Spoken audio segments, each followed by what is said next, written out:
it's the same land, it's the same classification for land use, whether it's a ADA set of stairs or a dock for a boat, whether or not you put the restriction on the permitted use. It's the base use you're referencing to permit the structure is 17A, right? I believe so.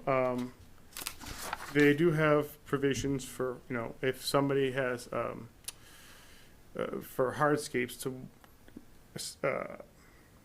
access the water.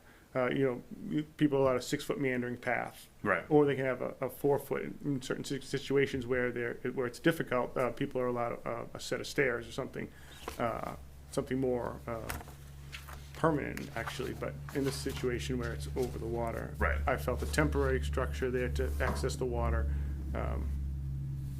Okay. My recollection from last year when we looked at this, the boulder was about 8 feet wide, and there was a 2-foot path or something on the, looking at the lake, 2-foot path to get around the boulder and get access to the water. That's my recollection. More or less. Yeah. So. Can you comment on when you reviewed the application? I'm looking here at the application from Sheena Joe. There seems to be a threshold issue of the permit that would be all of the owners are listed on the application. At least that's what's being presented, and I believe that's the standard that the town typically uses. So when you evaluated that, what was can you talk me through your I have two rationale on, go ahead. I see two owners on here? Yep. Two. So my rationale, because since there were two, like how to issue the permit. Well, Sheena Joe is the one who applied, and my understanding was Jonathan was a co-applicant under this. So this was all done with Sheena Joe. Okay. But the other parties who have the same rights to that right of way are not on this application? No. Okay. Correct.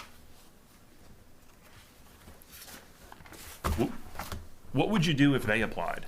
With a duplicate copy with their names on it?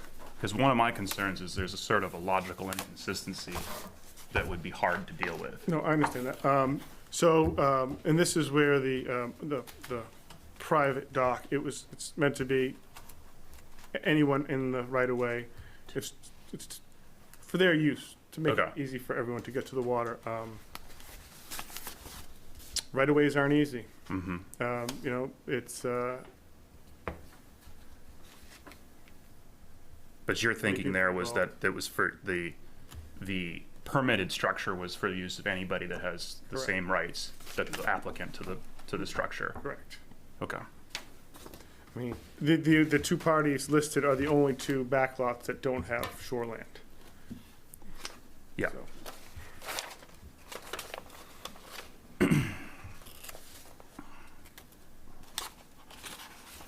Pete, anything from you?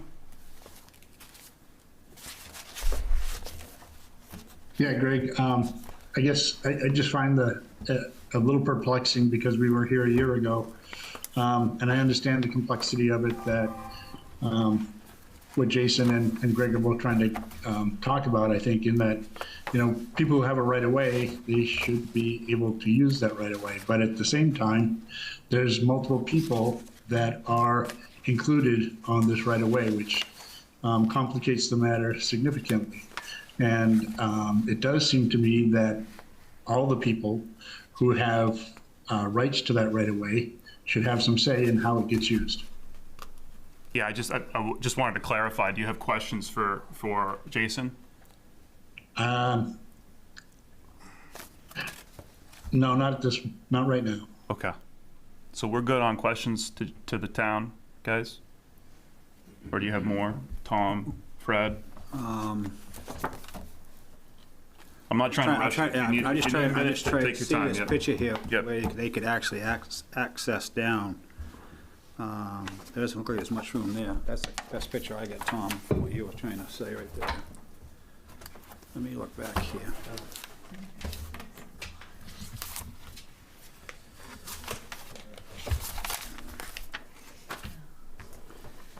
Here's docks, walls, bridges, other structures. I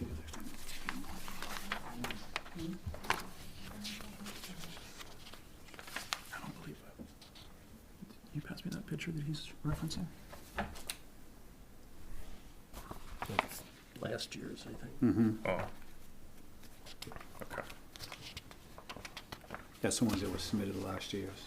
Yeah, I do think we want to, maybe Attorney Hamer get some clarification, but I do think the nature of this appeal should be viewed just based off from the evidence that's presented for this appeal. So I would just encourage us to focus on the evidence at hand unless Attorney Hamer has better guidance than I. That would be my guidance, is that your administrative record is what it is, and you shouldn't be considering information that's outside of the record. So I think you're right on target. Great, thank you. So at this point, the only two photos we were provided were Right. From the, Doesn't show, that, right, which doesn't show the sides. and then this, which I'm not sure what it's supposed to be depicting, but right. But you can't see the backside of that rock to see. Is this That's from the why I'm town? looking to- No, I think that's, no, I think that's from one of the appellants. Okay. Did you guys submit this photo? I apologize. The printing I have is okay. Is that actually in the? It was in the original. Would you mind just describing what's in this photo? Yeah, if you would, please. I could just take a copy just so we have a record of what we're talking about.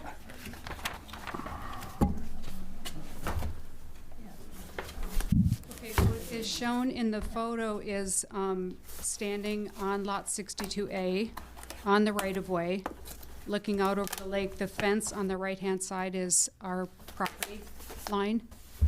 One of Sheena's chairs and her wheelbarrow are parked on the right-of-way there. To get down, so the dock, I'll call it a dock because that's what it is, that's on the right-of-way. You can see part of it on the rock. You can get down on the right-hand side of the rock between that birch tree and the rock. There is a means to get down to the water there.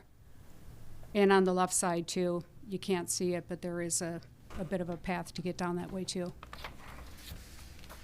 But there is a space on the right-hand side of the dock, of that rock. Right, any other comment? No. Thank you. Okay, so- Yep.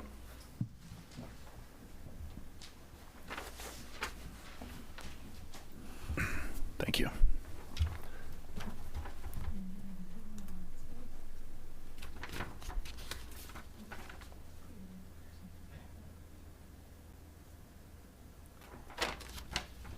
Okay. Any other questions before we turn to public?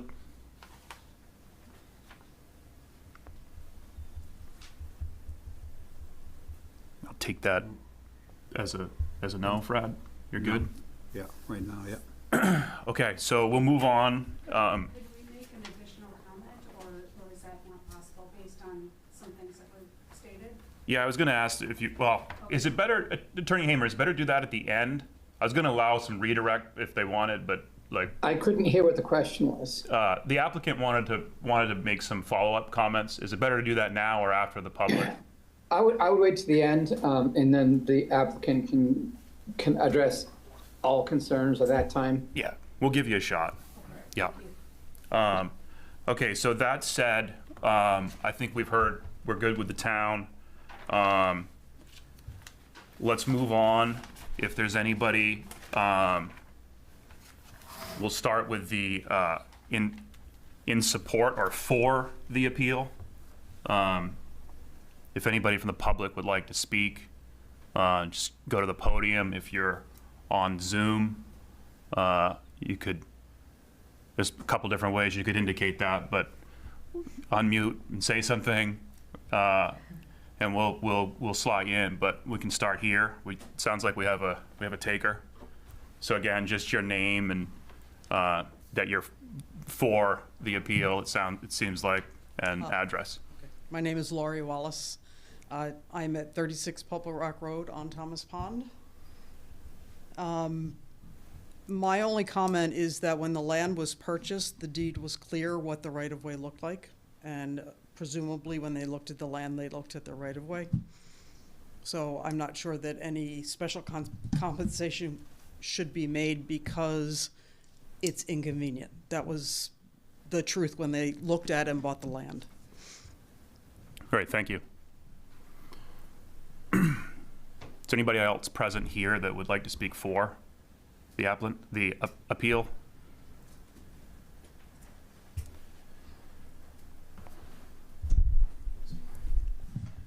I am Doug Morrill, 204 Thomas Pond Terrace. We've been on the lake for 60 years or so.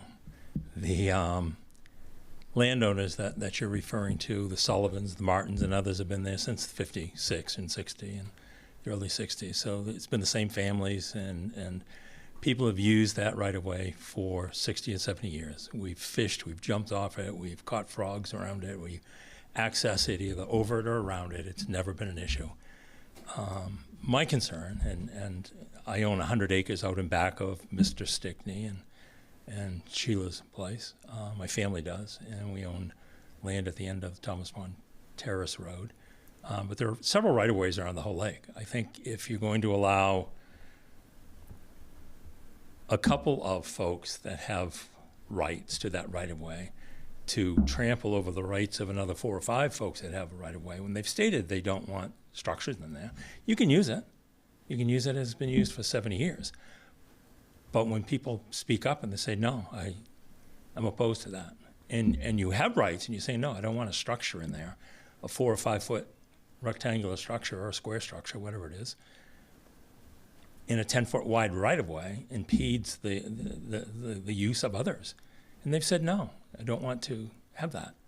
I think it's unfortunate, and I think it sets the wrong example, I think, for the stewardship of these lakes. Not just Thomas Pond, not just the end of Shore Road, but others. And houses, if they were built there in 1995, that's great. This issue didn't come up until 2024, 2025, so it's been another 20 years. And now it's come to a head, and we've put a structure in the water, and it's got to come out, it's got to go in, it's got to come out, it's got to go in. You can't tie boats to it, and you can walk to it to get access, I guess. But the other folks that have rights there are saying no. So that's all I have to say, but thank you. Thank you. Is there anybody else here that would like to speak in support or for the appeal? Is there anybody on Zoom that would like to speak for or in support of the appeal? I don't see anybody else that possibly could. I think we've covered it. At least we will have closed that. Okay, so is there anybody from the public that would like to speak in opposition to the appeal, either here or on Zoom? And if I may, is the permit holder actually present tonight? Yes. Okay. Just want to make sure. Yep. Hey, Greg, this is Jonathan. Can you hear me okay? Yep. Yep. Yep, so I've got a couple of questions. Jason, for you, one quick clarification. Hold on a second. So I don't think this is a Q&A. If you'd like to speak, you can speak, but I don't think this isn't I don't believe that this forum is a Q&A to the town. Just to clarify. As a defendant, is this not the right time to speak, or should I wait? You can speak, but you'd be addressing the board, not the town. So you started off saying you have questions for Jason. I'm trying to clarify what the time is for. So go ahead. Sure. I guess my point is, I don't understand how a 4-foot right-of-way at the end of the rock prohibits them from using the right-of-way, except of enhancing the right-of-way. I've seen multiple times that in their appeal that people were jumping off the rock to go swimming, and I would personally like to witness that firsthand, as that is not even 2 feet of water to jump off of that rock to go swimming. So I would like to call that out. So it is not a matter of blocking access to the water. It is a matter of allowing access to the water. Thank you. Thank you. Is there anybody else that would like to speak in opposition to the appeal? No? Okay. And then we will, in terms of comments from the public, we will end with anybody who would like to speak neutral to the appeal. Is there anybody here or on Zoom that would like to speak neutral to the appeal? I don't think we have any takers there. So at this point, we'll close the public comment period, and I think we'll begin deliberation. She wanted to re-speak, right? Somebody wanted to Yeah. speak? Oh, I'm sorry. I think she wanted to get up and do. Oh, you're Yeah, right. you You're were right. gonna You're give the right. applicant. I'm terribly sorry. Yeah, I said you'd give it. I said I'd give you a chance. Yeah. Yeah. Sorry. You're right. Thank you, Fred. Hi, Teresa Ellis again. Just a couple of comments that were made that I just wanted to, I guess, clarify from our perspective. The comment has been made multiple times that the intent was to give them better access to the water. And there's nothing that we have found anywhere in the deeds or otherwise that addresses the word access. The deeds say you have the right to cross to the shore, but nothing about the way you access the actual water. So I just wanted to clarify that. And it's more than just a set of stairs into the water. It's a platform with stairs into the water. And in looking at the zoning and the ordinances, there isn't really a carve out that says if it's only 4 feet or if it's just a set of stairs or something that it's different than a dock. So I just wanted to make that clarification. It was the same structure that was put in there previously with the dock attached. Right. And we're under no illusion that that dock won't reappear. And you've seen the anchors there. Okay. Thank you. Thank you. Okay. Sorry about that. But now, I think we will begin deliberation. So, you guys have any thoughts from the crowd here? This is John on Zoom. Yep. I do have some thoughts if you want to hear them. Yes, I'll wait please. till later. Please. Okay, I just wanted to point out a couple of different things. The first is that the board, it's not up to the board to decide whether the use of the right-of-way is being infringed upon. That's a private matter between competing property owners. That's a civil matter which the board really doesn't have any jurisdiction over. The real question that you need to address is whether the person who applied for the permit has the standing to apply for the permit without the other owners being part of the application. I think that's one of the members was talking about that, and that's really what the issue is from the town's point of view. If you have a right-of-way or an easement and someone's blocking it, you can sue civilly to have that obstruction removed and so forth, but the town doesn't get involved with that. So if the person has the right to apply for the permit and the permit is proper, then they get to have the structure. If they don't have standing because there are people who have rights who are not part of the application, then that's a different story, and then they shouldn't have been granted the permit. So I hope I've made the distinction clear where I'm thinking of, but that's where I think this should be considered. Excellent. Thank you. So with that said, I'll turn it back to the board. Does anybody want to take a stab at this? I'll take a stab. All right. I think from what we heard, and both everybody, including Jason, it certainly sounds like that we're recycling a portion of the dock we disposed of last year, and it's in the water. It's a dock. It's not, a handicap accessible, as the applicant said it was in the application. Um, um, And I think, the same point Attorney Hamer is saying, not all the right-of-way ownerships signed off on modifying the right-of-way by placing anything on it, in it, over it, whatever. So I think that something changed Jason's mind because he denied it twice. And then on the third try, approved this. So that's just my point of view at the moment.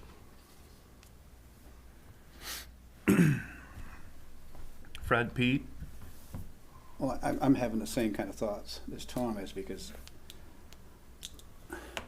I mean, it wasn't legal when we denied it last time. And we've basically done the same thing over, just taking the dock off in it. And I know there was a big thing of it, if I memory serves me right, I'd have to go back. And again, I know we can't judge on that, but there had to be a distance between the rock and whatever structure was put into there for it to be able to stay there. And she didn't want to make a distance between the dock and a float or whatever we want to call it. So that's why it was removed. Now we've just put the steps back there, and I don't see how that all of a sudden became, and Jason, you know more about it than I do, but why that became legal now, and it wasn't when we looked at it last time. Does that make any sense? And maybe our attorneys can answer that question for me, or I clear it in my head. I just don't, I need to get there, I guess. Are you asking?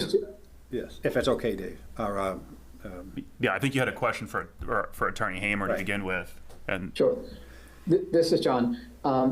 My suggestion is that the board first consider whether the permit holder had standing to apply for the permit in light of the fact that there were other right-of-way owners that were not part of the application. If the answer to that is no, then the permit should not have been issued. If the answer to that is yes, they still had standing, the next question you should address is, did the permit application comply with any other ordinance provision regarding location of a dock? So that's really kind of the second prong, and there hasn't been a lot of discussion about the location and whether other than the fact that it's associated with the right-of-way. But there hasn't been a lot of discussion about the ordinance provisions that apply to docks with respect to this particular structure. But I do think it makes sense to do one first and then the other, if that helps. yeah, I think that is definitely a threshold issue. can I ask another question to him under that? So what do we have for basis to go under that is the fact that it's written in the deeds that all property owners have to agree to that. That's what we have to base on our decision on, correct? That's how it's written, or does the town have a different set of guidance that they can go by?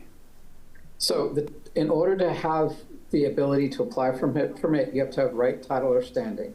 So in this particular case, you've got a partial owner who's sharing the property in common with others. So in that situation, the board can decide, does that give enough ownership interest? Does that person have enough ownership interest to apply for a permit that's going to affect other owners who are not consenting? All right. Just to follow up, Mr. Hamer. So is that a state law and then passed down to town, or what's the guiding principle? State law?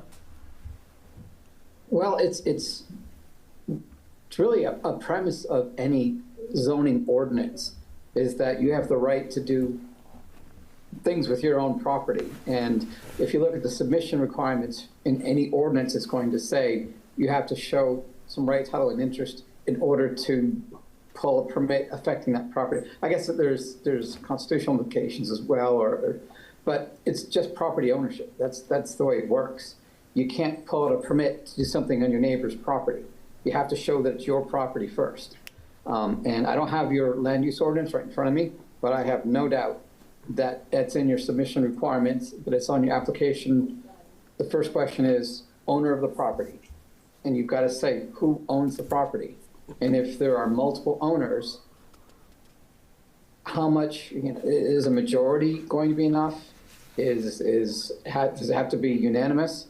Or is the minority owner going to have the authority to pull a permit? And that's what you will decide. Okay.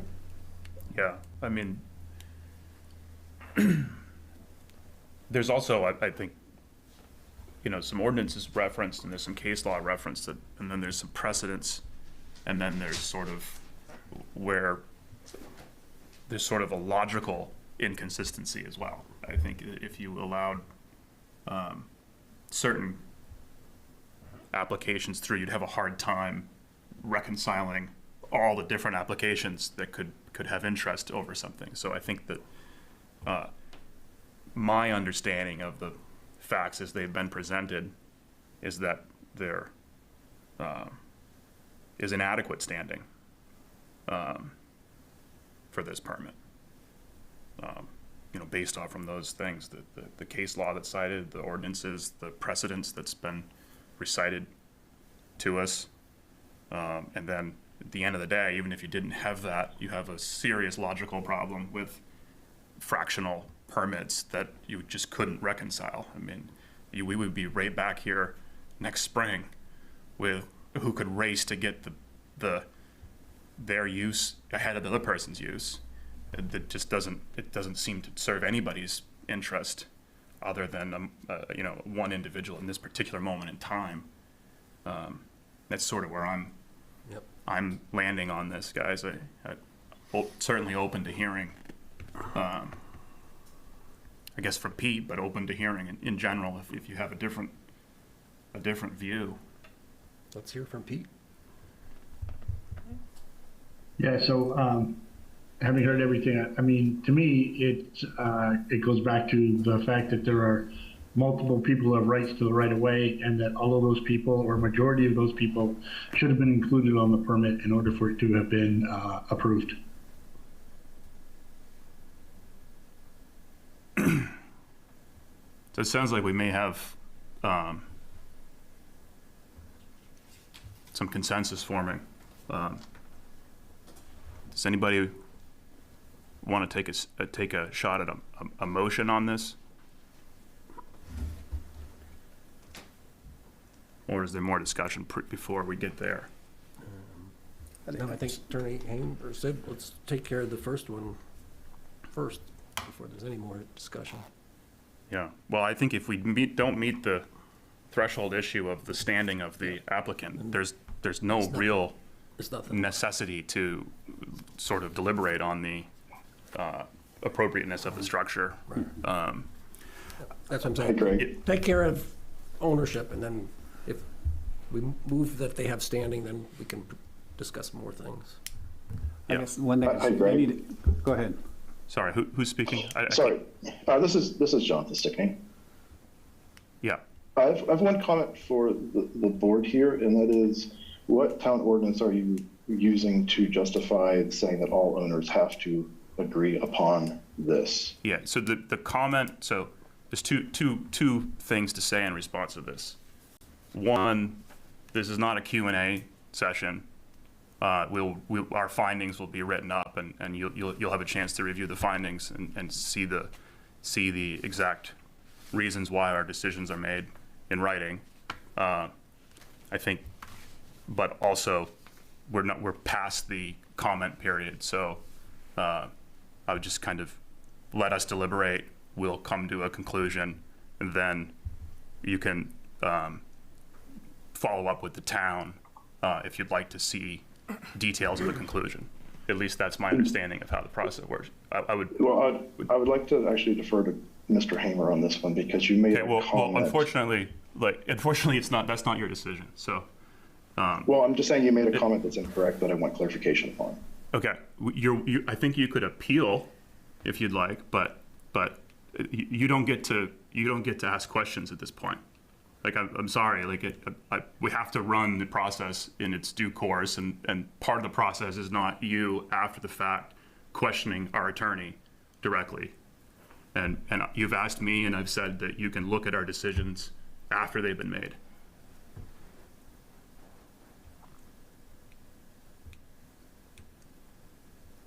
Mr. Chair, do I get a chance to speak again, or are you guys deliberating? We're deliberating right Okay. now. Yeah. Perfect. Okay. So, where were we? I think we're If trying to all the find out if they homeowners- have standing, and then Right, put a motion together and vote on it, I think. right. So are we at a point where we would make a motion, or do we want to discuss it further? The one thing in my mind is that if all of the homeowners have to be on the permit, and that's a state law, then I don't think there's any question that we got any farther to go. But I mean, if there's a town that can override that somehow or another, which I don't know, and I don't know that answer, but I mean, if we base on everything that we've heard that way, is I think we need to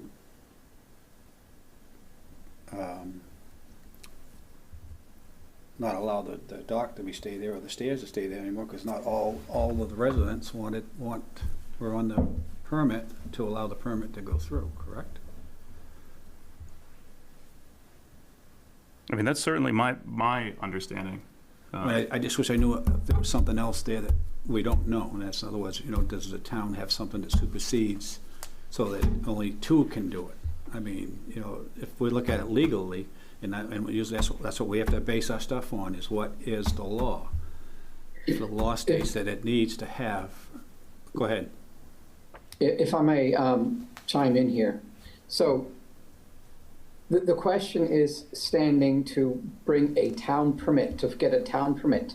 So I'm not going to be able to point you to any state statute that says you have to do it this way. This is an interpretation of an ordinance requirement saying that in order to apply for a permit, you have to own the property on which the permit is being sought. And so the question for your interpretation is, under the town ordinances, is a minority, in terms of number, owner of a piece of property, is that sufficient to get a permit? And that's something that you can, that goes back to your ordinance. That's an interpretation of your ordinance, that if there are multiple owners and you feel that there should be at least a majority, then you can make that ruling. If you feel that it needs to be unanimous, you can make that ruling. So that's part of the ordinance interpretation of your own ordinances.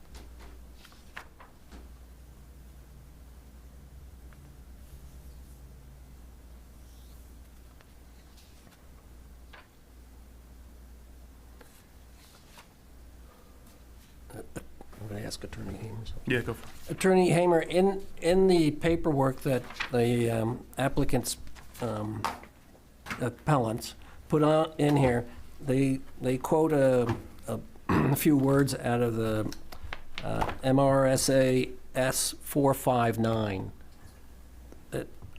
What they're saying is the statute states the owner of an easement or a right-of-way leading to or touching upon a water body does not have the right by implication to construct a dock on the easement or right-of-way or use the easement or right-of-way to facilitate the construction of a dock on the body of water. Does that have some application here?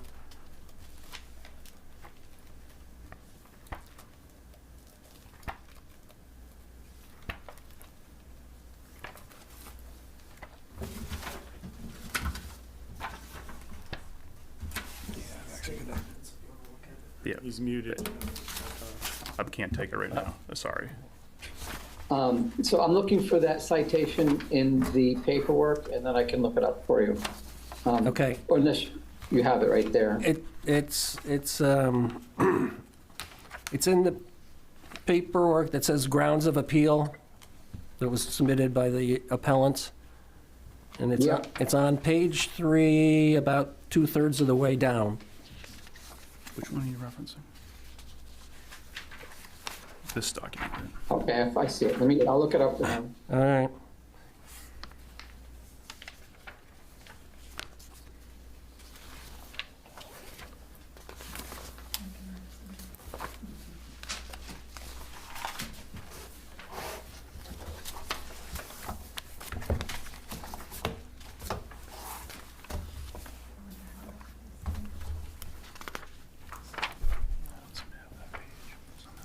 You don't have that page. I'm sure I do. Oh, here we go. Found a whole stack of them. It's, I was going by this. no, this is the appellant's paperwork. It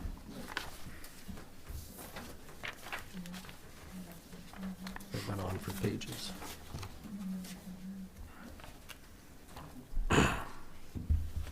Don't mind, Greg? Which one is this? This is the MRSA. Oh, you have it? Okay. Is this from your actual Just from the packet. packet? Yeah. Just want to make sure we're not adding new things. No, Oh, yeah, you yeah. guys should have it too. Okay. So which one's being cited? Number 2. But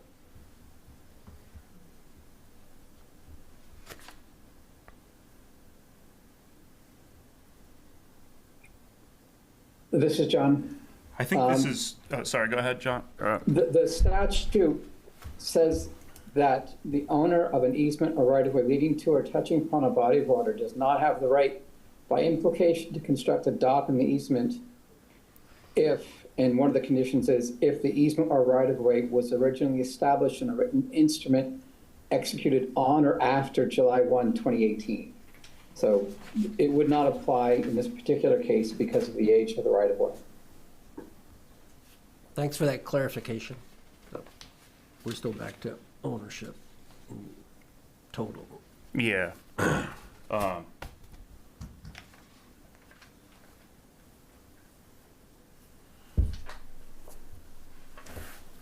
Sorry, now I've lost the paper I was looking at. Seems like you can have that back. okay, thanks. This is one I was looking at, guys. When I reference the ordinances, it was 350-7.3. This is in the letter to Jason and Chris from the appellant. I was just trying to cross-reference that in my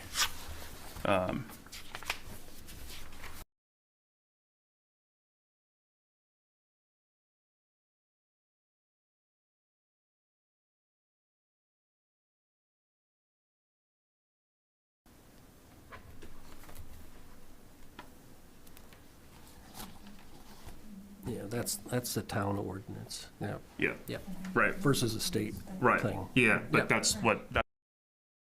That's Yeah, what I think like that's what we're talking about. that's the one, and then you take that ordinance, and then with that, the sort of my understanding of the historical precedents, and then again, like I'm of the opinion that the stand, just looking at the text on the application,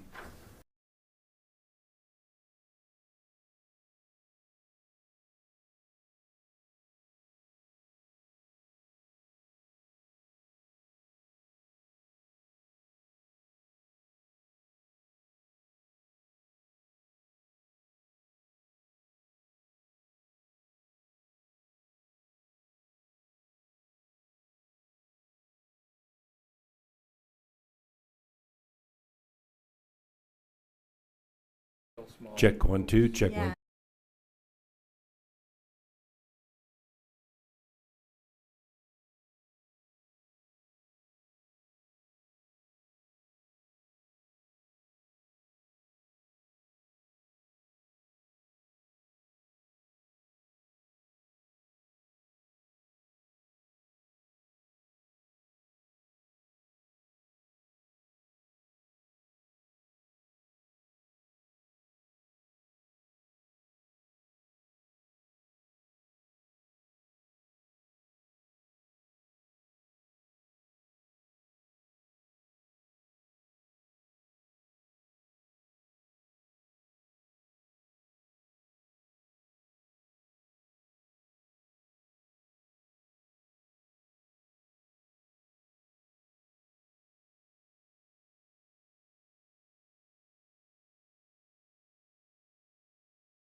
Good morning and welcome to the emergency executive session of the Select Board this October 21st for purposes of discussing a town manager replacement. Under interim, interim. Forgot the code. Well, would you like me to make a motion for that? Yes. Sure. So I move to go into executive session pursuant to 1 MRSA 4056A for the discussion of personnel matters. Okay. All those in favor? All right. Glenn should be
All right, I'll entertain a motion to come out of executive session. So moved.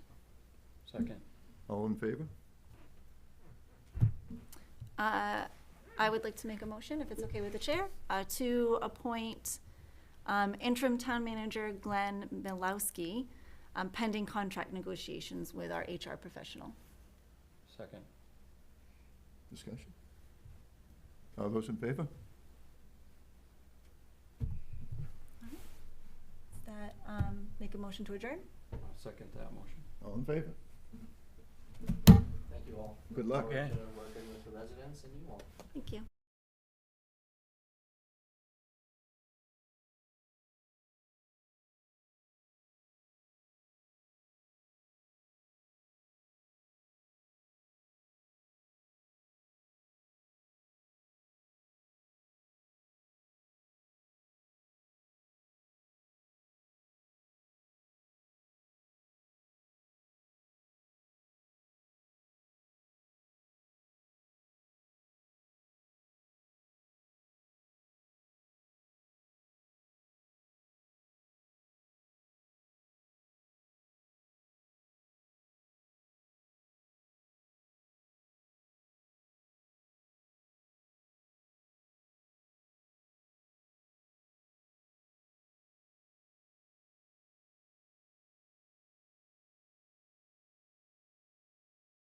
To get into your property and you're trying to get out, we can pass each other.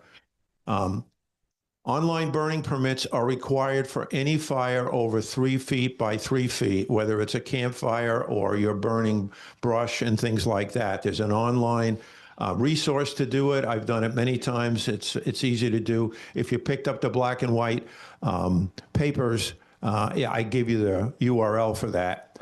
However, even small campfires less than 3 by 3 can be banned by the local fire chief because of high fire danger conditions. And one other thing that's not exactly in line with all of this, but it's been a problem, is if you have an emergency, if you think it's an emergency, please dial only one number, 911. We have had people calling in on the business line, and what they don't understand is that business line may or may not be answered. That 911 number is answered in Windham for all of Cumberland County. It's manned 24/7 by 365. They have tape recorders going.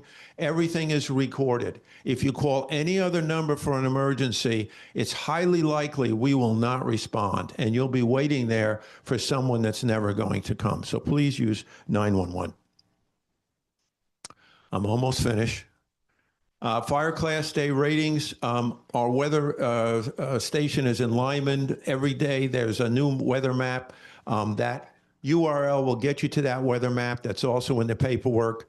I suggest you get a NOAA weather radio. They're about $50 to $70. I've got one of my own. Battery backup. Then you know what the weather is like and whether a storm is coming or whatever. Whoops. Yeah, I just want to back up. And then this is government warnings. There's a lot of different government warnings. I've listed some of them here, but they will keep you informed. So I'm going to turn it back over to Chief Tupper, and we're going to start working with question and answer in the panels, right? So I'm just going to turn the mic over. If you want to go back to that one, please, if you could. The back one. Oh, yeah. I don't know if you hear me. All right. I'm actually going to let the guy who knows all about these notifications kind of talk about these notifications. Hey. Absolutely. Thank you for the time, and thanks everybody for meeting together. Seriously, getting together in one room, as crazy as it sounds, is one of the most important things you can do to start this process. So as far as warnings, there are 2 essential systems that we use within Cumberland County to notify you of a potential disaster. The first is up here. It's called Code Red. What Code Red is, it's at that dispatch center that he mentioned earlier, and Code Red will call registered landlines within a specific geographic area. So you've got the phone in your kitchen, it will make that ring, the dispatcher records a message, and it tells you the message. It's a very straightforward, very simple technology. The nice thing is, they can send that straight from that dispatch center in Wyndham, so it's very quick. The other main system we're going to talk about is what's called the iPause system. That's a similar system, except that one will call a cell phone within a certain geographic area. Has anybody ever gotten an Amber Alert? Same thing, very, very similar.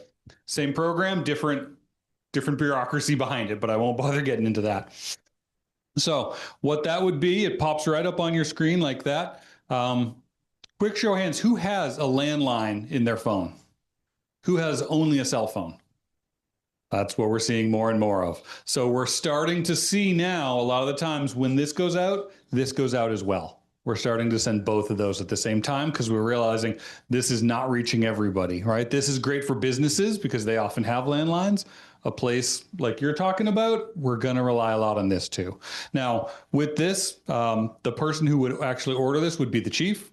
In any sort of disaster, it doesn't necessarily have to be him if he's on vacation.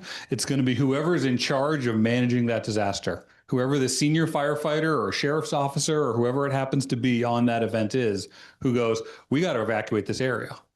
And they notify dispatch to do this, and dispatch contacts me, and then we draft a message. We figure out exactly where it needs to get evacuated, and then we send that message. It's pretty straightforward. We work through the state, and the state they're actually the ones who push the button. With this, we can geolocate it. So you could do just the northern half if you wanted. You could do just the southern half. You could do just the southwest tip of Fry Island. You could set it up however you want. You can do the north side of the street or the south side, where we have a lot of variability in how we can send these. What we're going to do when we send it is we're going to tell you where the problem is. Even though it's geofenced, you might occasionally, there's a little bit of bleed over sometimes. So we're still going to say, Raymond Cape from this road south. So you'll know exactly if it's you or not. We're going to tell you what the problem is, right? Police activity in the area, wildfire incoming, tornado watch, whatever it is. And we're going to tell you what to do. We're going to give you a suggested action, right? Evacuate immediately. Shelter in your home, close all the doors, windows, whatever it is. We're going to try to tell you some directions. The next thing we're going to try to give in there is, for more information, call this number, go to this website, do whatever it is to get more details for it. Sometimes, depending on the situation, if it's something like police activity, there aren't really details we can give you. So it's going to be details to follow, in which case, once the emergency is over, we're going to send out a second one of those alerts. Now, an interesting thing with the way this iPause system works is that if Chief sends that out for the whole Cape and I'm just driving and I'm just going to Fry Island, I have no idea what's going on, right? I'm driving through Wyndham, coming up to my summer house, no idea what's going on. No idea that he shut the whole place down and that he's trying to evacuate it. As soon as I cross into that area, my phone's going to go off. And I'm going to get that message. So it's not a one time and you missed it sort of thing. It'll keep going for 2 hours, right? We want it for more, we'll get it for more than 2 hours. We want to end it early, we can end it early. So we have a lot of flexibility with that system and how it's used. The only limitations on it are that it has to be a real emergency, a life or death scenario, right? So no trash pickup will be a day late this month. Nope. None of that sort of stuff, right? So if you get one of these alerts, it's a serious thing and it has to be taken seriously, right? They don't do them just for fun. So when we send them out, did anybody get the one that went a couple weeks ago to the entire state of Maine? Sorry. It's not my fault, but sorry. I'm still sorry nonetheless. Perfect example. We've sent 3 of these in the past month, right? So this is becoming a more and more common thing. You will start to see these more and more often. Any questions about the system or how it works or when we use? Yeah. Well, I'm wondering, I have an Atlanta area code. Mm-hmm. How does it know to call me? If your cell phone is in this area, so I have a Colorado area code. If your cell phone is in this area, it will ping you. It doesn't care if you have a house here. It doesn't care if you're a tourist. It doesn't matter. So it knows the area and it sends the message straight to your phone. It bounces off the tower to every cell phone in the area that Chief identifies. Yeah. Mm-hmm. Yep. So you can turn them off. Our hope is that because we don't send too many of them, that people won't get really fatigued with them and start turning it off. So if you're going, oh, geez, I don't even know if it's on or off, check, but it's probably on. And if you got the one going to the entire state a couple weeks ago, it's on. Other questions? Yeah. Well, I wanted to ask you about that one a couple months ago or whenever it was. It seemed like there was about a 2-hour delay between the time the active shooter was active and when people got notice of that. Is that typical or? It varies. It kind of depends. Typically with iPause messages, the actual messaging comes very easily, right? We know what the situation is. What we're usually waiting on is where do you want it sent to? So in a scenario like that, what exactly are they shutting down? Are they telling all of Wyndham to shelter in place? Are they telling Wyndham and they don't know. So a lot of the times you have to have enough of a handle on the situation to know, okay, this is the area we need to shelter in place. And that can be kind of the delay. Well, on the statewide, that was not meant to go statewide. That was a technical glitch on the far side of the process. So the area that was identified for that was kind of from the east side of the lake to a ways east of the Dunkin' Donuts and the woods behind the Dunkin' Donuts there. It kind of covered that whole area. So it was maybe a few square miles, give or take, of mostly forest. That area got notice on a timely basis. Mm-hmm. Okay. Yeah. So the initial alert went to the entire state. And then a second alert went out only to that area, telling them, hey, the shelter in place has been lifted. The problem is over. You can leave your homes now. Yeah. Other questions? Yeah. Yeah, as far as the involvement of Maine Public and being basically, I think the only notification on media that's statewide, is that continuing or are they running into funding issues? No, I haven't heard anything about it. Yeah, honestly, I don't know. Yeah, but I know that wouldn't be something that impacts iPause. Different systems. Yeah. My understanding is they're still providing it, even though there aren't really the federal funds going in right now. Yeah. But that's always in jeopardy because if the state can't fund it, my understanding is it's going to go away. The state funding, at least, and again, I think we might be talking about different things. The state funding for iPause, they just hired an iPause coordinator. So the state's investing significant funding in expanding the use of iPause to ensure people are trained to properly use it. Yeah. Maine Public Radio. Right. That's a little different. Yep. That one I'm not too sure about. Yeah. Other questions on communications? Okay. I'll be here. We'll have more, I'm sure, in the end of things. Yes, thank you very much for that explanation. I'd like to have Kent Nelson, Maine First Service, kind of go over what we did the other day, which was a survey that we put together to update the one we had done years ago. And I think if you grab some of the handouts out in the hallway, these were out there. And if not, I can grab a bunch and try to bring them in for you. But I'm going to turn it over. He's the guy who knows what he's talking about. Well, we'll see about that. Well, how's everyone doing so far? Everyone seems to be awake and alert, and there are some refreshments back there if you need some coffee or anything. Like Chief Tupper said, I was here about 6-7 years ago, and we did what we call a community wildfire protection plan for the town of Raymond. And that, in short, is a plan that identifies wildfire risk and prioritizes it, and then makes specific recommendations for prevention and mitigation. So we did the community wildfire protection plan. That's a lot of words, so I'm just going to call it the fire plan. We did that to the best of our ability at the time, but in the last 6 years, there's been a lot of changes. So what we decided to do last night was do a quick down and dirty, enter the data from the risk assessments that we conducted 6 years ago into a new program, which is called the Wildfire Risk Assessment Portal. And this is, you have some access to it as a citizen, but I have a special password so I can go in and manipulate stuff. But getting to the results of it, if you have this document, I don't know if you can see it, but it says Raymond Neck on the top, Community Wildfire Risk Assessment. So what we did was we took the data from the 55 home risk assessments that we did. And I don't mean we actually plugged it in. These two systems weren't compatible, but we discussed it. We went through all these questions and we decided we were kind of going to come up with a common denominator of what we saw. And I will say this, I think you folks already know this. Chief Tupper knows this town pretty well. You know, there was no, I mean, he had his screen up there, Google Earth. And I was going through my program. We got this done in about an hour. But just to start off at the top, the total assessed rating is high risk of wildfire. And what that means is a lot of structures, 500 structures on, and we did cut it off right at 302, right? So this is not the entire town. This is what you guys call the Cape, right?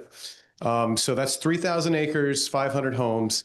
That's a lot of structures in a forested area. No surprise, everyone knows that. So the suppression rating is extreme. It's difficult based on all these factors, and I'll try to go over them briefly. But you've heard a lot already, the limited resources, the access, stuff like that. And then the surrounding environment, extreme. And one reason that it came up to extreme is that there's a lot of softwood. And softwood tends to burn much more rapidly than hardwoods. I've had people, when I say, I'm going to do a home risk assessment, and they go, oh, I have this tree that I'm so worried about because of fire. And it's a maple tree that's leaning over their roof. And I don't mean to make fun, but maple trees don't ignite nearly as easily as a softwood, which is like a spruce, a fir, hemlock, pine, stuff like that. Now, that leaning tree might be a hazard to the roof, but it's not a fire hazard. So I enjoy teaching people how to make their homes safer from wildfire. So I'll just go through this real quick. One thing I did want to point out was on page 3, we made some recommendations about improving driveway accessibility.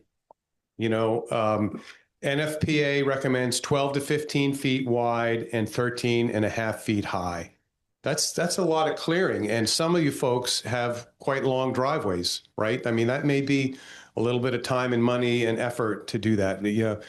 A car goes through pretty easy, but if a response vehicle, fire truck tries to get down there, I'll say it, they may not go. They have to, what's the best way to say it? Like, if you can't put your firefighters at risk to go down a half-mile long road if it's grown over like that. Yeah.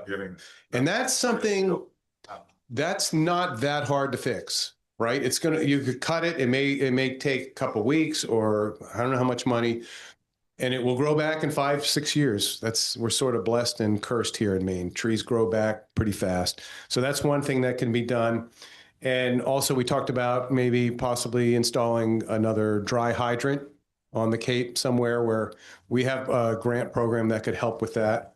That's a good point. We have a lot of dry hydrants that have been collected for years.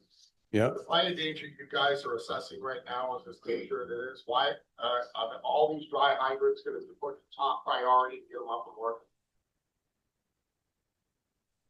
I'll let you finish and we'll address it. Okay. Yeah. Because I mean, our program doesn't pay for rebuilding old ones. It's only installing new ones. So that's a little bit out of my scope.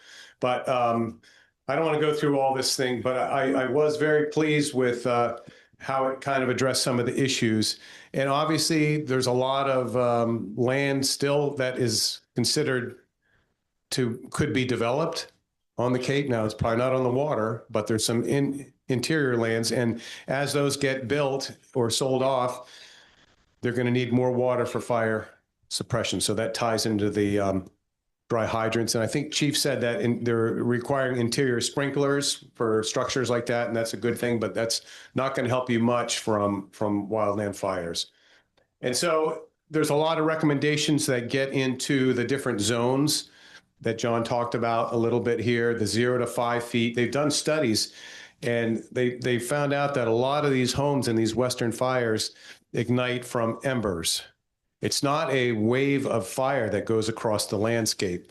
It's maybe a structure fire that gets going fully engulfed and starts throwing embers downwind.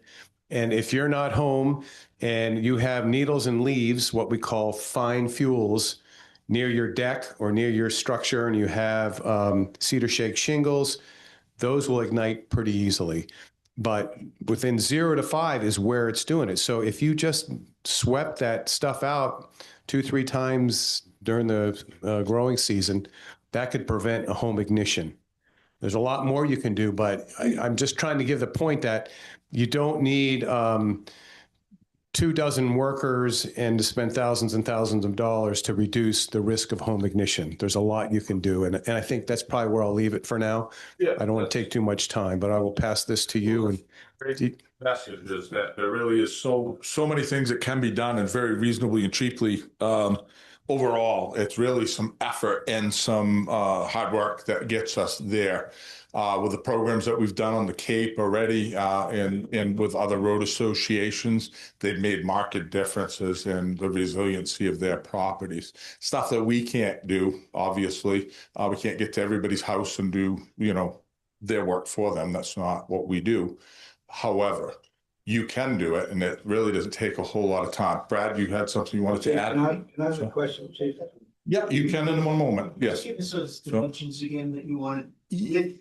Yeah, so actually it was what, 14? 12 to 15 feet wide, 13 and a half high. And 13 and a half feet high. And that allows a truck to get through. Just the other day, we were on a driveway, we actually damaged a truck trying to get to a home on the Cape. Because the tree branches are low and it snags equipment on the side of the truck, breaks lighting and stuff like that. So that is a real problem for us. And I'm not blaming the Cape, it's everywhere, but that's where we were, ironically. And here we are chatting about Raymond Cape. So just something to think about. It's an easy fix. And yes, your driveways are also part of that roadway. And we always say we build these beautiful, beautiful houses at the end of these, and I'll use the term, it's kind of derogatory, but a goat path. And that's really what it is for a road. And we actually found one the other day. The deputy came back from a call that we went on, and it was a path all the way into the house. There was no driveway. We would have had to drag lines 150 plus feet just to get to the house down this. I mean, and we could do it. We have those lines, but it was just a path through the woods to get to a house. There was no road. So ladder work and everything, you have to lug everything in. So these are real things that we deal with. John mentioned about water supplies, and I want to address that very quickly before we move on to the next section. But neglected is a very strong word to use. It's not neglect. It is the fact that mud ponds fill in. No, they're dry right now. They're dehydrated every year. They dry out. There's no way of really fixing that. It's Mother Nature. So we have our routine ones: Mountain Road, Pond Road. Right on the Cape Road dries out to the point where you just can't draft water out of it. There's not enough there to even bother with.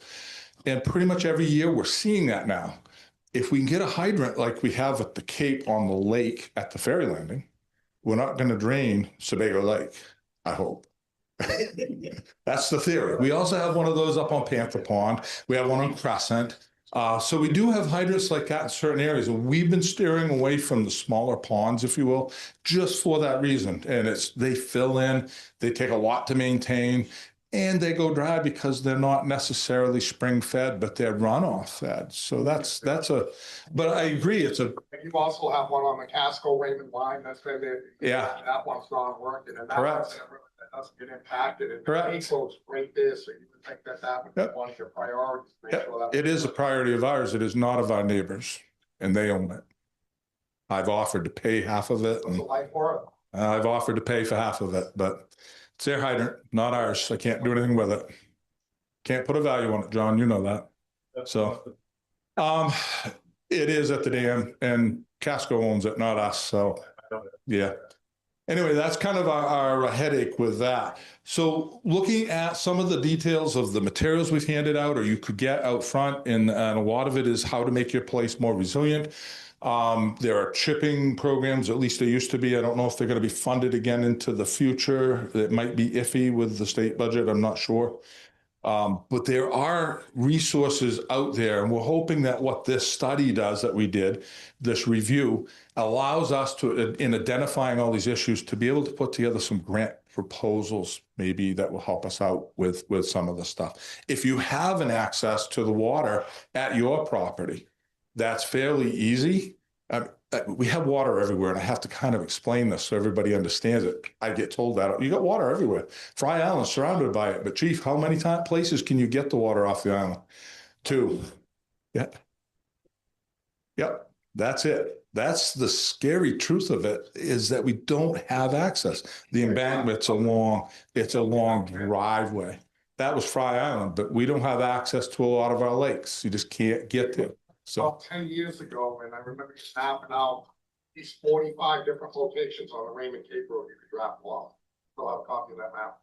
I have a copy of whatever we did. Yeah, there wasn't 45. I guarantee that. And the problem is there's no roads that go right to it. In very rare conditions, does a road go to it. You don't have enough suction hose to get there either. We're limited by science on a lot of this stuff. So, yes. Need to be right down. Yeah, we got to be within like 25 feet of the water edge. And the suction hose at that point has to be in deep enough water so we're not pulling sand up. Sand is our enemy. It'll eat the guts of a pump right out. And there's 30, 40,000 and your pump is sitting there useless at that point. So there's a bunch of things we got to look at. Sorry? What's the depth that you need? So normally we need a couple feet anyway, at least a couple feet. And we could use a floating strainer on that. But you really want a good solid 2 feet so we don't pull the sand up with it and into the trucks, because every truck will get a dose of that sand. And we've been down that road. It's expensive to fix these things. So those are some of the things that we've got to consider. What I want to do is I think we want to flip one more slide. I want to talk to some of our other panelists real quick. I think we've addressed a lot of these, but maybe not. Brush piles. How do I get rid of brush piles? I recommend and advocate for chipping. Chipping creates a base of moisture content. It holds the moisture. It's used for erosion control. It's good for the gardens. It's good for the earth. We should really look at chipping versus burning. There are some theories on burning being useful. Obviously, fire is a part of life. And fire is a thing that we've used forever. So we're addressing our fuels. We talked about ladder fuels. Oh, ash disposal. Make sure that when we do dispose ashes, they're in a metal container, that you let them sit, and then before you dump them out or as you dump them out, you do it on a mineral soil area and wet them down so that they're not hot still. An ash can live in a bucket, or an ash hod, if you will, for 4 and 5 days. I've actually seen people take their ash bucket next to the wood stove, dump it into a paper bag, put it in the garage, and 3 hours later, and these were 4 days old. And, hours later, the house is on fire. From that one ember that was in that just sparked the paper bag and caught the house on fire. So yes, these things in an insulated bed of coals or ash can live for a long time. And yes, sir. Chips, same as pine needles or wood chips? So wood chips, well, because they're thicker and bigger pieces, they tend to hold the moisture. The top surface will dry out. That's a fact. And it could catch on fire at some point, but under it holds a lot of moisture. So that's really, we're in a drought. Yeah, we're 10 inches down. So, well, we are talking about that. We're talking about general every day, what you can do to protect yourself. This is kind of an extreme today. So we'll talk about that a little bit for sure. You had a question earlier and I kind of skipped you. Sorry about that. I think it's mainly for CMP. I mean, there's so many trees that CMP cuts down and just leaves lying around, including telephone poles. I mean, a number of times I've talked to Nathan and said, I got all these, you just cut them down and just leave them there. I mean, shouldn't there be some protocol that they get rid of these trees after they cut them down? So, no, it's okay. It's a great question. And there's 2 parts to that. One is the tree itself, right? And the second part is around the poles. So, with the tree itself, there's a lot of decisions that are made before that road is cleared with the town, even with the residents. There's people who want the wood but don't eventually pick up the wood. There's a lot of times the log part of it will be picked up, but typically we take all the brush out of there that we can, that no one really wants. And then if the wood is desirable, it's left by the side of the road for people to take. And typically that's because somebody approaches and says, I want that wood or I don't want that wood. Around the pole itself, when we replace a pole, we don't always own the pole that we're replacing. Everyone remembers back in the days of Verizon and Fairpoint and all those other companies, Consolidated Communications. When we're replacing a pole with CMP, we're not always the owner of the removed pole or the bucked up pole that sits on the side of the road. And that is on Consolidated or whoever owns the pole to come. Typically now it's Consolidated to come and pick up that pole. And there's regulatory pieces around that, and I'm happy to find someone to talk to you more about it. But that's the reason why you see a pole behind a pole with a bunch of stuff that's not taken off it or whatever it might be. Well, it doesn't happen. Simple as that. Right. There's a pole recently that was knocked down, it's still there. And every time you all cut down a tree because it's you know, the way of your power lines, it just lays there. And, you know, nobody puts it out in the street who's gonna come and get it or anything. Yeah, if you want to give me the location, I can talk to our foresters and we'll happy to come and take a look at it and see what we can find out, and we'll take care of it, because that's not what we like to do. You know, we like to leave it as clean and pristine as we can when we leave. So if that's the case that you're seeing in a particular area, just, you know, let me know and we can talk about it. That was good. So I do want to, before we totally go to question and answers, make sure we addressed all this stuff. So Central Maine Power, we know that we have the one way in, one way out, and power lines come down, and we have to deal with that. So I'm going to give you kind of an anecdotal story, but true. We had an accident recently down there. A pole came down, and people were walking up to the pole that's laying down with all the primary wires and everything. I mean, they were actually walking up and almost touching the pole. And I got on the PA and just warned everybody, please stay away. I'm sorry, I just don't feel like doing CPR on people. And that's if I can get to you safely. So just don't touch the thing. Stay far away.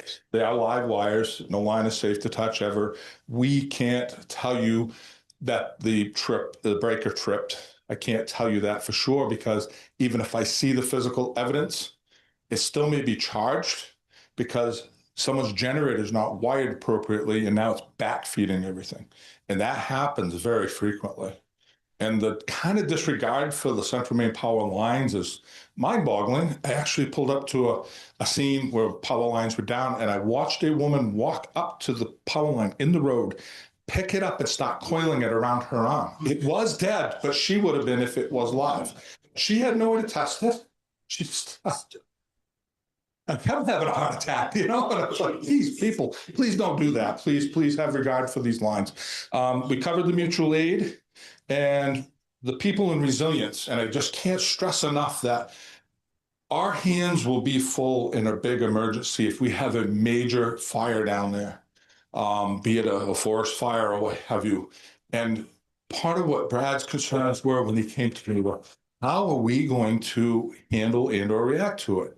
Well, part of it is the communications aspect of things, and we'll hone that in a little bit, and you heard some of what can occur. The other piece of it really falls back to you folks.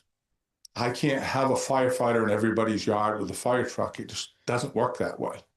So we're asking out of this group and out of everybody in town, as we have for the last few years, as John and I have gone around to road associations and chatted, is help us out. Take these materials home, learn about the Firewise community program, take from the California fires, and they've adopted now. Butte County has adopted Firewise community as their ordinance. Everything will be built to the standard. You will decorate only to the standard outside, and you will maintain it, and it will be inspected annually or semi-annually. And that's the seriousness that they placed on it. I mean, they burnt the whole city down in hours. So we don't have quite the same scenario as that. We are one way in and out, and I see I'll get right to you. One way in and one way out, but I don't have 40,000 people trying to go at once. We have maybe 2,000 people. So we have a little bit of difference here. So, yes, sir. Respect the communication. Yes. The summer, you know, I have it on the first time. Right. Doing more codes across the way. Yeah. So there's rentals. It was a dry day like this. As far as I was concerned, it wasn't, you know, grandkids, one of those stores, you know, we're not start roof like.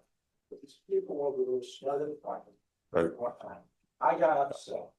I drove down to the Point Street. Yes. And I talked to the people that were here. Okay. And they said, well, we'll go out and talk to them. Yeah. They did show up about a half hour later. Right. And apparently the people were very nice. They didn't realize. So with respect to realizing, should we, you know, we've got all these people coming from away. Sure. Should we have some signs on this road, here on Hawthorne Road, apartment going out? Yep. Talks about fire dangers, it's a no burning day. Yep. things like, because there's not a lot. to do. Well, so one thing you can do though is the state's website, maineburningpermit.gov, and the other one is Maine Fire Danger, will show you the fire danger that particular day. It's in real time. That morning it's formulated. So you'll see that. We try to post it every day on our Facebook as well. I know not everybody thinks that, but there is a method of getting the info right off before we get a sign. Yeah. Yeah, we got to get it. $1,000 a week. My kids want to have some more. Yeah, yeah. In fact, that same one accounts for, like somebody, well, the people that owned it, they took the ambers. And the father says, get rid of the ambers. And kid took them and threw them in the woods. This was about 10, 15 years ago. And I'm sitting there, and I saw smoke coming off. Yeah. And the next thing you know, I saw flames. Right. I peeled across, but again, it takes you guys 15 minutes. Oh, yeah. To Anyway. get out to the end of the cave. Right. And, you know, by then I had a bucket of water, but you guys went and looked at the roots and, you know. Oh, yes, yeah. Sure. But those are examples. So yeah, exactly. And Deputy, yes.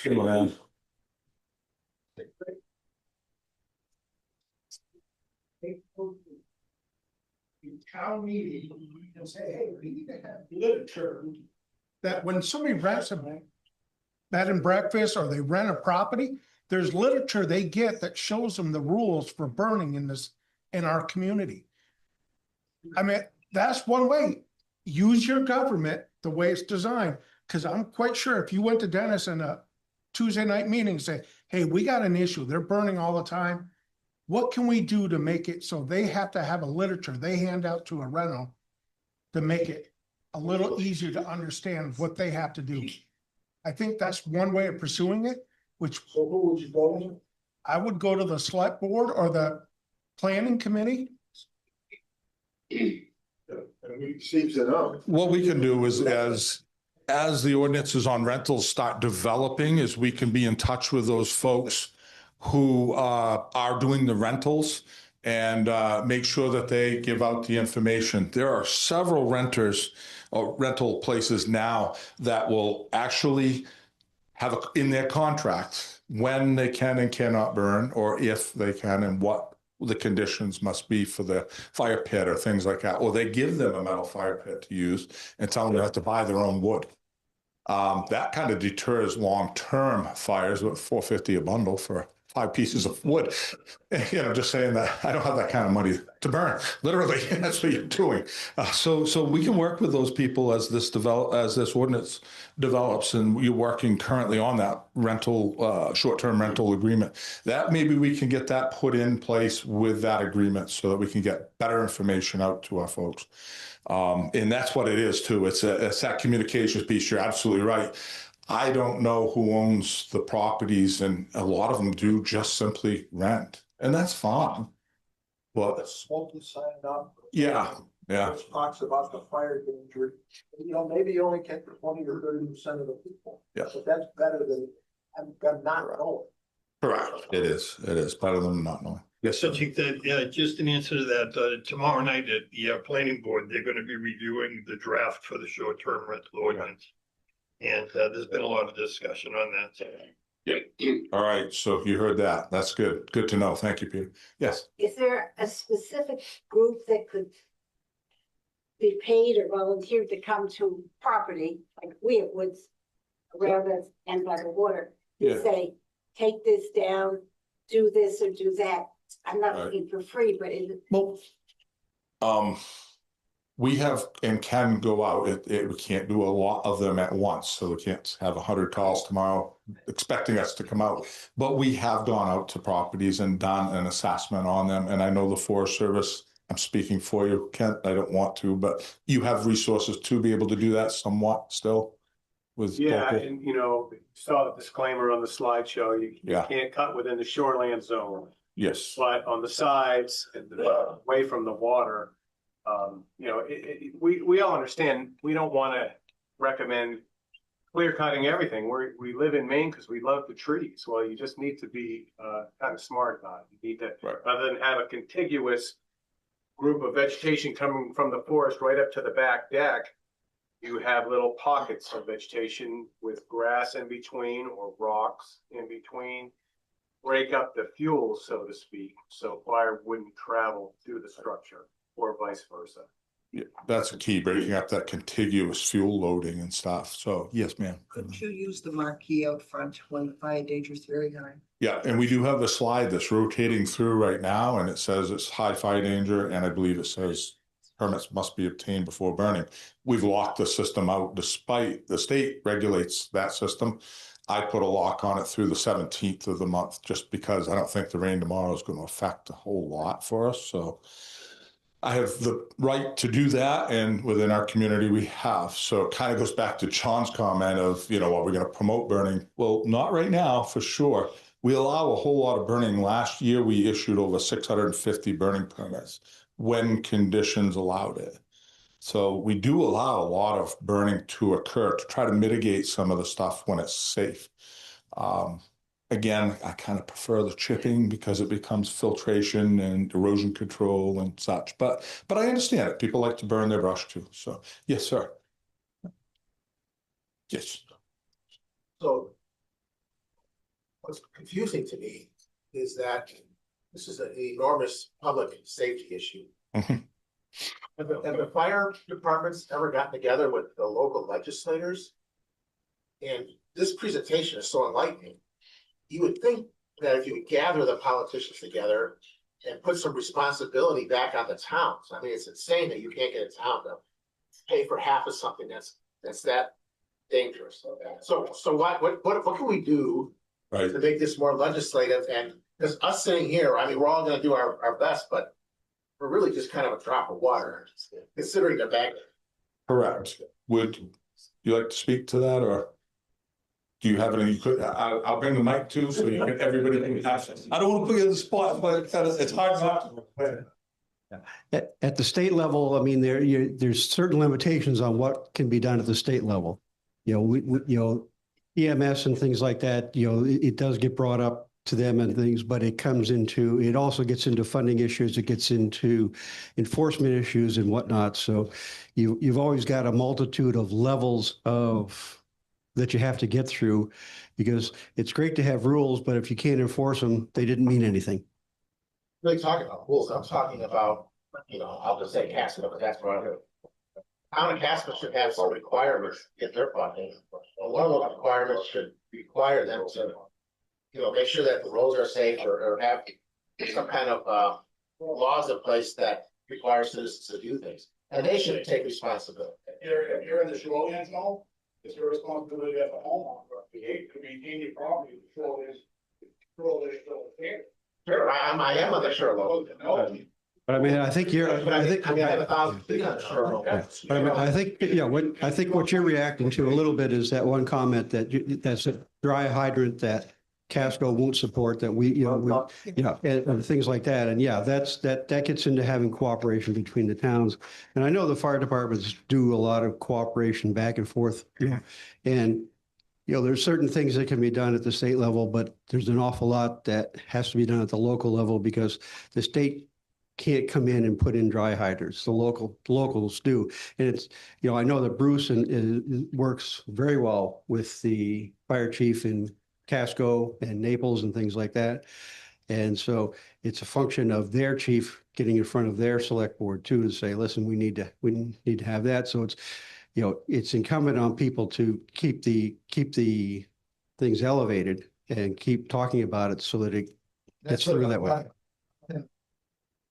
You take the fire departments to get together and put some of this pressure on. Brought the public together so we can talk about it now and work together as residents to understand our responsibility as residents to the Cape, to actually participate in maintaining the properties.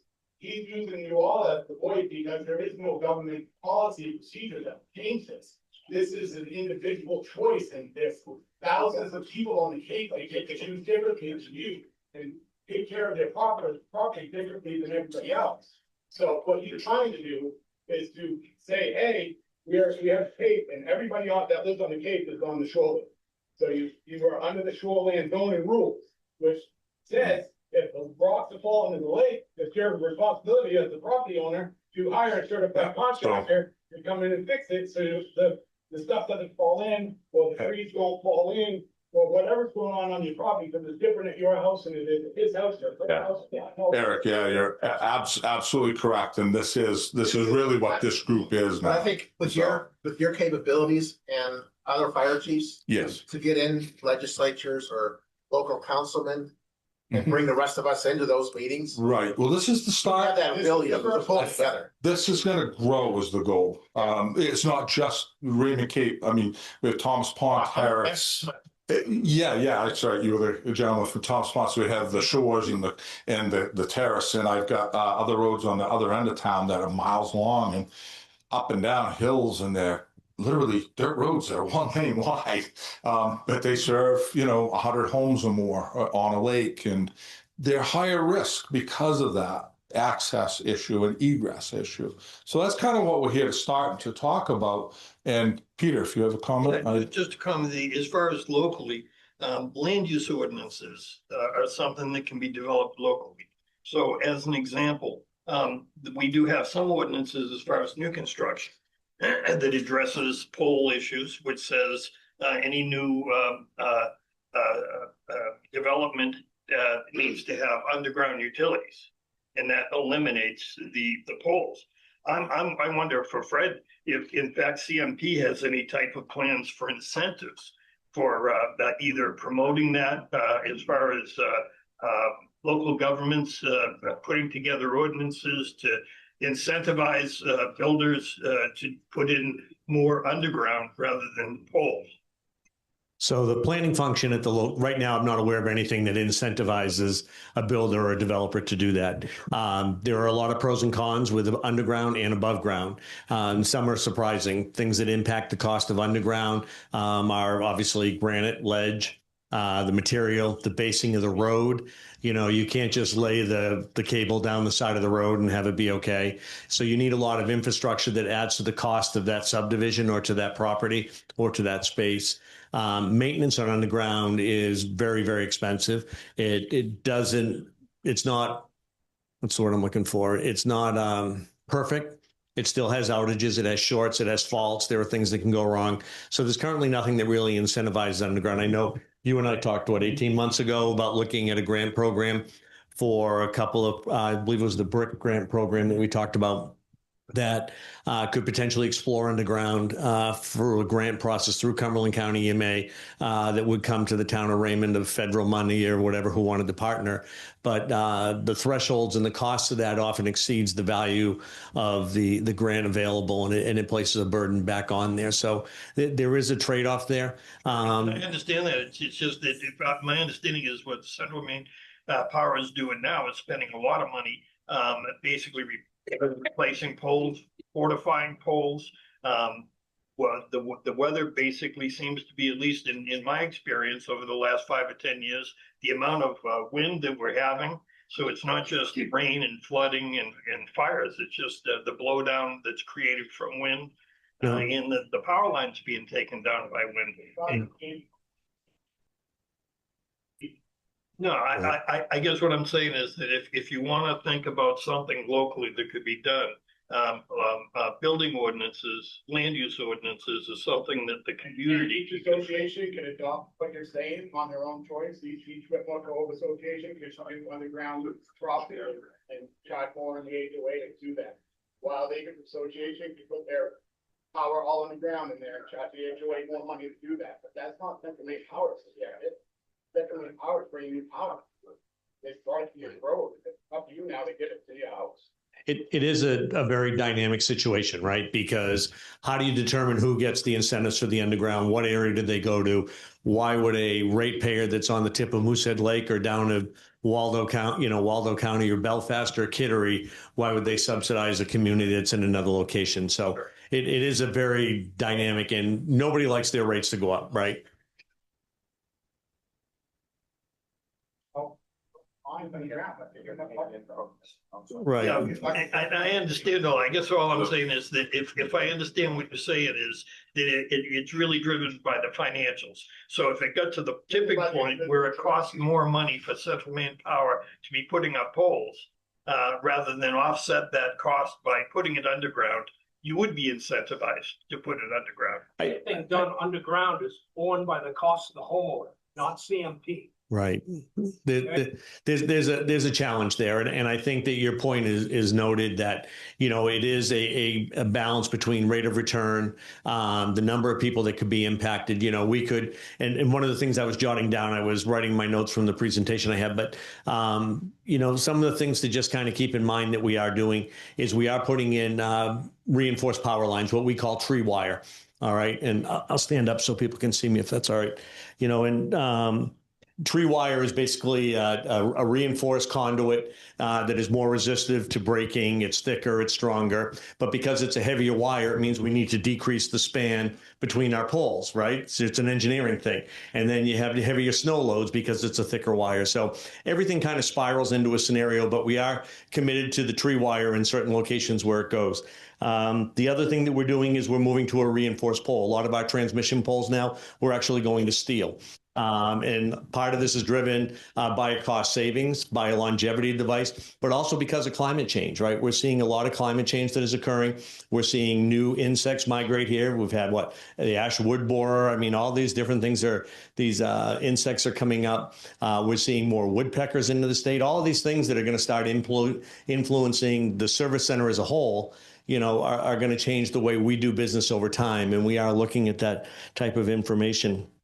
Animal guards, big cause of outage. We actually put basically like a Frisbee on the end of a wire to stop the squirrel and to protect it. And it makes an incredible difference. We've done a bunch of pilot programs with these animal guards, and now they're becoming norm. As we recreate a line, or if we start having a significant number of outages, you'll see us putting up animal guards in these locations to minimize the number of times that we have an outage. Automation is a big thing we're investing in, Cumberland and York County. The ability to redirect the flow of electricity around an outage is something we're really working on. A smart system or an intelligent grid makes a big difference in how long you're without power. And it's tough on a single dead-end loop like Raymond Cape is, I'll be honest with you, but if you have an area that we can backfeed or change the direction of that electricity, then we're working towards improving that intelligence and also getting more precise notification of where that outage is. And that helps us respond accordingly and address things. So we are doing a lot of things in addition to our veg management. The debate that goes on, though, about above ground or underground and the cost and who pays and how it works is one that I think will be going on for decades to come around that. Even the burying of transmission lines is being explored in other parts of the country. And in some cases, you think the cost outweighs the benefit, but a short period of time later, for whatever happens in the world, there's a short. Now you got to go back out. You got to redisturb that ground. You have to dig it up versus pulling up with a bucket truck, taking the pole, changing it out. So right now it's a fine line, but we do look at both. We encourage both. The opportunity is there for a developer to do both, and a subdivision, I don't know who was mentioning that, but as a subdivision or a homeowners association, you can certainly elect to drop the feed that's going to your house and bury it underground. As a homeowner, you have the right to drop the feed that goes from the pole all the way underground and have it come up underground in your property. You can contract with an electrician to do that who will know the right people. The piece to remember is the power has to get to you first. And I think that's one of the, if I can go for just a second, all right? That's one of the things you need to understand about veg management. Just a couple of things, to keep in mind is that our service center is 11,000 square miles that Central Maine Power maintains, 670,000 plus customers. We have 25,000 miles of line that we manage throughout the state of Maine, which is all well and good, and we appreciate everybody's support for that. The vegetation management system that our arborists manage throughout the state is a 6-year cycle. And we're looking to shrink that down even more when the current rate case has been filed. And we won't get into that whole debate because we could be on both sides and be here all night. But tree trimming is a big thing. Actually, give me just 1 second here with my hand. I should have given you these slides, I guess, Bruce. But 41% of non-storm related outages are caused by trees. Over 94% of these trees that cause these outages are outside of our right-of-way. So again, we're coming back to a point where it's the homeowner's property.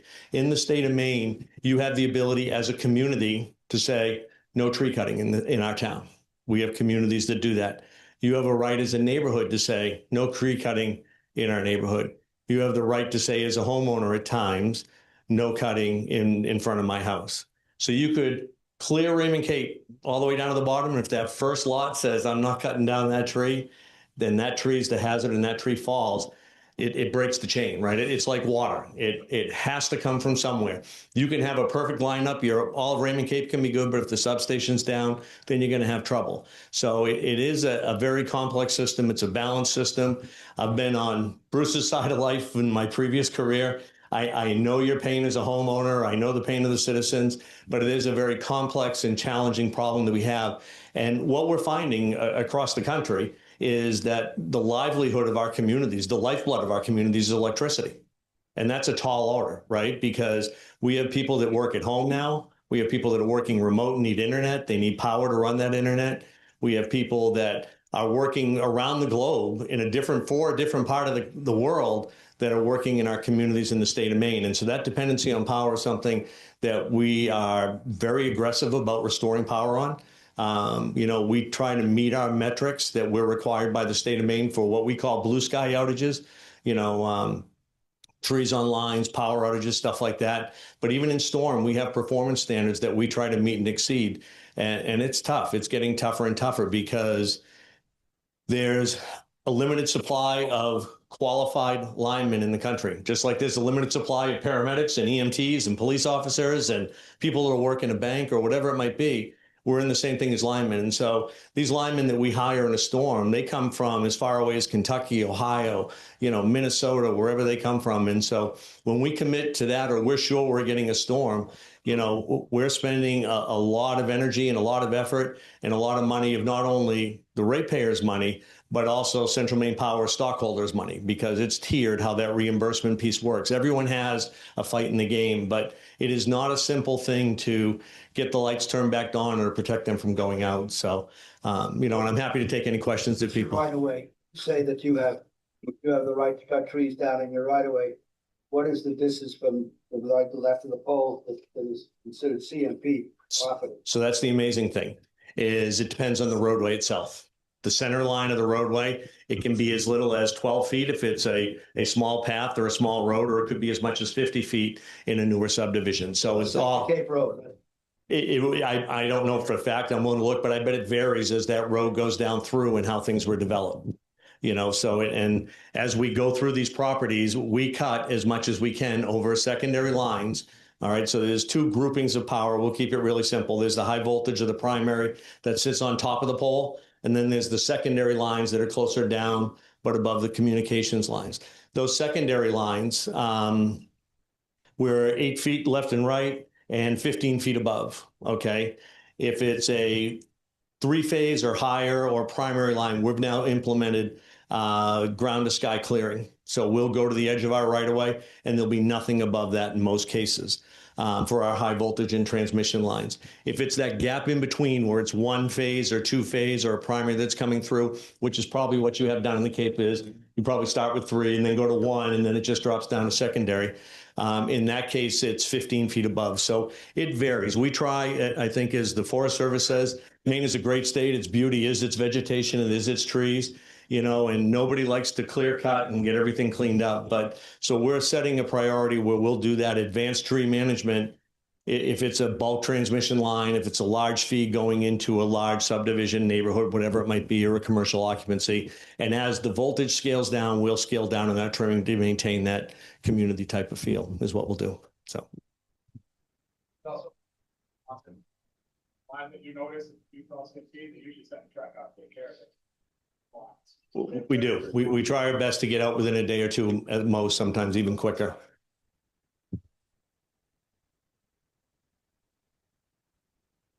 Yep, definitely.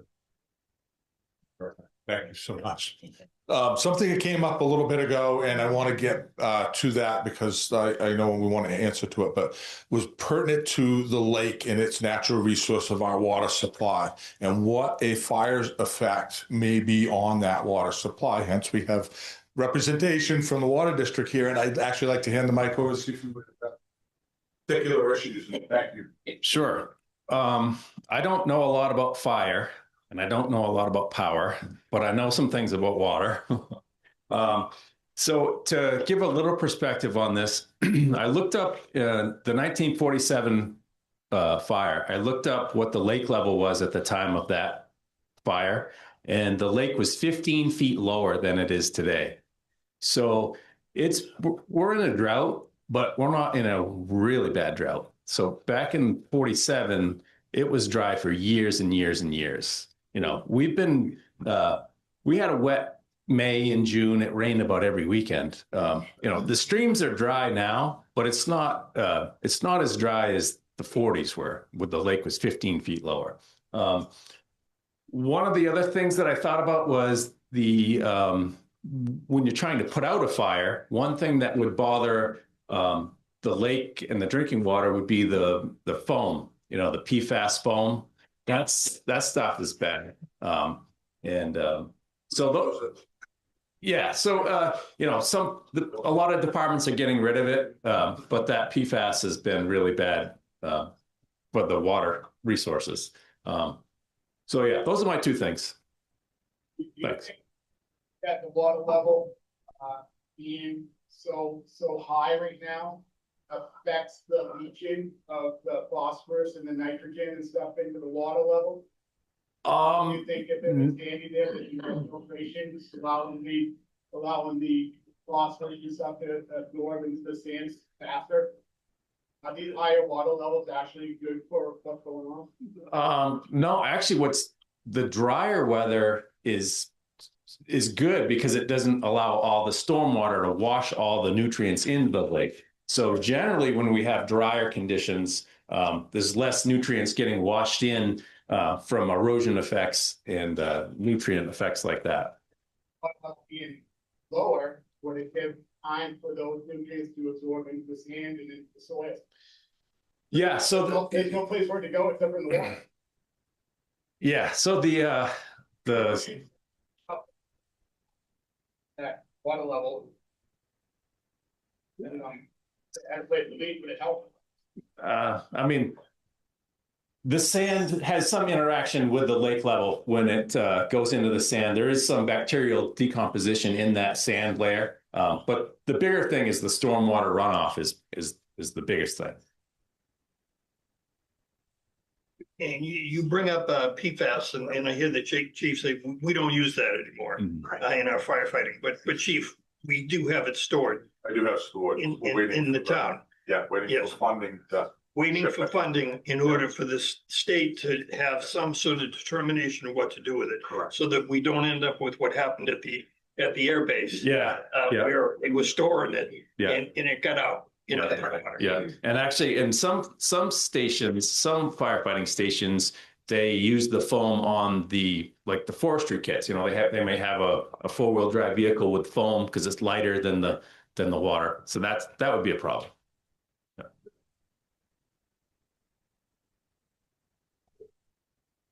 Thank you. Thank you.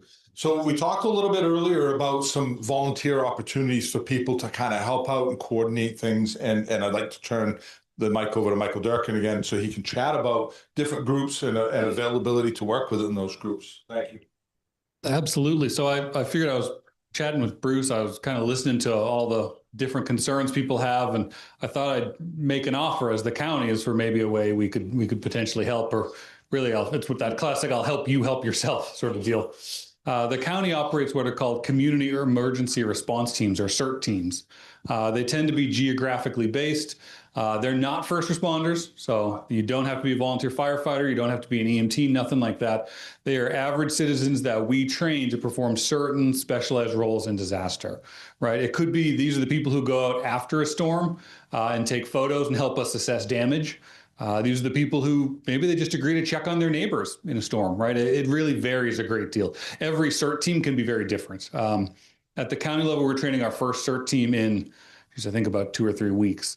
And that's going to be kind of a county-wide one. However, there could be a Raymond Cape CERT team that is geographically based and focused. And I would argue that because of the unique needs and hazards you all are seeing, mixed with the passion I'm hearing in the room, I think you all would be a really good candidate for one. If you wanted to form one, it's completely up to you, of course. All we need is a group of interested people.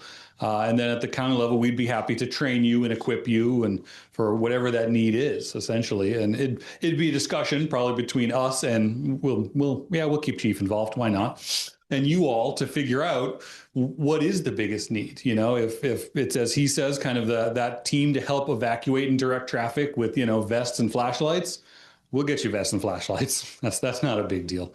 If it's, you know, you want to, you know, learn to do the home fire assessments and provide that service to your neighbors of, hey, you need to, you know, trim the limbs up this high, you need to push the debris back that far and that sort of stuff. Whatever it is, we can figure out what those kind of specialized, unique needs are. So if folks are interested in that as a potential option, I think you all would be a really good candidate for it. Let me know after the fact and I'll connect you. I don't actually run the program, but I'll connect you to the person who does.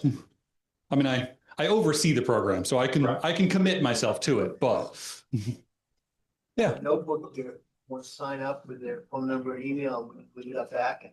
Sure. Yeah, I'd be happy to. Absolutely, absolutely. And that would be great. And like I said, there's a lot of things we can do. And there's a lot of other things we can do with some detailed training as well, with kind of like with the department. So we can get into those things if people think there's a need. Obviously, reach out to us and we'll get you pointed in the right direction. So that was, it says that. Now, we've addressed all these. I want to have Dennis say a few words real quick as a selectman, and then I want to wrap it up and come back around to see that we've addressed everything and hear from the people here that asked us to address these. And then I want to set some goals, if it's possible, based on what we've chatted about. These may not be pertinent anymore. We may have a whole new list to write out. So, but Dennis, if you'd like to speak for that. I'm not going to stand up though.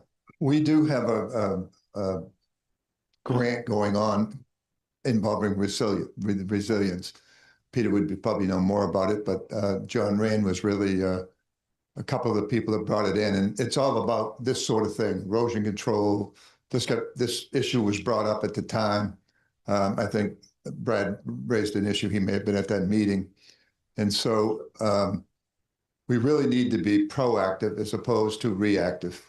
And believe me, we've had some really strange things in this town. One that wasn't mentioned was the ice storm. And anyone that was here knew it was hell.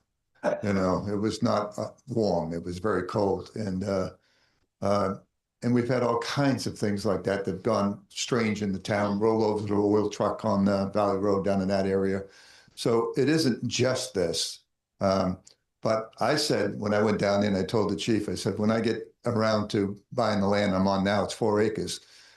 I cut a path all the way around my perimeter. And it started out as a bike path for my future grandkids.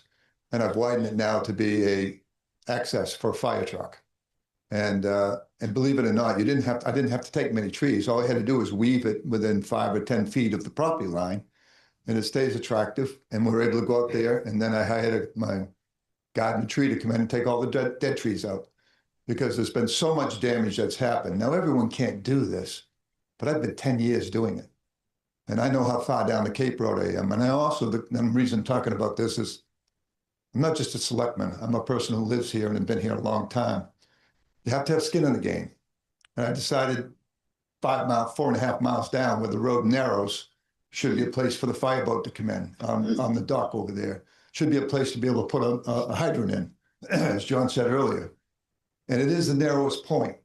And so the other thing I figured out is if the fire was burning and it was coming my way, I go down Fry Island and get on the ferry. So you got to think for yourself. You just can't always think that you're going to go out and fight the way out.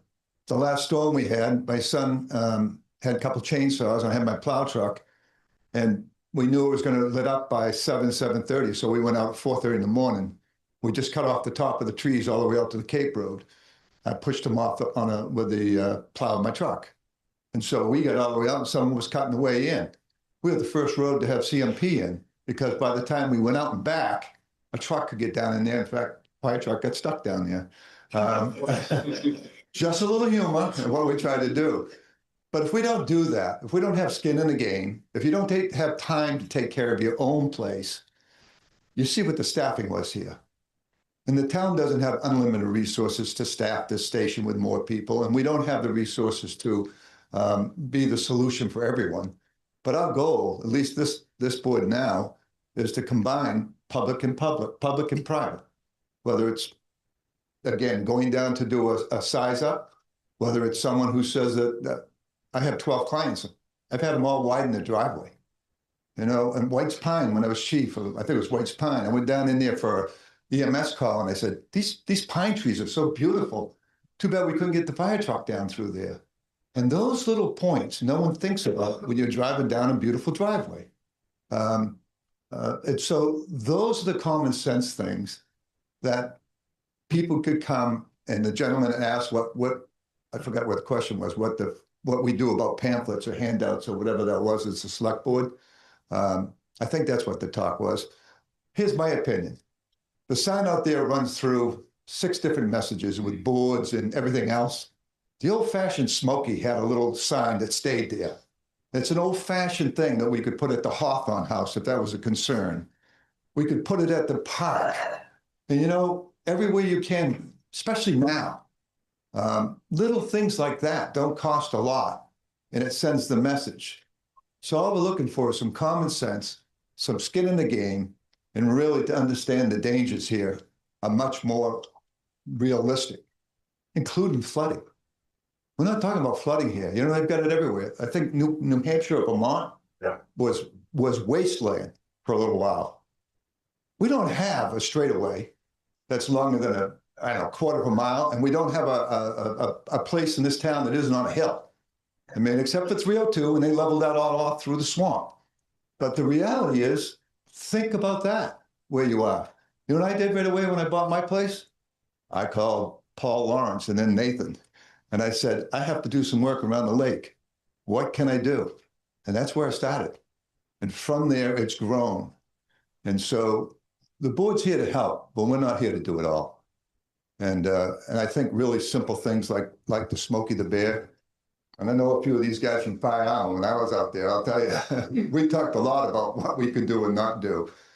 Don't think it's only one way out.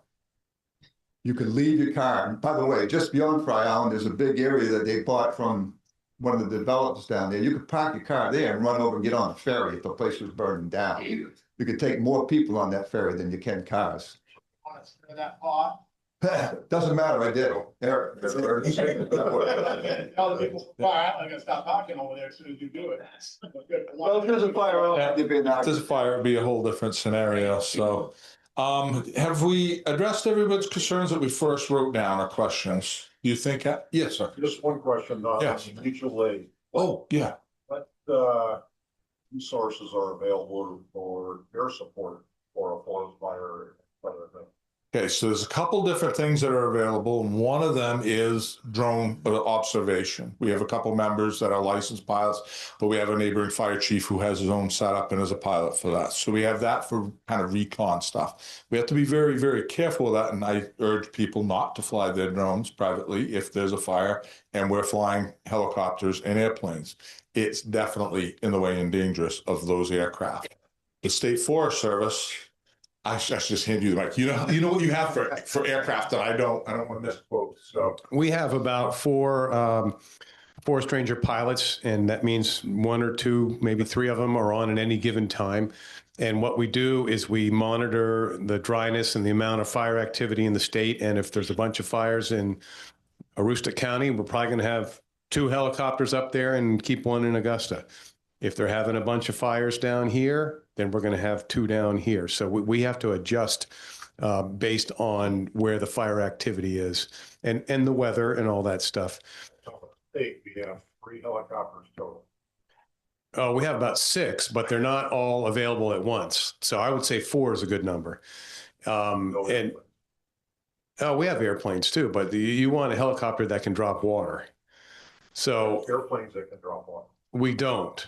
That's more of a Western thing. Okay. There's not any, what they call the scoopers on the East Coast, except for in Quebec. Okay, those are generally not used on the East Coast. Okay, that's something that's done out west and in the south. Having said that, there's a Type 1 helicopter that's staged in Lebanon, New Hampshire right now that was put there by the U.S. Forest Service that is the same type that's used on the big fires. So it just depends on a national basis where the fires are, what equipment you will get. But I don't think you're going to get a big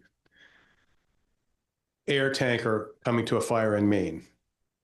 We can do a lot with our helicopters, but they don't do everything. You still need boots on the ground. They can knock down a fire so the firefighters can get in safely and start dealing with it, but they don't put everything out. So good questions. Along to the Northeast Compact. Yeah, we have mutual aid.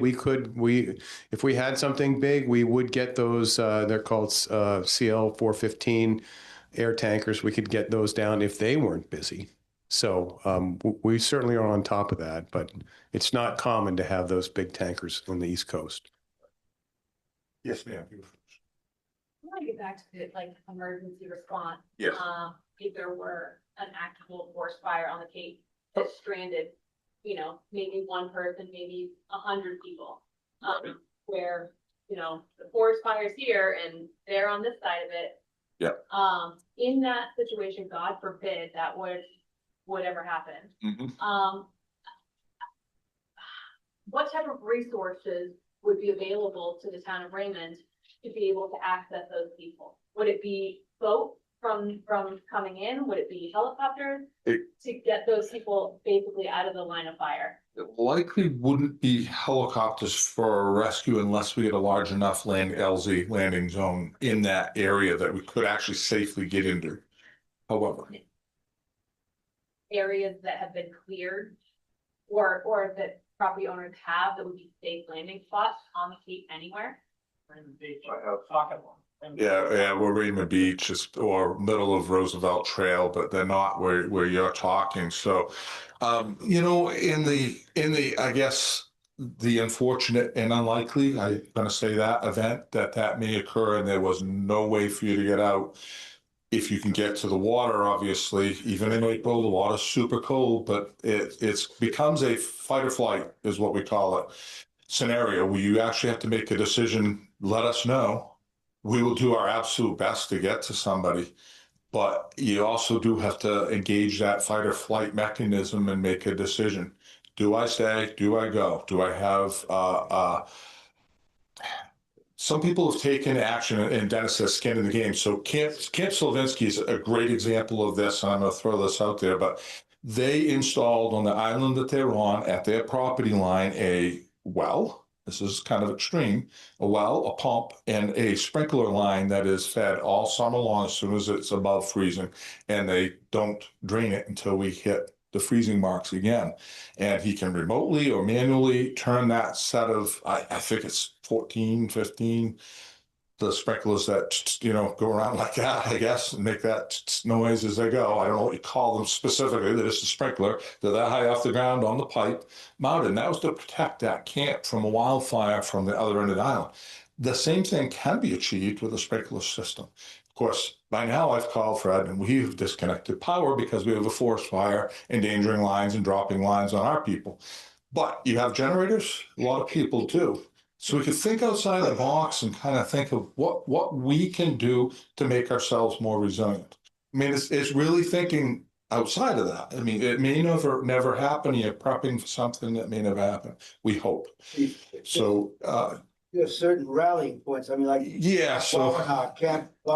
mean, getting to a boat, getting out on the water, and things like that. And what we can do is develop points like that. So coming back around to it and up where my old camp was, we had kind of medevac sites. This is what I'm thinking of. And that was an area that if there was an emergency, not only would you go to get a medevac helicopter, but you also would go to get away from a fire or whatever. That was a safe zone that they created for multitudes of different things. So it may work. Yeah, a unification, reunification type, or evac, whatever you want to call it. And maybe, I don't know where you are, but if you're closest to the ferry landing, It may be you jump on that ferry, you go across to the island, and maybe you're on this end and the fire's on the other end and you're going to come up. It may be that you have to make that decision to go out on foot. Maybe the road's compromised, and I can't advocate any one of those. It's situational to the point where you have to make that best decision for yourself. And I'm sorry, I can't identify it any more than that. But when we get to a point in time, the fire's encroaching, I've got no way out. I have to make that decision on my own. I'm going to live or I'm going to die. And I hate to put it that way, but that's the reality of that if it's that bad. Now we can put together plans to try to evacuate and things like that. We get notification out there. Let's hope we never get a fire that big. We talk a lot about California. The Paradise fires were horrible. We had fires in Tennessee that were horrific and burned half of Gatlinburg. And it could happen. Maine burned before. We know that. It could happen. But with today's notification systems and quick response and things like that, other than the extreme, like this drought that we're still in, and I guess a high wind and what have you, and someone being dumb and lighting a fire, I don't think it's going to happen. I hope I'm not jinxing myself. I really do, but I really hope it wouldn't happen. I think everybody's heightened enough to know to report it quickly if they see, smell anything. A lot of cities and towns around it getting an absolute ton of calls to go out and there's smoke in there. I just did one the other day. I had a neighbor call went in on my road just the other day, and 2 a.m, we're running around looking for, and it's a campfire. So but that's what we have to do to good fire, bad fire, and decide that. So I'm hoping I'm answering your question, and I may not be. There's no real great answer for that, and sorry, right in the back row we had one. Yeah. What if we were all to pedal our feet down to the ferry landing? That's our place to exit. Yep. We're blocked off. Yep. Do we have arrangements with the ferry to utilize that as a passenger transport to get off that? I'll make one phone call to the right person and things will start happening and we will make it happen. In an emergency, in winter, we're talking about a different scenario. Well, the ferries don't run and we're totally a different scenario. Different altogether. So, Power shut down. Yeah, power shut down on the island a lot of times in the winter just because it goes out. CMP doesn't prioritize that as high when there's nobody out there. So yeah, there's a bunch of different scenarios we deal with. Yeah. We've had several on the Cape. Yeah, we had a woods fire on the Cape this year for sure, and it was 1.5 acres is what it got to. It had actually been burning all day, and it was only when it got dark. It was in end of April, beginning of May. And it was when it got dark and we were out on, here's the scenario. We were out on 2 rescue calls. So there's no crew here. Mutual aid had to send a crew in. They only had 2 people. So 2 people are coming to get on Lombard Road and we get this fire and the neighboring people could see it. I believe we have someone from the camp next door online right now. And oh, by the way, well, I'm going to interrupt right now. Say anybody at home watching on Zoom, please, if you have a question, raise your hand online and we'll see it. So thank you. And anyways, we had this fire and it consumed a lot of resources because nobody was around. We were all at the hospital with all our crews. I was out of town coming back and I was 30 minutes into it before I could get there. So that's the reality of what happens sometimes. And that was only seen because it was nighttime. And that's when someone could see it out their window. So, sure, yes. I was just going to say that the military classifies the landing zone, they call it LZ, 100 by 100. 100 by 100, area, so that a helicopter can get down there. Correct. Not hit branches of trees, so they can get up and in there safely. Yes. So people that have property on Raymond Cape, they have enough area that they could open up an area that's 100 by 100. A helicopter could get in. Your own info. I'm sure there's numerous locations that could have throughout Raymond Cape, but they have to be known, they have to be maintained. Right. They can't have any, trees in the way, branches. And you just can't cut a 100 by 100 square out of 100-foot tall pine trees because they need to have an approach. They don't come in and just straight up and down it either all the time. So anyway, yeah. So yes. that, You might want to mention to people why one rain is not enough. one rain. Oh, God, yeah. I mean, if we're going to talk about the fire danger right now, where we're at in this drought, and this may be up to 4/10, maybe a half an inch that we're going to get overnight tonight. It's supposed to still fall very fast, I believe, and move out very, very fast.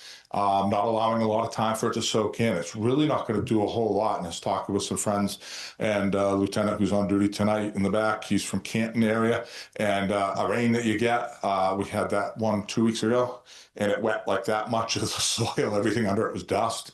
So when you burn a pile of brush, any of the root matter and duff matter that's underneath can hold that heat, and it can travel in the roots and stay there. They've had several fires up in that area already this year. We've been fortunate, and we haven't, and I think it's because a long time ago when Dennis was chief, we started that process of really regulating our open burning so that we didn't have a lot of these issues. And we promoted chipping, and hauling the brush to the dump was one of the big ones when we had the dump. So it helped us a lot. My question has to do with with drought conditions, and drought conditions like what we're having now increase the depth at which burn can continue. Yes. In short, yes. Everything underneath is dry, and the materials die, and there's material in sand even that can burn. And kind of alluded a little bit to it, but root structures can burn and carry the fire to 50, 100 feet in certain conditions, and pop up on the other side of our parking lot from where I'm standing, if you will. It can happen days and days later. And I'll think back to a call we had on Notched Pond years ago when I was in New Gloucester. That very thing happened. The burning permit was issued like on a Monday, for example, and on Friday we're getting called for a woods fire. Wasn't really much of a fire, but I'm standing there looking at a spot in front of me that's turning black by the second and starting to smoke. And I look over there, and 100 feet away, there's a spot turning black and starting to smoke. And we spent days there digging and grubbing that very material out of the ground. It was that dry at that year. It was similar to what we have this year. So yes, it can perpetuate that, it can make it burn even more or be higher risk. So that's why, like I said earlier, we went online today, and despite the little bit of rain we're going to get, I blocked all permits at least until the 17th of the month.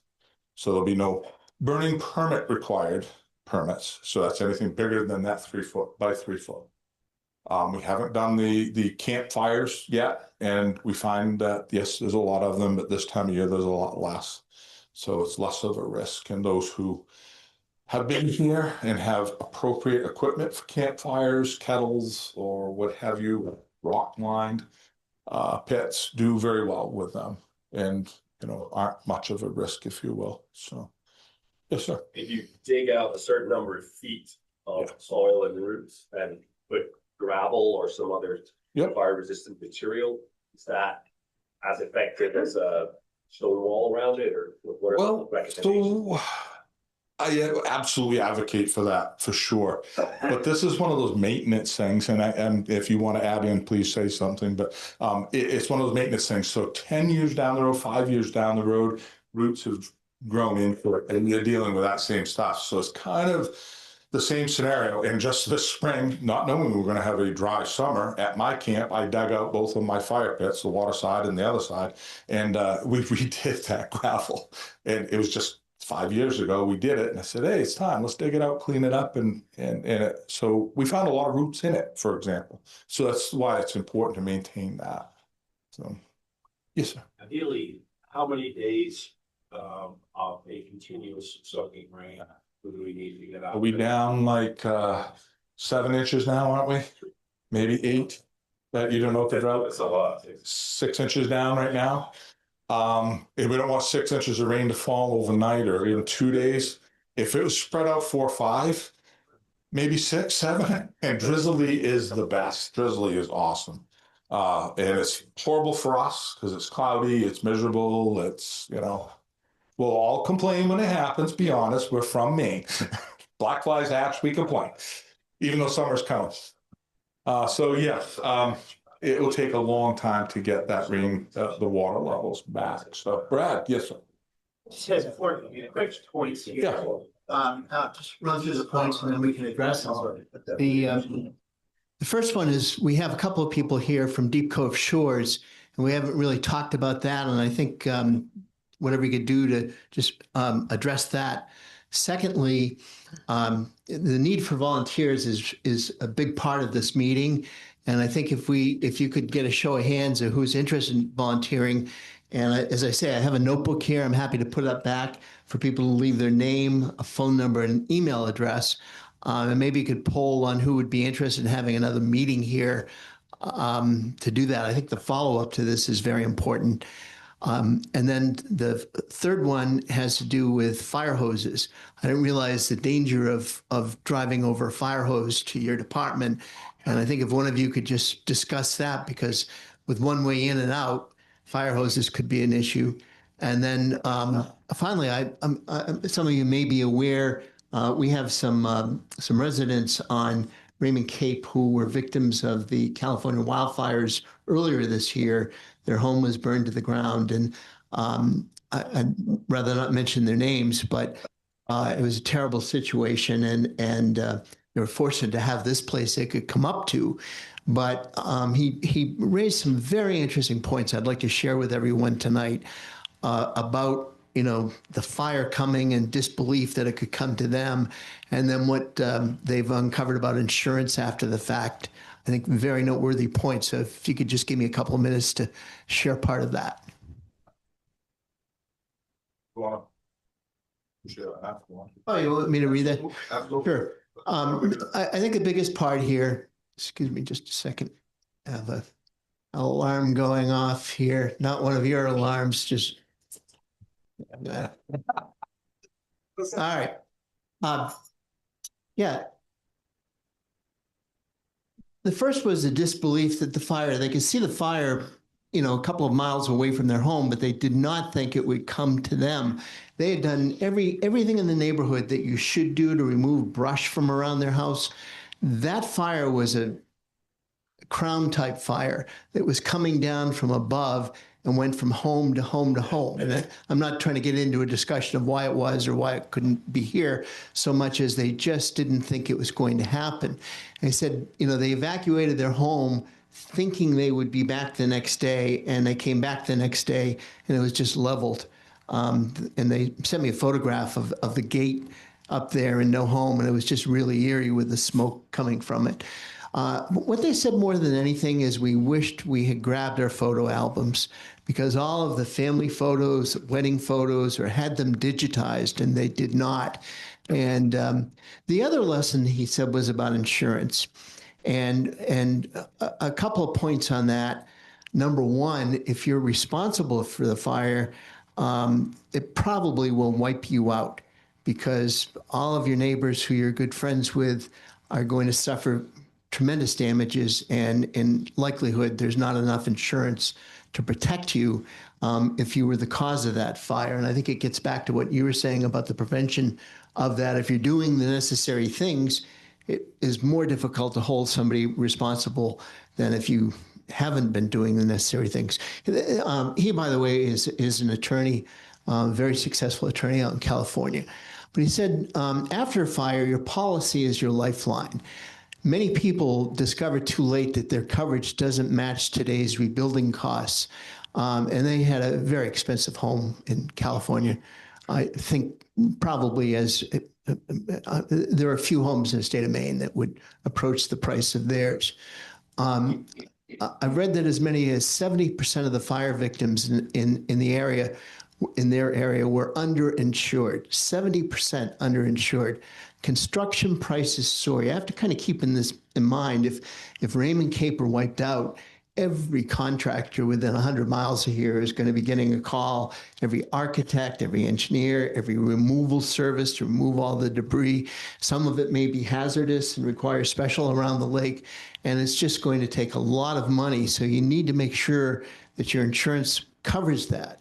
The other part of this, building codes change. Suddenly you're underinsured.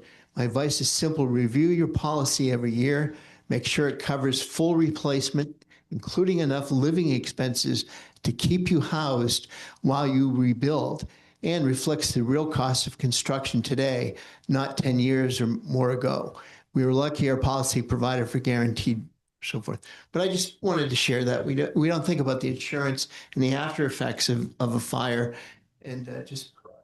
Hey, Bruce, can I just chime in real quick on the insurance side of this? Yes. So over the last 3 or 4 years here at Maine, or just across the country, we've had a significant inflation.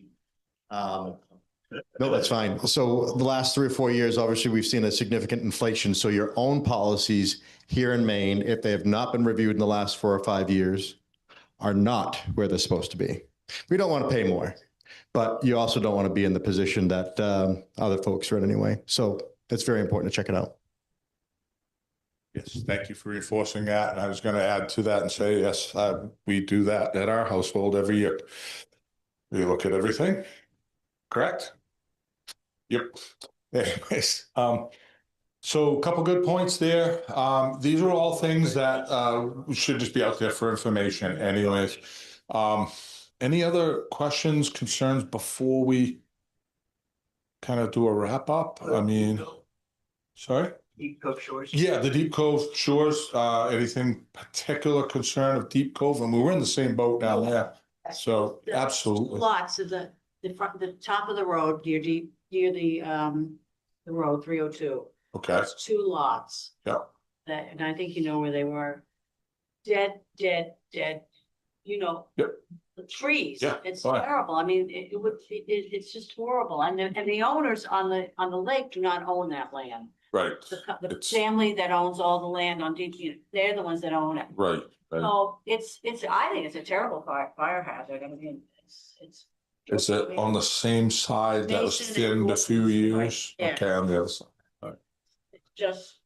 Yeah, I mean, this is all stuff that we unfortunately don't have any control, but we have persuasive control, if you will. Right. And it's stuff we can talk to folks about and say, you know, if you. People on the lake, they've talked to those people. They have, and they won't do anything. But it's just. It's too bad. It's a terrible fire hazard. I mean, it got worse after those storms in 24. Right. Really, I mean, just huge, but it's just. Right, and we have had, and I think we've identified this time and again, that the winds, the heavy snows and everything have brought down so much fuel, and everything out there, it's fuel. That's what we look at it as. That's what our forests are. But we know that we can clean them up, we can chip them, maintain them, get rid of ladder fuels, move combustible things from our homes. Don't stack your firewood under your deck. That's a huge one. Don't stack it under the deck. People do it all the time. I used to do it. I don't do it anymore, but I used to. So I know people do that. It's a convenient place to store it. It's covered right by the deck. When you have a fence or fencing, wooden fencing, and you tie it into your house because you don't want the dog sneaking around, right? So you put the stockade fence right to it. Putting in a few feet of chain link or something like that is really recommended because it breaks the continuous fuels. So if the fence is burning and it's burning towards the house, you get metal. It's not going to burn so hot. It's not going to burn well at all. Hopefully it'll put the fire out or stop it. And we can put a hydrant on Deep Cove. What to say?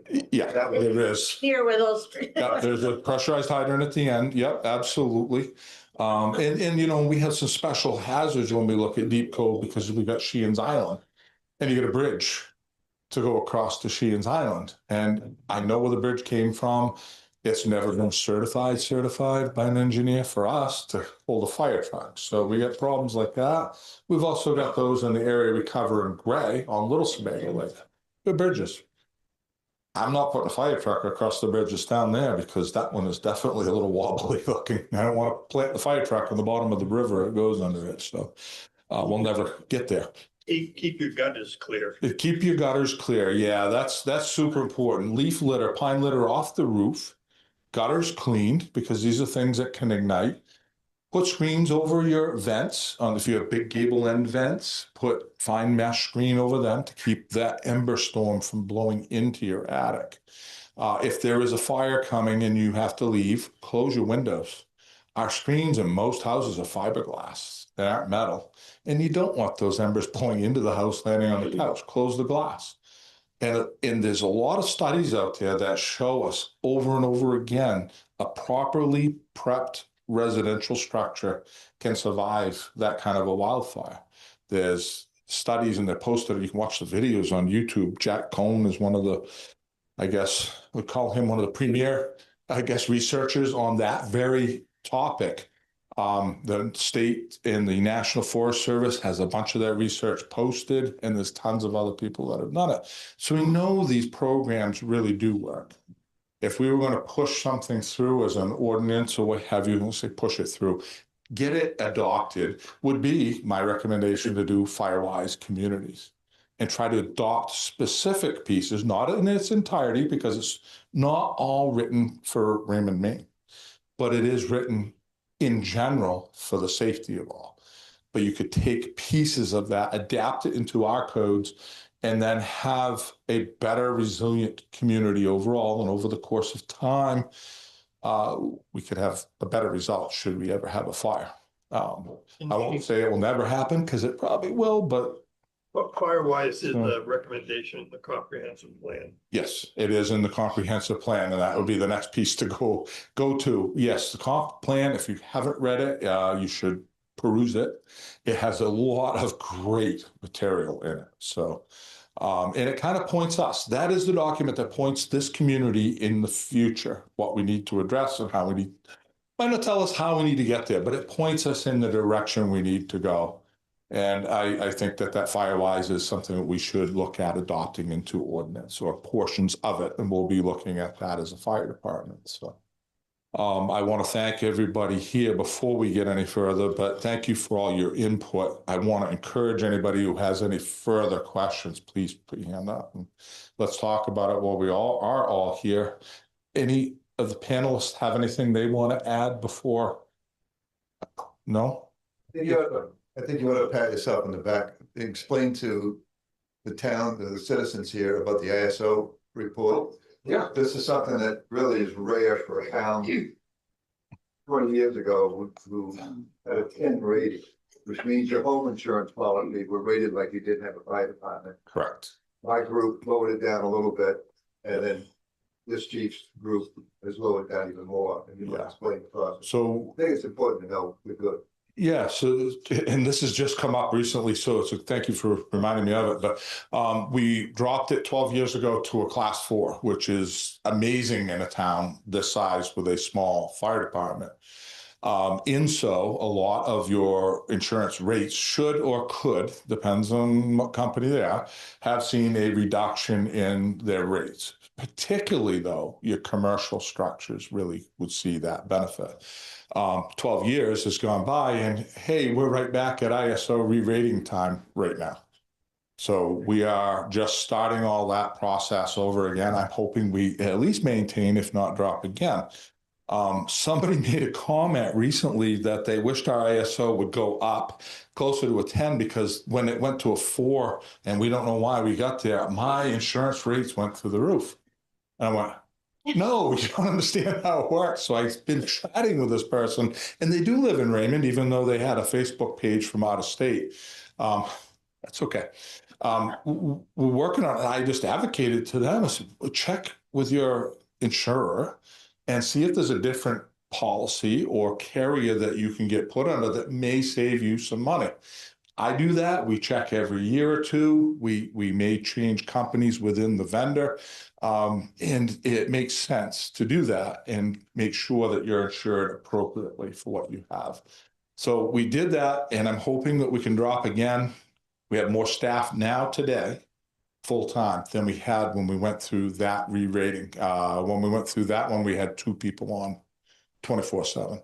And now we have most days 4, 24/7. And then you've got the influx of the chiefs during the day, during different days of the week. So that adds to our staffing levels.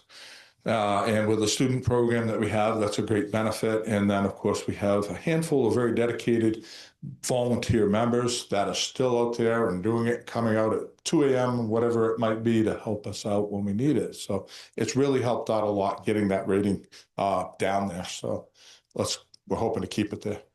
John.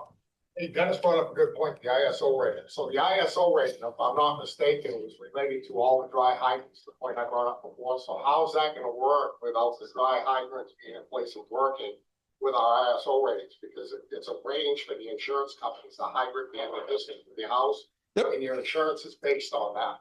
So partly true, yes, not completely.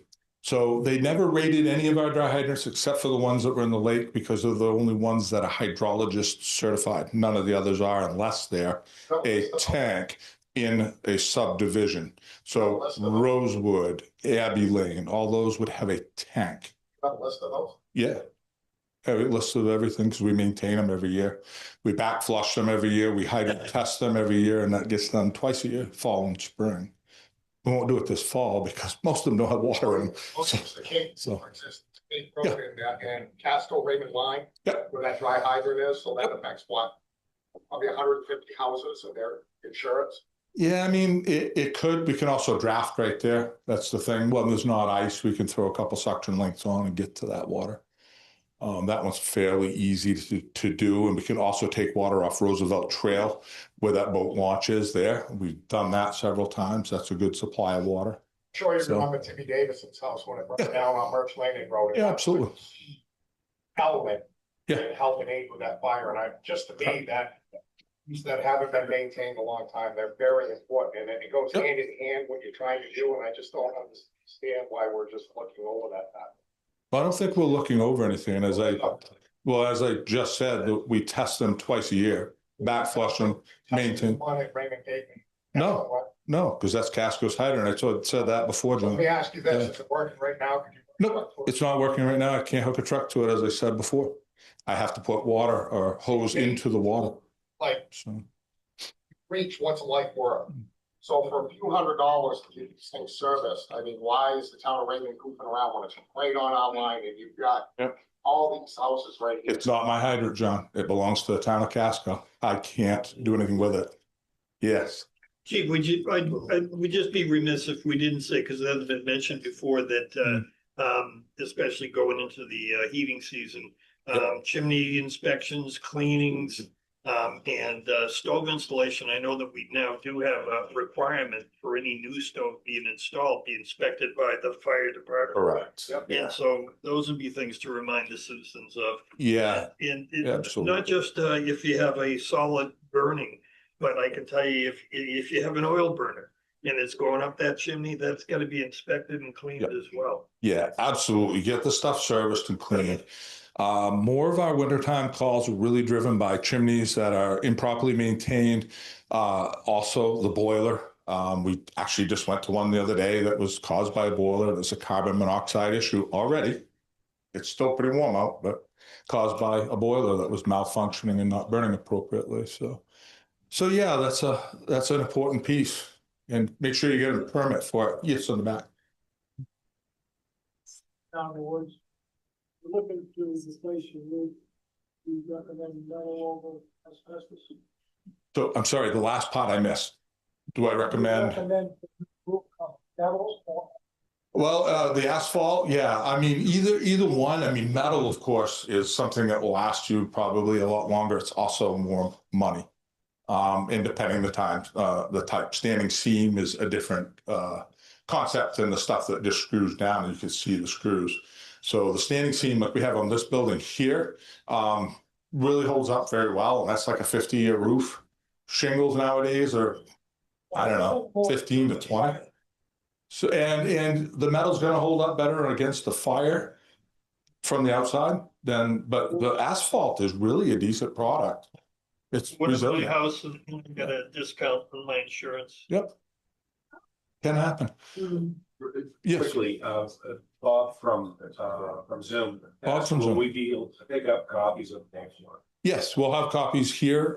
We can send it out, and actually, I could probably scan and post it or send it by email. That's what I'll do. Scan it and send it via email to them if they provide us the email.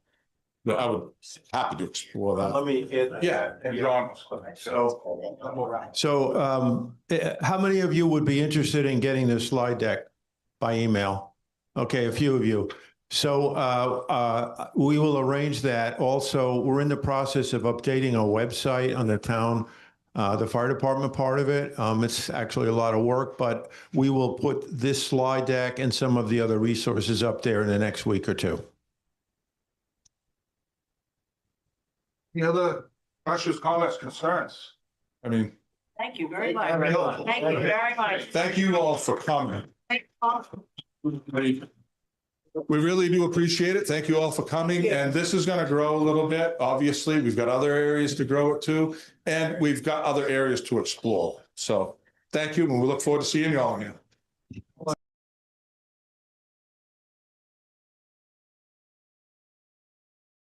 Welcome to the Wednesday, October 8th, 2025 Planning Board meeting for the town of Raymond. The Planning Board will come to order. The board does have a quorum, and we'll start with roll call with Jackie. Jackie Sawyer. Stephen Clark. Greg Foster. Robert O'Neill. Mark Childs. This is a public proceeding, and unless the board specifically votes to go into executive session, you have the right to hear everything that is being said and to look at all the exhibits that are presented. Please notify the chair if you are unable to see or hear. The board works from a published agenda that will be considering tonight's items in the following order. We have the minutes from the September 10th, 2025 meeting. We have old business, the review of the short-term rental ordinance, and a review of the marijuana regulation ordinance. I'm going to move that the marijuana regulation ordinance to follow the new business, which is a presentation by Verdun Malik from the state concerning the marijuana ordinances, followed by staff communications and updates, and then adjournment.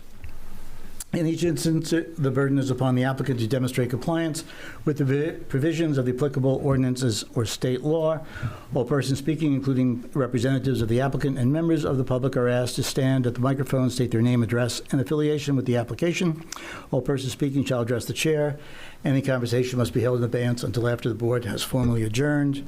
I don't anticipate any votings on any projects this evening, so I'll do away with the final couple of paragraphs there.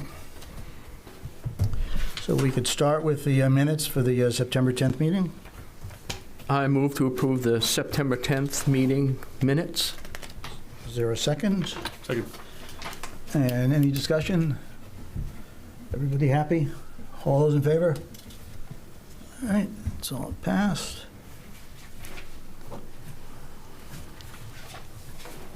Bob Kevin's son. I'm sorry? Yeah, Kevin. Kevin's son. Oh.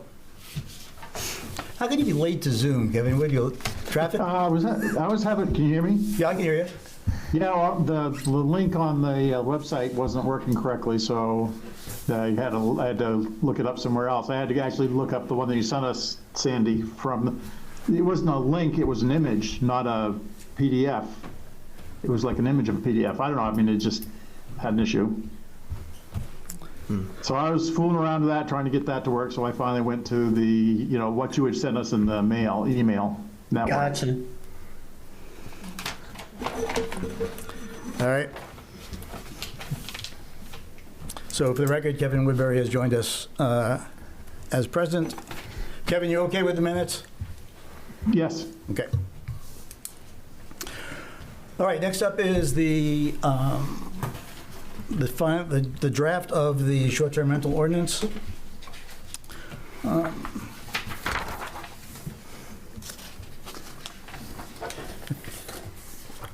Just a timeline type thing. I thought that it might be appropriate, since the selectmen gave us this tasking, to go take where we are right now back to the selectmen. But their schedule is pretty tight, and in thinking about it again, it really is only going to delay the process by a couple of months, and it probably really isn't all that necessary to do that. They're going to get it anyway, one way or the other. So I would propose that we kind of move along with this. I think we need to figure out some verbiage for the effective date to put in here. Mm-hmm. But does anybody have any really concerns at this point with the short-term rentals as we stand? It came back from Phil. We incorporated the changes that Phil were suggested, and I think we're okay. Is that? I had one question about the $1 million coverage for the insurance. Is that a pretty standard thing? I don't know if Jason can attest to that or not, or is that just something we kind of came up with? I'm just wondering what kind of expense that's going to do on the person that's got to get $1 million coverage, but is only renting the house out X amount of weeks out of the year. Yeah, to be honest, I don't know how that would compare to other towns or how that would work. Okay, I just didn't know where we pulled that from. Yeah, that was pulled from a couple. There's, I think, 3 ordinances that had that $1 million kind of thing. I think it's a fairly standard amount for this type of use. It seems like pulled from other ordinances and stuff. But I think like Cape Elizabeth was one. Is that a standard thing with renting in general when you have your insurance? It's like when they go get renter's insurance. Is that in your water frontage? Is that part of their insurance anyway? The septic coverage, or? That's a good question. I'm trying to think for my renter's insurance, but I wasn't on a lake front. Well, that's that kind of thing. Exactly. That's the whole thing is how it affects the right. Shorefront. I didn't realize there would be a special insurance just for renters, for shorefront renters, or owners that are renting. Yeah, I want to say, like back when I was renting, just like the stuff was around the $1 million mark, but it was just for any kind of damages. And that's for the actual renter themselves, right? I'm talking about the owner themselves requiring this rental or this $1 million coverage as the owner to rent out.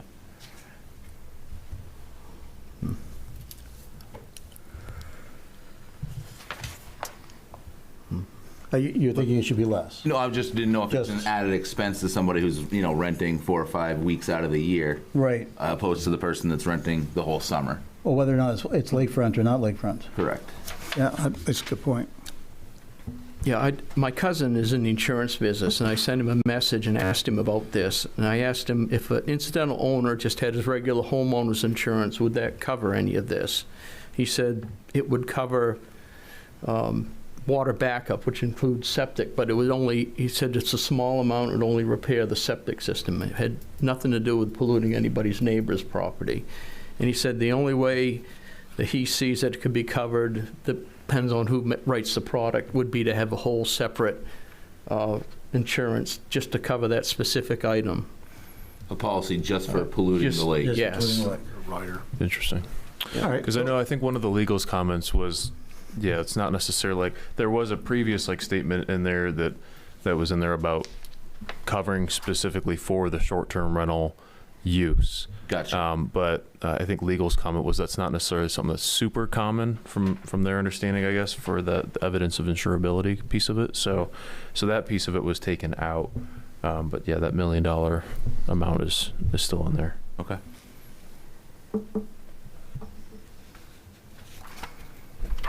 Well, in the beginning, we were talking about our concern for people that just incidentally rented their property like that, and it seems this is not going to be very good for them. Having to buy extra insurance. And I don't know what we're going to charge for fees. We talked about tiered. Were those are specific to fees, correct? Correct. But we don't have those in there. Well, we would not put those in there. Those selectmen will put that. Okay. Okay. And to touch on the fees and inspections, we were going to do inspections prior to any of these being issued occupancy permits for renting, right? So we would do a septic test or hire out someone to do a septic test to know what the capabilities are, ask for the proof of the septic system if they have it. I think they'll be involved in the application. They'd have that when they apply for the permit. I don't think they would apply and then we'd say you have to go get the septic. Right, yes. No, I'm saying we would, but that's part of our inspection as well, is the septic, in order to give that occupancy permit for renting. Right, but we really can't inspect the septic. That's something that's generally done by a third party. We don't have the equipment to go in and scope somebody's septic system and look at it, and nor the expertise to see exactly what we're looking at through that. So I think that's why we said, have a third party, they inspect it, and then once they sign off on it, I think would be part of the application. Okay. If that makes sense. Yeah, I guess my holdup is just the added, like Greg said, the added expense for get that $1 million coverage just if you're in that shoreline zone and you have a system. But to some people's point, that they have a new house, new septic system, that should all be up to snuff, really. But yeah, I guess that was my only holdup. Well, we could leave it, and we could do a query as to what it's actually going to cost. And Yeah. we can look at it then at the next time, when we get it for the public hearing, we can just look at it Yep. at that point. Okay. I mean, if you want, otherwise we could, I mean, I do agree with you. If you're, I guess it's two ways, right? If you're renting your property, then that would be an expense that goes along with that rental, right? So you would just kind of pass that along. Yep. Yep. So that you really wouldn't be paying it. You'd be passing it Be along. part of running their, quote, Yeah, that's semi. right. That non-business. You know? Yep. Yeah. So it seems okay. Yeah. I also imagine most short-term rentals themselves probably have to get or show some kind of insurability through those platforms as well. They don't just kind of want like some random thing. If they're going to be responsible or host those on their actual platforms and sites, they probably want those to be taken care of as well. So I imagine it's probably something that's already required like separately for like those like Airbnb or Vrbo sites, but still including it in this ordinance captures that as well. That way it kind of protects the town. Okay, yeah, I guess that was my question too, is if someone like the RBO, they kind of have some type of wording about insurance and stuff like that, then. Yeah, I imagine that they don't want the liability on themselves. They do. So, Okay. So Brett, on section 1, item B, we have a blank line that says effective. I think that's something I could coordinate with the town clerk just to figure out when exactly that town vote date would be, or, Well, the effective period, I guess. Can we just put in there upon adoption of the ordinance? Because I don't know when it will actually get adopted, if it's going to get adopted at all. Well, it'd be town vote, Well, unless we're depends on hosting when the town vote is. Right, that's what I'm saying. So I could coordinate. Do we know when? Already, like this early in advance, like when the town vote would be next year, kind of thing, in the effective period for it. Well, but I'd like to have it open, you know, I don't want to pin it down to a date. Okay. So if we can just put it in there, you know, upon, I mean, we never put effective dates on any of our other ordinances. It just is a matter of when it passes, it becomes effective.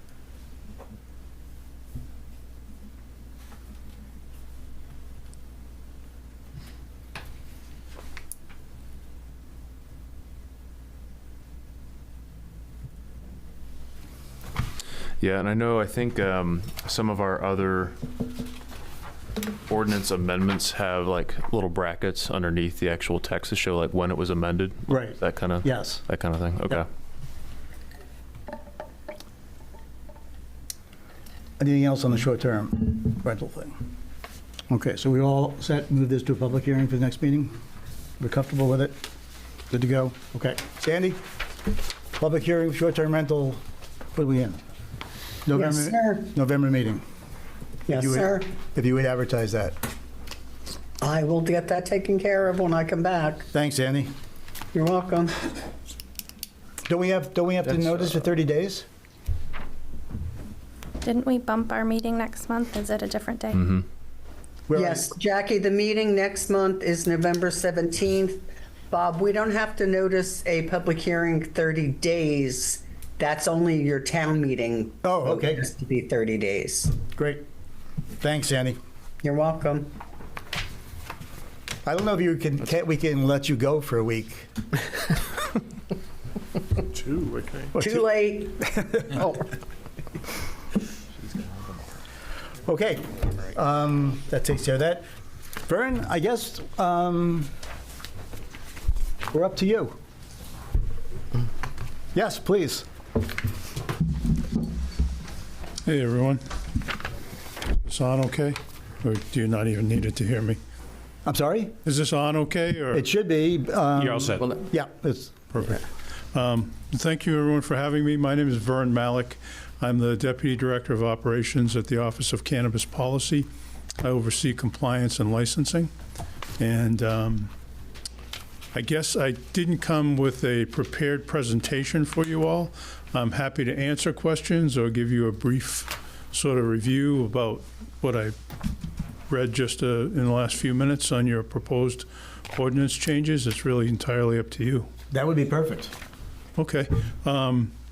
So one thing that jumped out at me when reading this is that You referenced sun-grown cultivation and the 100 amperes or less per 1,500 square feet.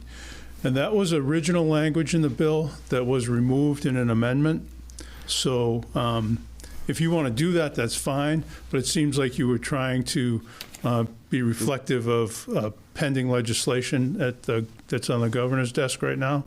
And that language was removed entirely as being really too difficult to, from a compliance perspective, to enforce.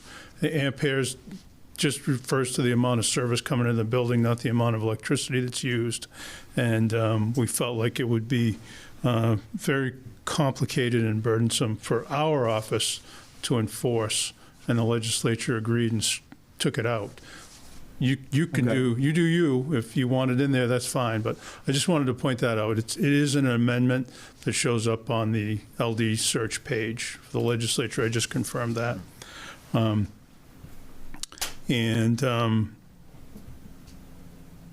The other thing I noticed is that sun-grown cannabis for us has a plant count and a square footage component to it, and also a calendar component to it. So it's like March to November, and it's 2,500 square feet of mature canopy or 150 plants. So we specify that as part of sun-grown cultivation. Vern, do you have is there any guidance as to where that can take place? We just say outside, essentially. Outside. And it can be in a greenhouse, but it has to be with, sunlight as the primary energy source for the plants. And so it would, we'd be looking at like hoop houses, or, in some instances, there are some greenhouses that are solid walled with, with a clear glass roof that allows sunlight in all the time. But those are structures that are used year-round by some growers. But for this particular application, it would be only during those months, that March to November month period. And then you've put some setbacks in. Not seeing the entire ordinance, I don't know if you contemplate things like, what if it's not a medical caregiver? What if it's a person who's a resident of the town, lives at a certain plot of land, and they want to plant plants to say they're a medical cannabis patient. So a patient is allowed 6 mature plants and 12 immature plants at any given point in time. And I have been to places where there were as many as 6 patients cultivating outdoors at a time. So that's 36 mature plants outside. And, outdoor plants get very large versus indoor plants that are cycled much faster. So I don't know if you want to factor that in or not. And the other thing is the same thing applies to adult use cannabis. So any person 21 years or older can cultivate up to 6 mature plants for their own personal use. And that can be done outside. And, you could have as many multiples as live at that home have plants outside. So you can see how that could get very large very quickly and still be outdoors and not part of this ordinance language that you've crafted. So I just wanted to flag that for you. It's not typically a problem, but I have seen it be an issue. So I'm sorry, I had a question. Yeah, go ahead. For the limit of plants, that's per person, not per land or per household or anything like that? By statute, it's by person. Okay. But as a municipality, you do have the ability to limit how many you allow on a parcel. Yeah. Okay. And some municipalities have done that. Yeah. And other municipalities have just said, we're not going to allow outdoor cultivation of anything. Lewiston does that as an example. And others, a lot of other towns that I've seen have taken the approach like you're proposing here, which is property line setbacks that, that you feel that you're comfortable will control the odor. And that's the other thing to consider is that, at the point in the growing season when these are mature plants, if you have, 150 of them, and they're all taller than me and this big around, there's going to be a lot of odor coming from that cultivation. And though, even though it might be enclosed in a building, like a greenhouse or something, a lot of hoop houses as examples, it might qualify as a building or a structure. But, once it gets really hot and you roll the sides up, you ventilate it as everybody does that has a greenhouse, whether you're growing lettuce or marijuana, you're going to do that, especially in the warmer months. But does the state have any statistics on the odor per plant? We don't do anything about odor. Odor doesn't even appear in the state statutes anyplace. We have done what a lot of states have done and left that up to municipalities to regulate or address however you see fit. And that's largely because it does vary dramatically from community to community. What's acceptable in a very rural place, maybe there's no worry about it. Maybe you can address it with setbacks and things like that. In other communities, they just say there can't be any odor noticeable from outside the building, or things like that. How have you seen that? How have you seen that addressed in ordinances? Well, a lot of them just say that, there has to be mitigation in place to ensure that there's no outdoor odor. Sometimes they'll say, a lot of places will license the caregivers or the adult use facility, and part of their local licensing requires them to submit plans about how they're going to mitigate it. A lot of that's done with carbon filtration systems, which can be very effective. Sometimes they just say, figure it out, but we don't want to smell it. So it really can run the gamut. But if you're growing it, if you can have if I understood this correctly, if you can have 150 plants outdoors, how would you have a odor mitigation system? You probably don't. You don't, yeah. You don't, other than setback. Other than setback. Yeah. Yeah, that's really impossible to control. Outdoors. Right.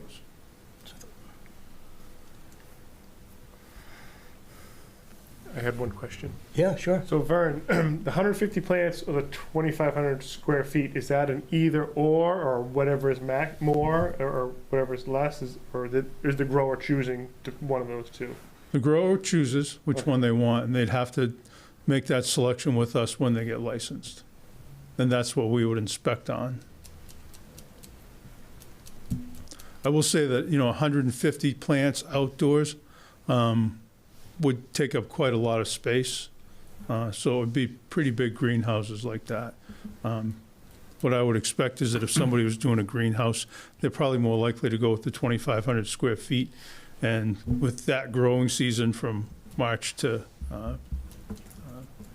November, there's a possibility that they'll turn those plants as opposed to having just one crop.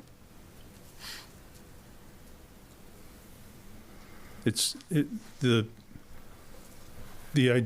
idea behind this sun-grown cannabis bill was to encourage or level the playing field for outdoor cultivators. Essentially, if you're growing indoors, you can turn probably 5 crops a year, 5 harvests, versus if you're growing outdoors, a lot of times you're left with 1, maybe 2 harvests a year, because those plants aren't going to begin to bud until the length of sunlight is 12 plus hours.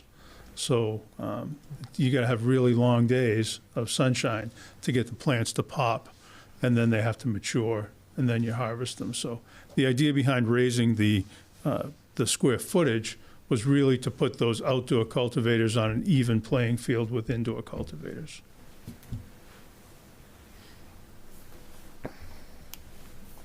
probably more information than you wanted. A little bit, but I mean, any other questions? Sounds like our ordinance is not quite there yet. What do you think, Brett?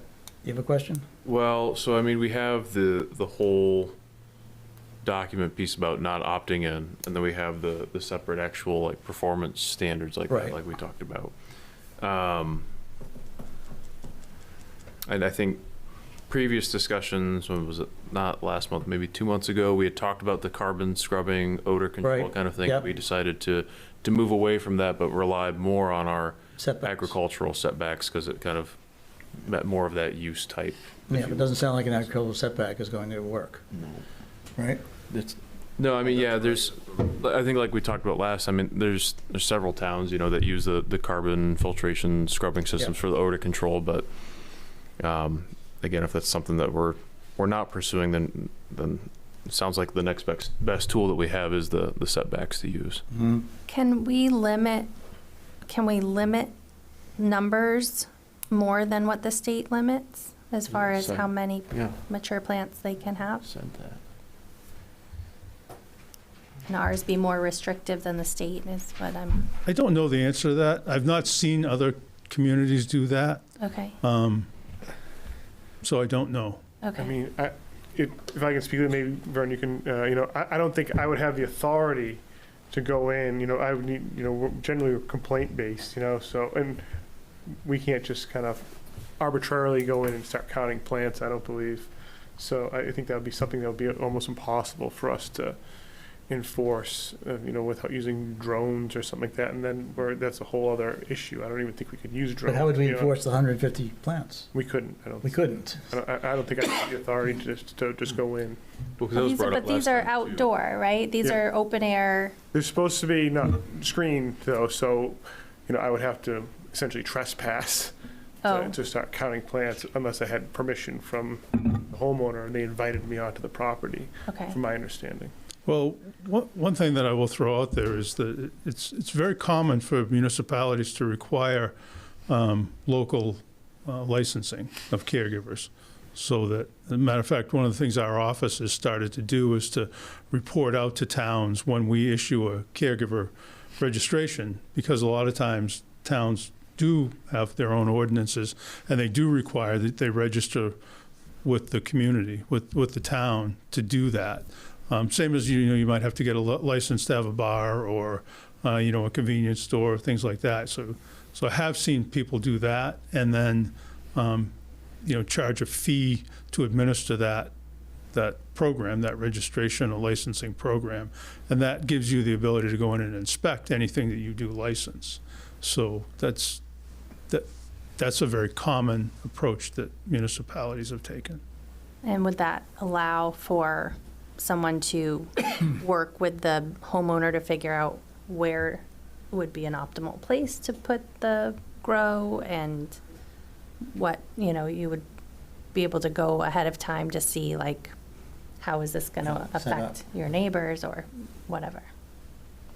Providing a plot plan essentially. Yeah, have a plan that needs to be reviewed prior to. Yeah, I've seen municipalities do just that, where they require the licensee, the caregiver, to tell them exactly where they're going to cultivate and give them the dimensions of the plot and, show the setbacks and where the building will be or is, and then hold them to that. It's another tool that you would have, because I don't have, through my office, we don't have any ability to enforce your ordinance or your statute.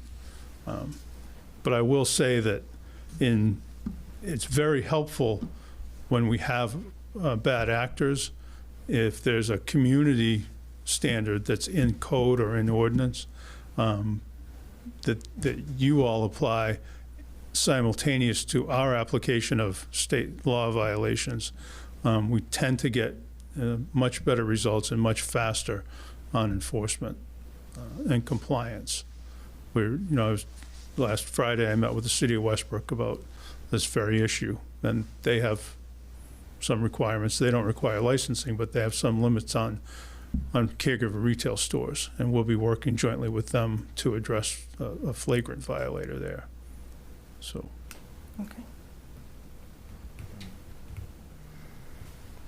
The other thing I might throw out you, that's a question, is just how you define the structure, because it just, in my head, I kind of scratch my head and I say, well, sun-grown implies outdoor. It's got to have access to sunlight all the time. But then you say it's got to be enclosed in a building, which, then I went to the large, hard-sided greenhouse kind of structures. And I don't know if that's what you mean or not, but it might raise question or cause confusion. Okay.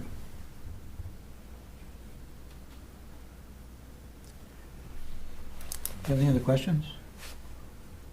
Vern, can we ask you to stick around for a little bit? I can do that, sure. I am going to get some input from the community, and you might be maybe Sure. helpful. Okay.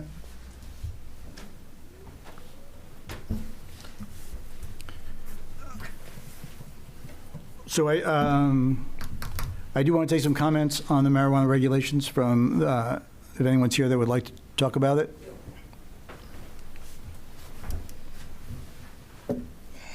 Good evening. My name is Raymond Richardson. I live at 84 Tenny Hill in Raymond. And I did have one question for Vern. As far as outside grow, as far as mitigation of the smell, how would they go about that? I don't believe there is any way to do that outdoors. Okay, so if, for instance, my lot is 225 feet wide and my neighbor's is 190 feet, so even if you had a setback of 50 feet or 100 feet from the property line, how would that help at all? I don't. Yeah, well, that's not, you really need to kind of. Okay. That was a question. That's why I'm asking you guys, how would that help? Yeah, well, we're going to give you the same answer. We don't know. You don't know. I mean, that's. So you're going to make an ordinance? Study. Excuse me? There's no, that's what I was asking Vern, there doesn't seem to be a study to address the odor of the, from a set of, let's say, 10 plants, or where it's going to carry. But could you just tell us I know you have your pictures. Yeah, okay. Well, I live right there on 84 Tenny Hill. You can see the picture there with my house facing Mount Washington. And you can see the greenhouses right there on the picture. So when the crops are really good, when they're flowering, all the wind blows from them crops right into my house. I can't open my back windows. I can't sit on my back porch. Matter of fact, I had my nephew up here just this last week for a moose hunt, and he come into the house and he says, "Uncle," he says, "I smell a skunk out back." And I had explained to him there was no skunk. It was my neighbor's marijuana grow. I'm a disabled veteran. I have chemical sensitivity. I have heart problems, and all these issues with this marijuana is not helping me at all. I don't have any problem with him growing inside. He's, with a mitigation system, I don't really even smell it. But the outside grow, just 30 plants is pretty overwhelming. Imagine if you could grow 150 plants. Like Vern was saying, these aren't no small plants like the inside. These are 10-foot plants, 10 feet wide. Yeah. And you multiply that by 36 or 150. Can we just go back to your picture a second? Yes, sir. The greenhouses that are shown there, are those greenhouses? They're open. I'm sorry? They're open-end greenhouses. They're open-end greenhouses? Yes. Okay. But that's where all the plants are? He grows them in there, and then plus on the other side of the greenhouses, he has them as well. He has like 36 plants. I believe that's what he's allowed to grow. Okay. Plus he's growing inside his garage as well, not just outside. Okay. He got a license to grow inside. I don't think he ever got a license to grow outside or whatever you guys require. I don't think we require a license, actually. We don't, right? No, we don't. No. And now he just purchased the house across the street for $700,000, and he'll probably be growing there as well. So. Okay. That's what I got to say. Thank you. No, Jennifer, you have something to say? I do.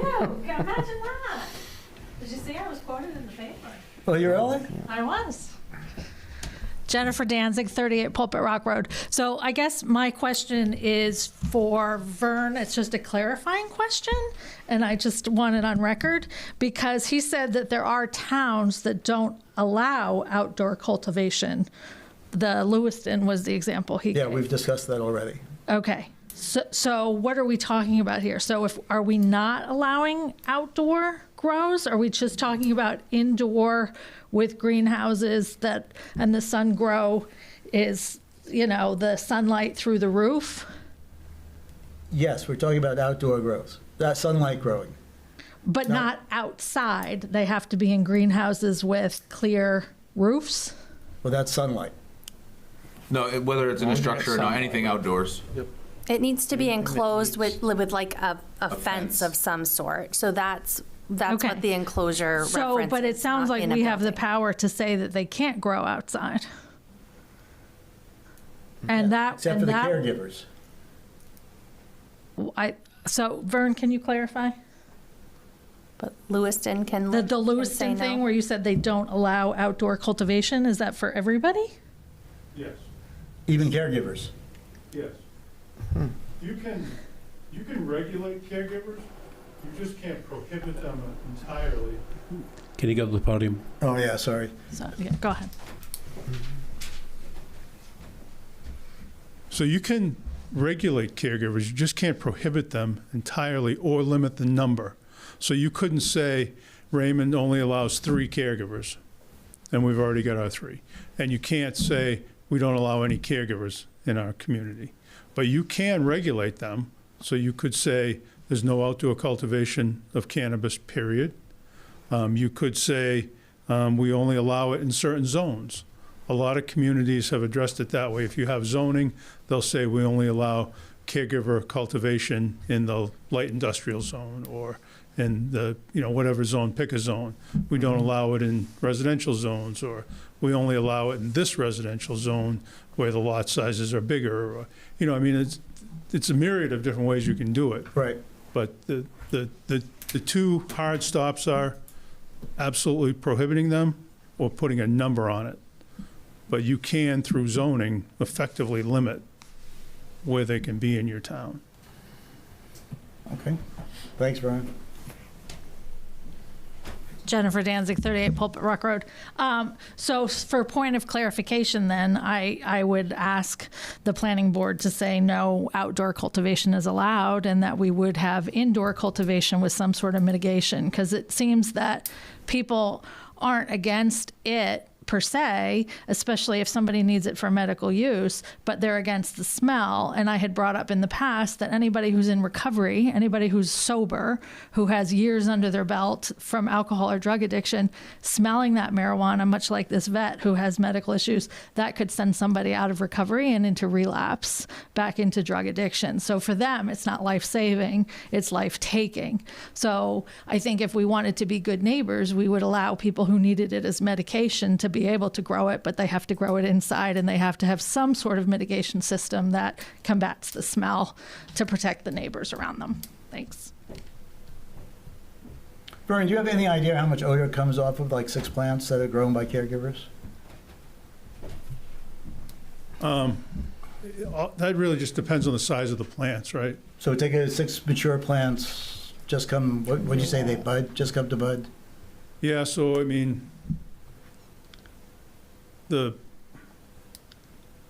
know it's almost a possible question, but if you had like a 25-foot setback, is that going to be sufficient to control the odor? Would 50 feet definitely do it? Is there any kind of sense? I think it just depends on the size of the plants. I've gone into commercial cultivation facilities where the plants get about 2.5 feet tall and they're loaded with buds. They cycle those. It takes about 9 weeks to get a mature plant harvested, and they're out. Outdoor plants, because of the way that they grow, and they need that 12 hours of sunlight before the flower will bud and mature. Those plants get really large. You're talking about, you can't touch the top of them, and you can't put your arms around them, and they'll be loaded with bud. Those are going to be very, very smelly. And I think a lot of it just depends too on people's sensitivity to it. Some people like the smell. So it's really difficult for me to say. Okay. I will circle back to something else I said earlier, though, and that is just keep in mind too that, if people could have their caregiver plants, and then if they're a patient, if there are other family members who are patients, and if they're growing their own adult use personal plants, it very quickly adds up to a large cultivation. I've seen that myself, so something to consider. So how could we address that without infringing upon the caregiver's right to grow the 6 plants? By saying per lot? Could we say per size acre, per so many acres, you can have this many? Yeah, I mean, are you talking about patients? Well, I'm talking about to control it, so that it can't grow legally under the auspices of 6 plants per patient, and how many do you say you can grow just? As an adult 21 and over, you can grow 6 yourself. So, you could get 24, 40 plants pretty quickly out of that. You do, yeah. So, how do you regulate that? Well, from a municipal perspective, I guess, it just depends on what your tolerances are. Some places don't regulate it at all. Some go to total prohibition of any outdoor cultivation and require the odor control steps. But could we say 6 plants per lot, and that's it, no matter how many caregivers you have? Or is that? Right, so I think you can. Okay. But I'll just, for terminology's sake, so the 6 plant limit is for patients. Okay. So that's a patient. So that's anybody that's got their patient certification card. They can grow 6 mature plants themselves. Caregivers are a commercial operation that are growing 4 patients. They can grow 30 plants indoors or 500 square feet. Unless they're sun-grown, then we shift to the outdoor 150 plants and 2,500 square feet. And then anybody can add, any 21 over can put their 6 plants in the ground. Right.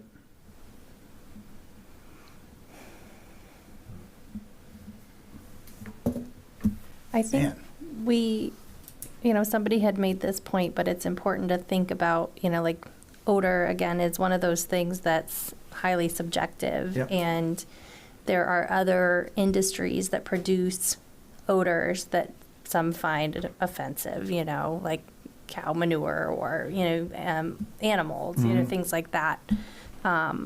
So I think we need to be careful not to put too many restrictions on one industry because of an odor. But, just something to think about, I guess.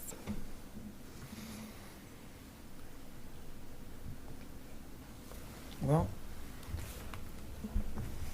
you've been awfully quiet. Oh, I already know where I'm going to go. I'm hoping to go with this. So. Oh, well, let's hear it. No, it's not for now. But I wasn't aware that we could be part of prohibition of outdoor growing. That's how I feel. Yeah. Outdoor growing is out. It's just a part of it's that I strongly feel where your liberties and your freedoms stop where mine begin, and that's just when I drive with my kids and they smell it, I'm just like, this is ridiculous. So it's something that I personally with my family feel like it just affects other people more than helps other people. Indoor, I sure. agree with Mark 100%.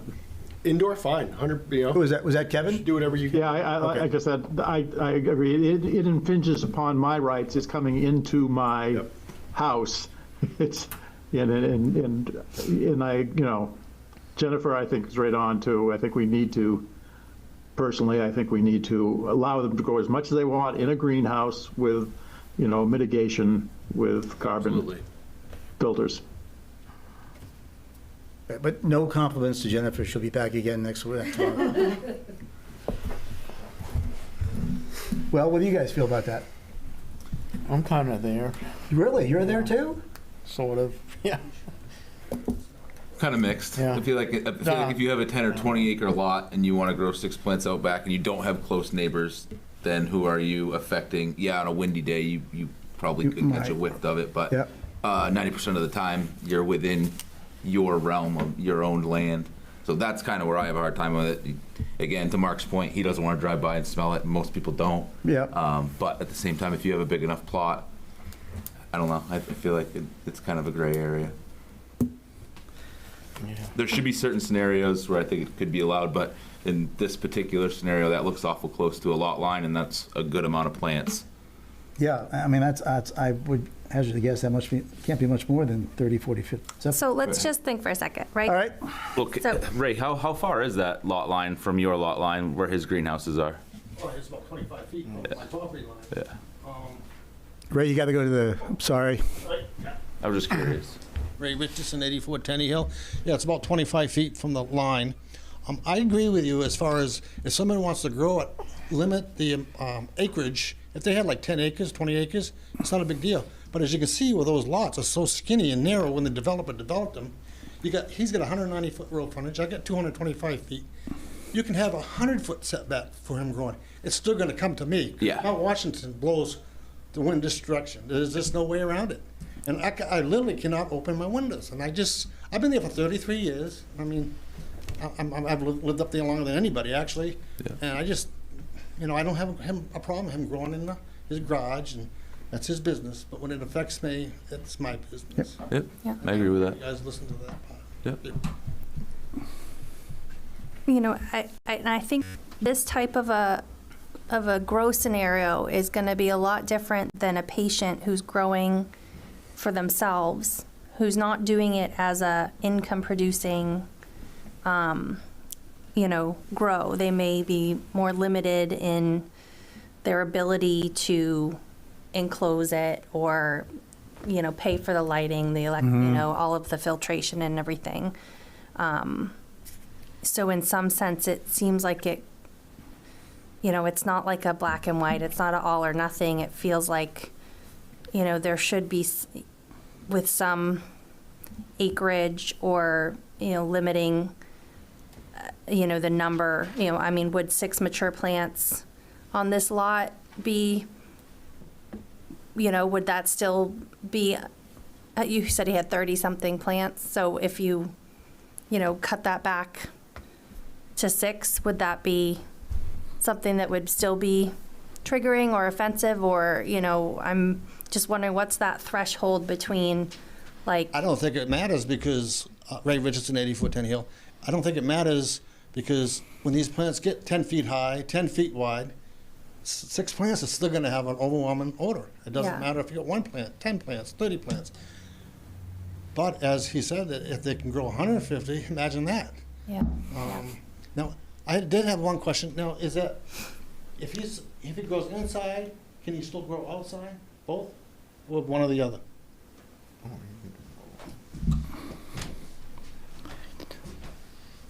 So under the sun-grown cannabis proposal that's before the governor, that isn't law yet, you would be limited. You would have to choose one or the other. I will tell you, because confidentiality requirements are largely lifted, the scenario that Mr. Richardson faces, we've inspected that caregiver this year. All of his caregiver plants are indoors. Everything outside is beyond the scope of his caregiver activities. So those are potentially patient plants or plants that belong to adults that live in that property. So if he's smelling odors from those greenhouses, it's not from medical cannabis. It's from what? What do you... Recreational cannabis. Recreational or patient. medical patient plants. But I can't Same say plants, whether or not- different label per se. Yeah, I mean, it's, and that's the thing is that, cannabis is cannabis. It doesn't, but I'm just saying that what he's licensed to do is being done fully enclosed this year. Because last year, we leveled some fines on him for exceeding his plant canopy with an outdoor grow. So this year, he's not doing that. But he does have plants outside that are outside of our program. And correct me if I'm wrong, but becoming a patient is not a very difficult process, is it? Not at all. Okay.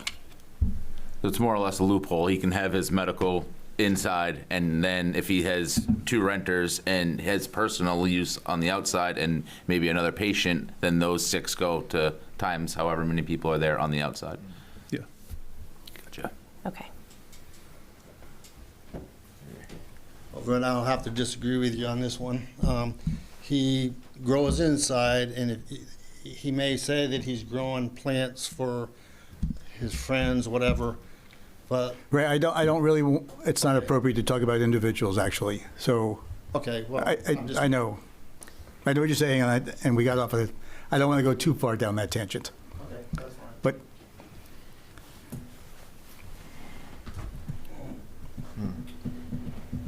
This is a good one. I'm glad you came, Vern, because we've learned a lot here. Yeah. However, Bob, there's a caveat to that opinion, of course. We can also. Learning a lot? We can, no, just a full prohibition. It's or regulate per zone. Regulate per zone. Mention that. I think that makes sense. And you know, I think it would make sense if it's a commercial zone, then so be it. You can grow, you know. Oh, I see what you're, sure. Yep, not in, you're not thinking rural. That's where I'm heading. You're heading with commercial. Yep. Okay. If it's a commercial enterprise, then it's, I don't want to link the two, but we just went over a very important short-term rental, and it's where we're talking about business, not business. This is a business. This is now in a residential zone. Right. So which one is it? One is a business, one's not, but this one is. So I just want to be level playing field. Yeah, If it it's a makes business, sense. you're making money, then it doesn't belong in a residential zone. Right. So to that point, how would we then take our recreational users that want to have 4 or 6 plants out back? How do we regulate? Like, I get the whole regulating the caregivers, because it's a business. They're making money off each one of those plants. The other people that are doing 4 to 6 in their backyard, do we just put a prohibition on it, or do we just say, yeah, you can grow your 6, but you got to grow them in the center of your lot, or go back to a So that's the hard part. I started thinking about the acreage, because if somebody has 40 acres and somebody has 3, you can't tell the person with 3 you can't grow just because you don't have 37. Why not? Why can't we take plant per acreage? Because then you're the setback. You know, it would be less than 50 feet if you're, you know, if you have an acre. If you're on an acre lot, then you really couldn't fit the amount of plants you could if you had a 40-acre lot. And then you have to be in the back of your lot, and the back of a 1-acre lot is 110 feet. Yeah, but I mean, just, let's say you need 2,000 square feet per plant. Right. Right? So if you have, it would reduce the amount of plants you're allowed to have anyway, yeah. But it would still allow for growing, but it would reduce the amount of plants legally that could be grown. Right, the ratio. Yeah, The ratio, right. 4-acre minimum, whatever the case may be, and you have to have those setbacks all the way around, because you already have your minimum frontage for a buildable lot anyway, 90% of the time anyway. But yeah, I think that's something to consider. That's a good idea. One thing I thought about with commercial, and maybe Vern, you can speak to this, where we didn't opt in. If you have a caregiver, I'm not sure if we can allow that in a commercial zone. I'd have to look into it, because I think we had this situation maybe come up. So we're not an opt-in community, so I feel like that puts us in a, if we only allowed it in the commercial zones. Does that make sense? Yeah, I don't think that's an issue. I think you're clear in your ordinance that you are not opting in for adult use in any way, shape, or fashion. Right. And then after that, then there's caregiver activities, and then we do require you opt in for caregiver retail stores. But not for the growth. Or dispensaries, or inherently hazardous manufacturing. But you don't have to opt in or opt out for caregivers. As a matter of fact, you can't opt out for caregivers. Gotcha. But you can certainly zone them. A lot of places do. What do you think about the acreage requirements?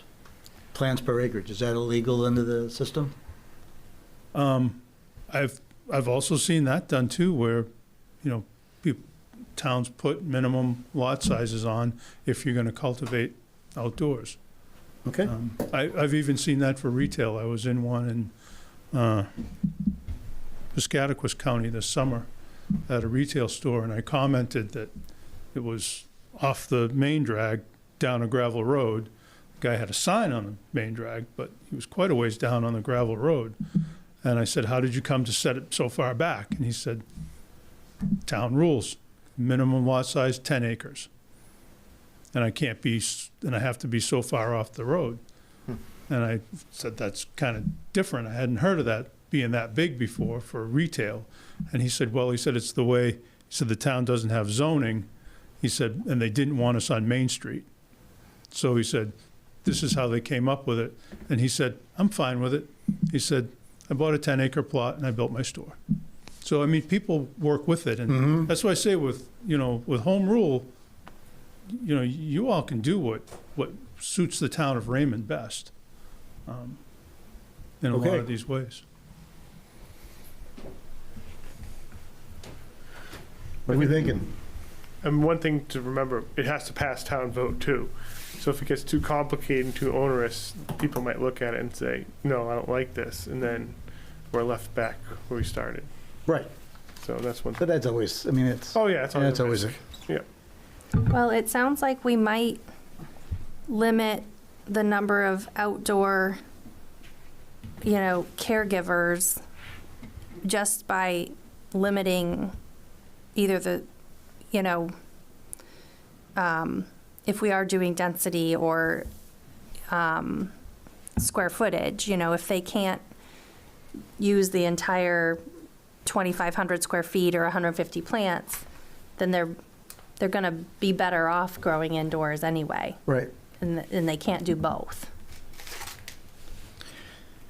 Yeah, and if they're on the smaller lot, then they're forced to grow inside anyway, if they're a caregiver, or even if they're not a caregiver, I guess. So then do we need ordinance for indoor growing? Like when we discounted all the scrubbers and all that stuff Well, right, last time? air scrubbing, I think. We'd have to have that all back, Yeah. right? Mm-hmm. Back to air scrubbing. Back to air scrubbing.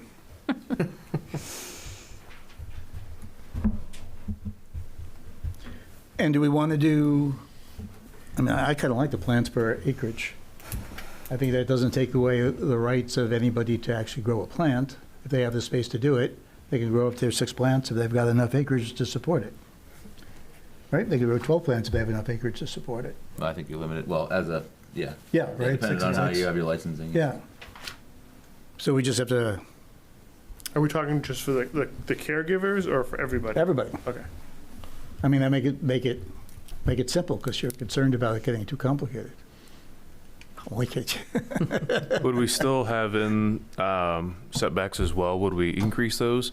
Because I know right now we have we reference the agricultural ones. Do we feel like there's maybe a better set of setbacks that might be more appropriate, or still sticking with the agricultural? So I know that's kind of the question. It's more agricultural aligned than probably anything else that we have. Or do we make a new standard? We have to address the distance from the plant to a house. The house, to home. That's Yeah, we would need going to be the only way to address the standard outdoor for that. odor, I think, is to increase that distance. That's what I Yeah, mean. We have to certain road address the setback and a distance, certain not property line setback. maybe. Yeah. Then that way it would, Because if you don't do a road setback, then they could have them in their front yard. Exactly. Right. Kids are driving by on their bikes and they have to smell it, so. All right. Sure. So let's get, so we're going with setback. We're going to change setbacks, specific setbacks for, I can't even spell, for the plants. We're going to go with some sort of acreage requirement per plant. Universal, applies to everybody. Yeah, density standards or something. And we're going back to our indoor verbiage language for scrubbers. No odor can leave the establishment, yada, yada, yada, right? Yeah, the property lines, more or less. their property or their structure? How The would, structure. How would that be? Jason? We're talking about indoor now, We're talking indoor now. but the outdoors would, you're not gonna be able to address any outdoor grows with scrubbers. No, just the indoor scrubbers, indoor. yeah. Yeah, I mean, It would be if there's just if there's an indoor grow and you can smell it from outside, I mean, that's kind of, No, I think Steve, you're talking about the structure, right? Yeah, can you, does it have to be off the property line or just like going by the road and you smell it? Because if the house is close to the road and you have one air scrubber, you really need two. I guess that's my question is, where are you measuring that from? I mean, I assume it would be the property line. Yeah, okay. That's what I you know, thought too. Yeah. I think that would make the most sense. And I guess we want an additional setback for the structure that we normally would, instead of the 25 feet, but now it has to be 50 feet Yeah, setback? I think all agricultural buildings need a building. Yeah, all the ag buildings now are 50 feet. 50 feet. I mean, But we if may we need to were- define, oh, sorry. I was gonna say, that's what I meant earlier. If we want to make a new standard though, like if that structure is dedicated that use type, then if we're interested in making it larger, then we could do that as well. Yep, and we may want to define what the greenhouse is under like the building codes. Those hoop houses probably wouldn't qualify since they're supposed to be temporary. They're generally temporary. They don't necessarily fall into the greenhouse category. So we may have to just kind of add a definition of what, make that include that as a structure that needs to meet setbacks, because there may be a loophole there because just from a building code standpoint, they don't necessarily consider those like the same type of structure as like a greenhouse that has more solid walls and a more permanent footprint. Okay. Vern, back to you for one more quick question. A greenhouse can be considered sun-grown, right? Yes. How does it move from sun-grown to indoor?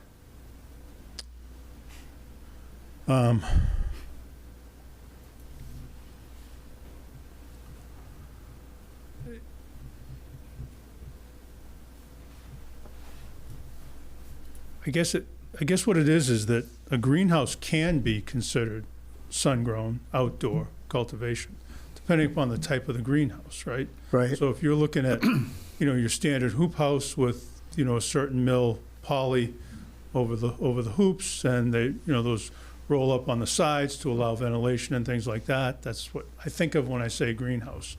But, we also have facilities that are year-round cultivations that are running greenhouses because they have polycarbonate walls and ceilings and roofs that allow sunlight all the time. And they are climate controlled. They're on a concrete slab. A lot of those are heated. They've got shades that draw to control the amount of sunlight that comes in and doesn't. I mean, so a greenhouse can be an indoor cultivation, depending upon how it's constructed and how it's heated. Okay, so our plant limits will apply to greenhouse or not greenhouse, Or a controlled environment. right? Because so the scrubbers are only going to be year-round cultivation. Indoor, yeah. Indoor year-round cultivation. Does that work? We'll see. We'll have to run this by Vern. What else? What are you guys thinking? Kevin, you okay with all this? Yeah, somewhat. But tell us the somewhat. Well, I mean, getting the definition of indoor, outdoor, right. and, the greenhouse and anything I think it's going to be anything that's completely enclosed, must have some mitigation. And if it's grown outdoors, then we got to go with this, the setbacks of the lot sizes and the setbacks. Because if you can open it, if you can open it up, it's outdoors, and it's still going to have the same odor effect. If we're limiting, just as for argument's sake, if we're limiting due to the acreage to 3 plants, is it going to matter if those 3 plants are in a greenhouse or not in a greenhouse? Well, again, your definition of the greenhouse, if it can be opened up, and depends on the size of the lot, But the size of the lot's going to determine only 3 plants. So that's pretty small, Yeah, right? exactly. And now and those 3 plants, like, you know, as has been stated, could be pretty big. Right. And if they're within, 25 feet of the lot line, you're still going to get quite a bit of odor at certain times of the year. So you're coming down more on no plants at all? No, well, again, that's the lot size. Maybe we have to, even if it's only 3, maybe we got to have a bigger lot size and a larger setback if they're going to be outdoors. Okay. I do have a question in terms of enforcement for Vern. I think there was a public comment a while ago about protections on who could inspect. And so I guess if the town is adopting standards that are stricter than state statute, when you're going out there for these facilities to reference whatever standards you are, is that something you would coordinate with the town code officer to try to meet up there on site? Would Jason only be reviewing the town standards and then you'd be going off of the state things? Or is he allowed to, what was it? There's like certain... Yeah, you're right. It was a medical discrepancy between us, a medical caregiver allowing the town to come in and do inspections because technically they're not allowed in their medical facility, not being a caregiver. Thank you, yes. I remember that conversation. Yeah. Very good. Pretty well. Yeah. Yeah, it was an interesting one. So I just want to make sure, if this is something where we're pursuing this, that, he still has that authority to be there on site or, at least referencing the criteria we'd come up with. Sure. So typically what happens is that my office, our compliance inspectors, will schedule and inspect and work independently of local municipalities, mostly because we don't want to just feel like you have to come because we're going. We're going to inspect and we're going to address issues that are specific to state statute and rule. We do work cooperatively with code enforcement officers all the time, and if the code enforcement officer wants to join us, we allow that. And we've also joined them if they think that there are issues that we would need to address, then we're happy to work cooperatively. As far as access is concerned, the statute talks about the caregiver securing the cultivation facility and limiting access to it. So it doesn't mean that you couldn't make them open the door and look inside, but you may not be able to enter that cultivation area. There have been some changes in statute around that. I know it was loosened for the adult use standards, and it may have been loosened for medical. I'd have to check that and get back to you on that. But there's definitely no reason why you couldn't gain enough access to confirm compliance with municipal statutes or codes.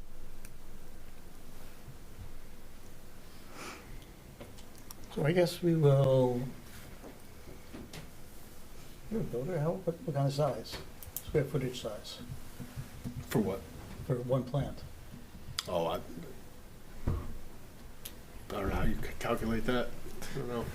Well, an acre is what, 40,000? 43,560. So. Roughly a 200 by 200 square. 200 by 200, so you want to put 2 plants on that lot?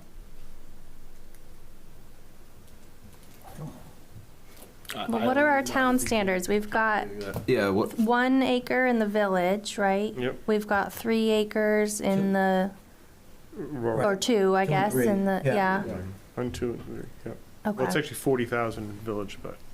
Okay, just under at 1. So maybe that, if it was less than 1, we wouldn't even, if you have less than an acre, you can't do it. do it outdoors. Or 1 plant. I mean, 1 plant on an acre. Yeah. with the setbacks, is going to be pretty restrictive. Yeah, but if you're like on Main Street, those houses are pretty tight next to each other, you know? Those all don't have the same road frontage either, do they? No, there's some grandfathered lots that are. Really skinny ones. Yeah, I mean, and most of the really small ones would be like back lots by some of the lakes from the old subdivisions. Anything that Clifford Swan did. Right, where you're driving through someone's backyard to get to your property in some cases. So at that point, how do you calculate that? Vern, did you mention, sorry to keep on making you get up and back, did you mention that there were some municipalities that did restrict to acreage? Plants to acreage, did I hear that?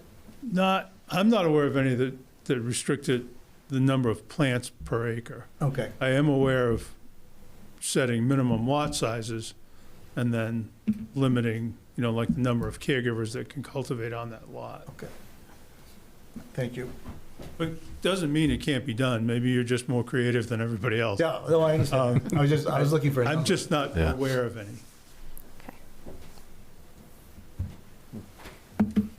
What do you guys think? I was looking for the Hollis ordinance. They have an ordinance. I thought they had regulated the smell going over the line, but I don't find it on here. I mean, I wouldn't be surprised if they tried and then they said, we can't, the smell thing is just so subjective. It is. Yeah. If a skunk could spray something somewhere and then all of a sudden you smell that, you confuse the two, Yeah. It happens. So somebody could be. They could have a finer sense of smell, and somebody could have no sense of smell. Exactly. Can't, the smellometer. So. I've seen something like that, but I don't think we want to foot the bill. I don't think it's not cheap.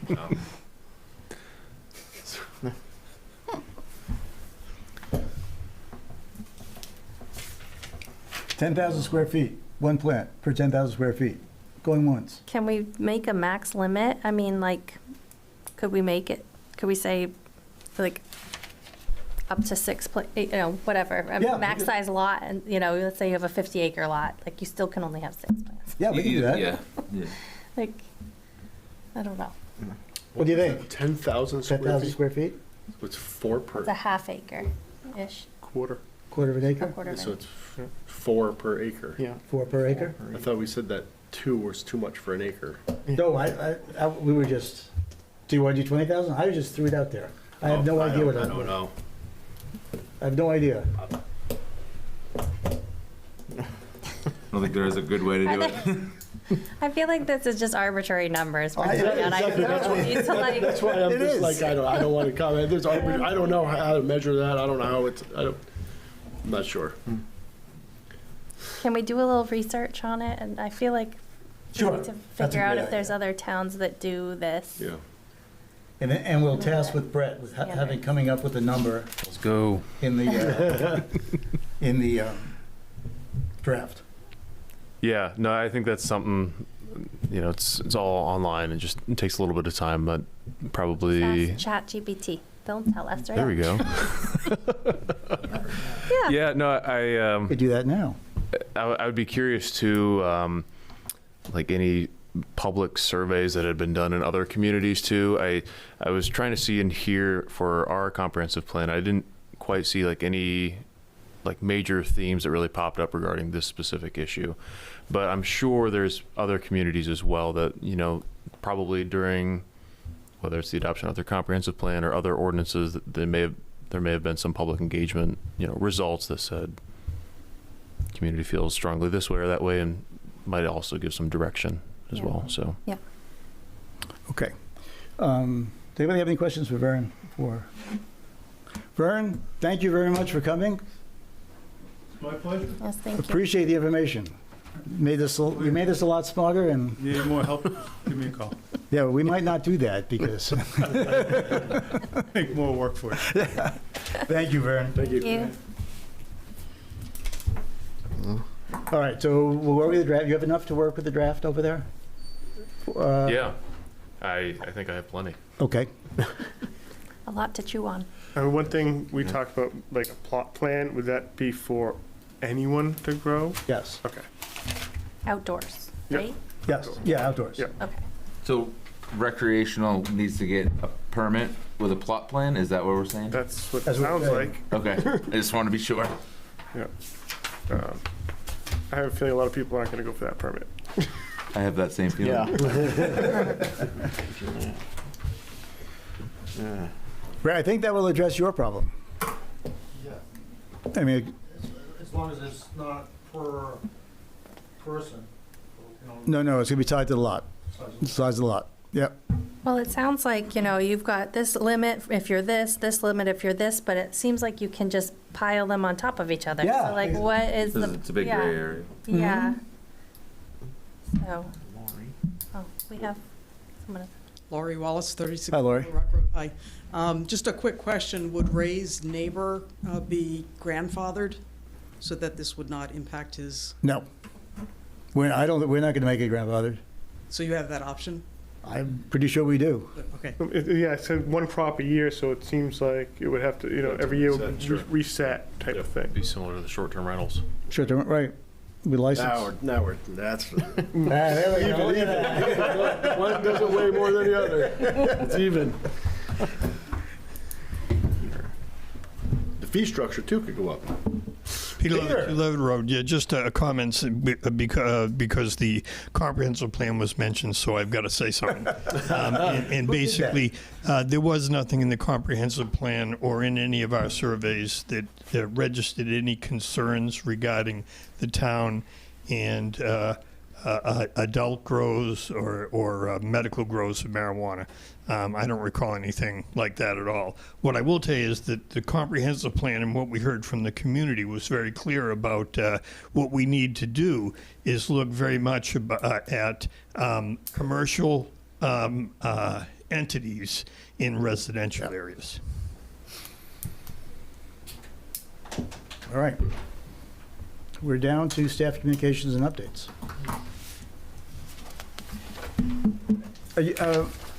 Are you here, sir, ma'am?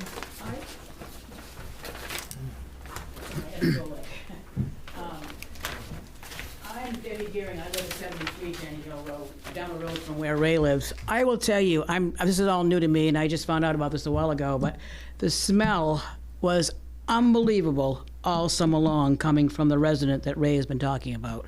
And I have small kids at my house. I'm not happy with this, I'll tell you that right now. And now, I guess they're purchasing the house that's next door to me that I have a concern about that they're going to start growing a lot over there as well. So that's why I'm here. Okay. Ray approached me, and he's been talking to some of our neighbors too, but I will tell you the smell has been horrendous. I don't know how many plants they had. I don't know. I didn't know anything about it till like the beginning of the summer. But it was hot and humid all summer long. Yep. It was horrendous. It was, you couldn't even get away from it. Like you said, you couldn't open your doors, you couldn't open your windows, you couldn't go outside. It was horrendous. So I just want to put my 2 cents worth in there, so.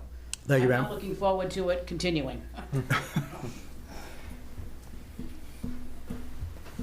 All right. Staff communications updates?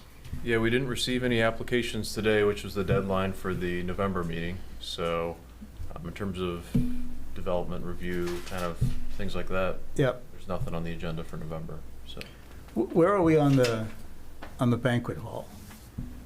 And we got, we did get an email concerning the banquet hall. Right, and, we did. And I mean, we've tacked that on a couple of times. I just wanted to make sure that we have allowed for enough input. Okay. I think there's some confusion as well. But that's not really directed at you. Yeah, I'm no. looking at you, but it's not really directed at you. Yeah, I know it wasn't put on the agenda for this evening. So, No. Well, I'm squeezing in under updates. Yeah. Making it legal. I think we could, I think that's something where if we wanted to review it next month as well, like just like the final, just what all the standards look like combined together with the definition, the zones in which it's permitted. We talked about last time the conditional use standards and the additional standards on top of that with the timing of the events and things like that. So, and that could all be its own thing and talked about next month if you'd like. Is that, I mean, I do feel a little uncomfortable on this one. It seemed like it got lost a little bit. Yeah. Reading the letter kind of brought it back, but I also agree that that was the next step, is to put put a draft together with all those of the zone conditions, and so I don't know about where it fell off from last time, but that's where we're But you, ready to. you feel the same? Yeah, it's kind of we got- disappeared, like, what, yeah. Disappeared. Okay, good. I just thought it was just me. Okay, so let's, Sandy, let's get the banquet hall on the agenda for November, please. Yes, that's one of the things that I sent you earlier today in the list of things that I believe should go on. But now I've said it, so it's official. Oh, okay. You got it. All right. And that is it, I think. That's the only three things, right, that we've got working.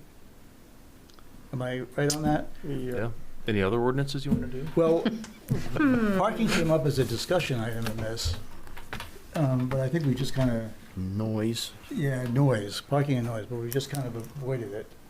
For For STRs? Yeah, I don't want to put it into STRs. I'm just wondering if it's an yeah, that'd be like a ordinance. separate ordinance amendment, I guess, technically, because we're referencing our land use ordinance within the short-term rental ordinance, and then adding in that parking standard within there. Right. So that'd be a separate thing. Yep. Yeah, okay. All right. I'm okay then. Move to adjourn.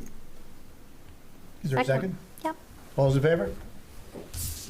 Hi.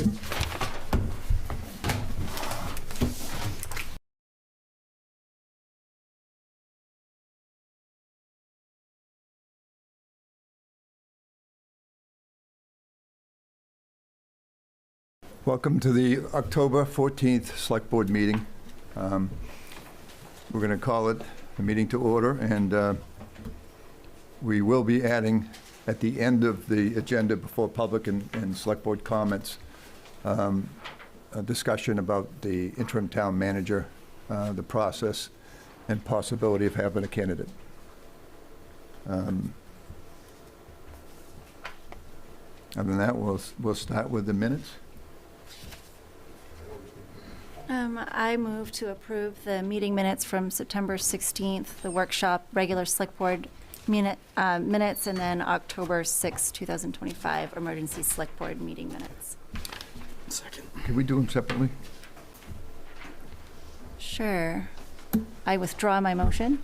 Yeah. I make a motion to approve September 16th, 2025 workshop minutes. Still second.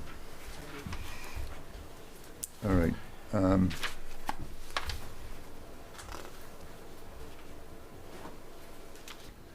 To clarify and add a little detail. The minutes, section F on it, where we talk about the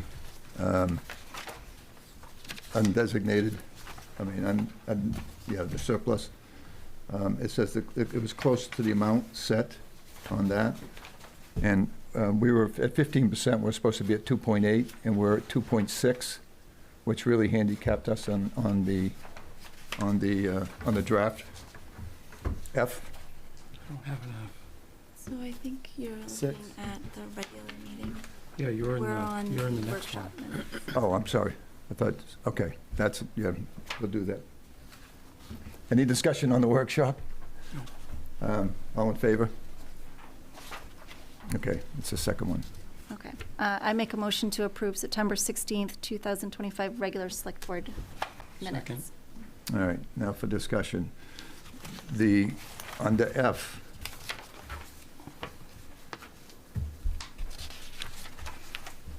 I just think for purposes of where we are in financial matters, that if we would put in there, instead of saying we're close to that set amount, which is, according to Kurt, 2.8, we're actually at 2.6, just below 2.6. And I'd just like to add that detail in, because that's a $200,000 difference, which really kind of handicapped us when we went to apply any money. It's just my consideration, and if you guys don't agree, then we'll move on to another thing.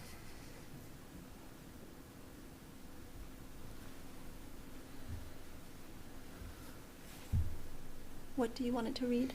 the details of what it is. You know, the reason it says we're close to the set by the internal policy, which is the amount, with $200,000 less than the set policy.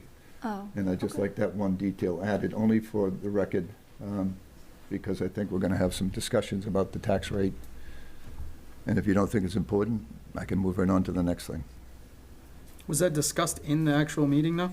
Yeah, Kyle gave it to us in detail in the written form. You mean Kurt? I'm sorry, Kurt, yes. I don't think it's that important. I think we discussed it. Okay. Anyone else? No. Okay. Then the next thing is, We need to vote. yeah. Oh, no, I've got another one on this. Wait, but I only have a motion on the floor for the regular select board minute meetings. The next thing on it is the, Oh, you have another one. yeah, Sorry. H.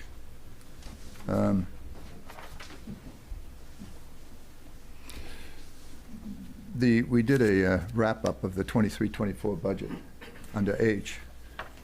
And the only thing I'd like to do, and it's not for getting into past history or anything like that, I'd just like to clarify and correct that I had requested the date of when the public vote was on the transfer of the surplus money. And all I want to say is that I went through all of it without receiving an answer, and there was no public vote. But that's all. I just want to correct it to saying there wasn't a public vote, as opposed to the written and the verbal statement, and just let it go. It was written that it was a public vote by the select board. And that's what was necessary for that to happen. Again, I want to move forward. And the best way to do it is to clarify it, because it was an incorrect notation about funds, public funds. I'm so confused. Well, we had a presentation. You're on H? Yeah, wrap Yes. out and close of Okay. 23-24 budget. And there was a presentation saying that there was a select board vote on both matters. And I went through every month meeting and minutes, watched the videos, and it wasn't. Now, at this stage, it's nothing that we can do about it except to correct that and move on, in my opinion, so that we continue to move forward. But there wasn't a vote, and that's where I'd like to leave it. If not, the audio will stay, and so will the written. Excuse me, can I ask a question on that, like a point of order? Was it discussed at that meeting? Because you can't change the minutes of what was discussed. So I'm just asking was it discussed that you want to add that in there, or is that a detail? Did you introduce yourself? Oh, I'm sorry, Teresa Sadak, 207 It was Webster. discussed at length. At the meeting? Yes, and I asked for clarification in the date of that public vote, because that's what was stated by both the town manager and the finance director, and it did not happen. So I want to correct it and just move on. I'm just asking, because the last thing that you had mentioned, too, wasn't discussed, and that's why you wanted to add into the minute. So I'm just asking for a point of order. That's all, Dennis.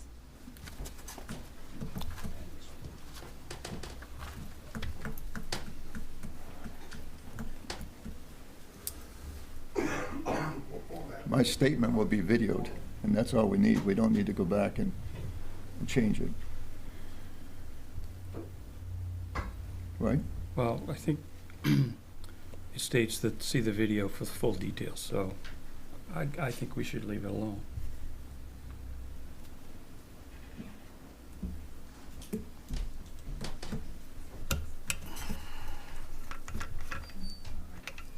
Other comments?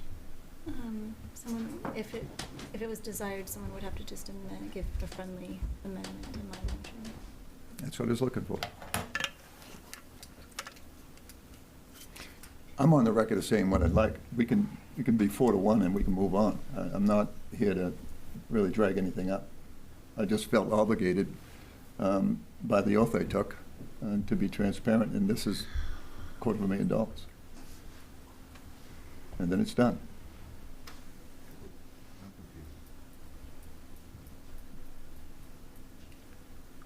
So we have a motion on the floor.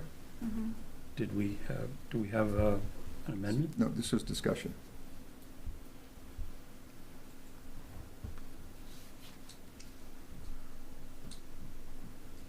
I'm fine with the way that they are.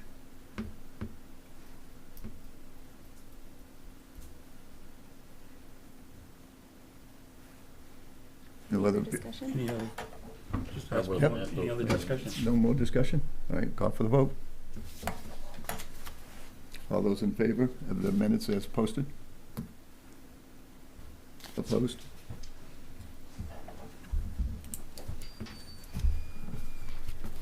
Okay, I'll make a motion to accept October 6, 2025 Emergency Select Board meeting minutes.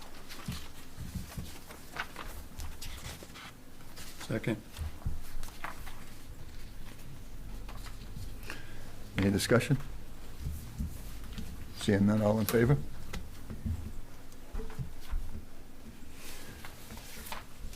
All right.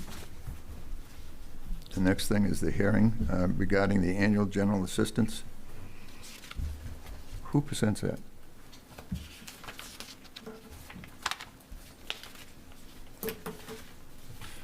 Guess we just go through it and, Well, according to this, we would start a public hearing and allow all interested members to comment, if they wish to comment on the materials. this was part of the e-package. So if there's any public comments on how the program works or any questions, we'd entertain those.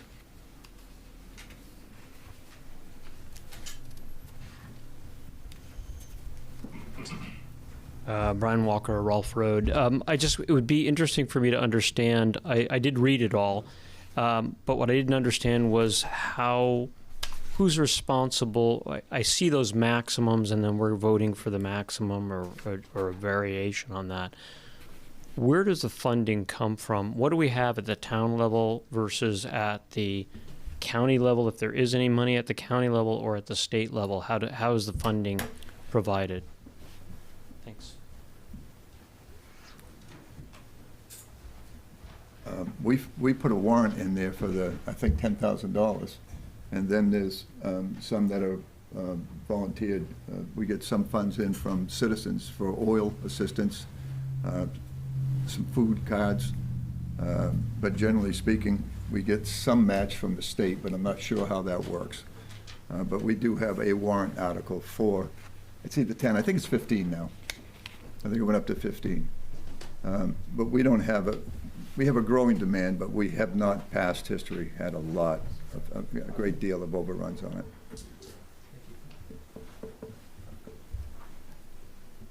Anything else? My understanding is this is housekeeping for us to update the appendices. We already have an ordinance, so this would just update the numbers to what the state's limits are. Thank you. That's what I got out of it, but Yep. this is the first time I've really looked at it in detail. Anyone else? No? All those, is there a motion? You would just close the Yeah, I'll hearing. close the public hearing, and we'll move to accept what's written in before us and move on. Well, I'll make a motion to adopt the general assistance maximums as presented in the materials. Second. All those in favor?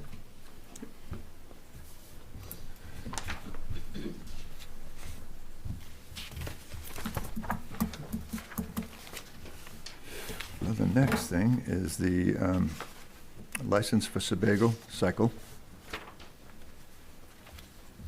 You're going to call the microphone, and let's start with the ever-present code officer.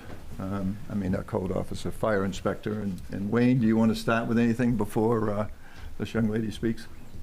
Yes, Mr. Chairman. I was away on vacation last week, so we still need to schedule an appointment with her to do the fire inspection. Will that hold anything up for tonight, other than just making sure? Have you been in this building before? Yes, it was for the last building, last business I was in there. One of the things that will need to be corrected is making sure the fire alarm system that's required for that building is operational and been tested.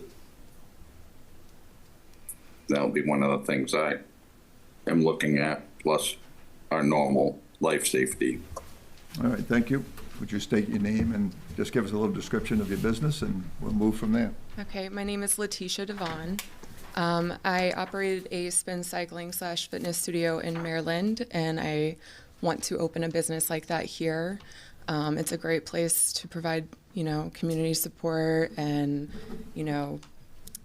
group exercise and group fitness. I offer a variety of classes from spin cycling to cardio kickboxing to weight training. Looking to hire also instructors here locally and provide that revenue for the town as well. So it's a daytime, or is it scheduled flexible? It's flexible hours, but yeah, most classes end around 8 p.m.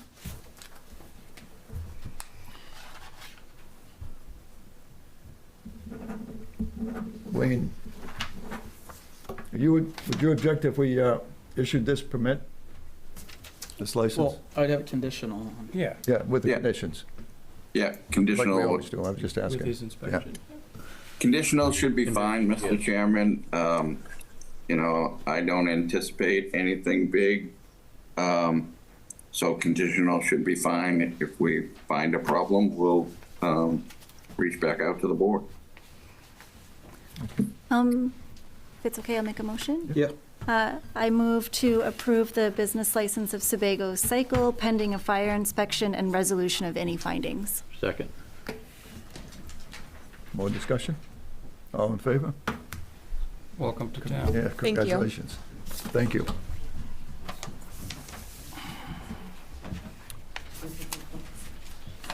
Road name approval. Is this just housekeeping too? Road name approval? I'm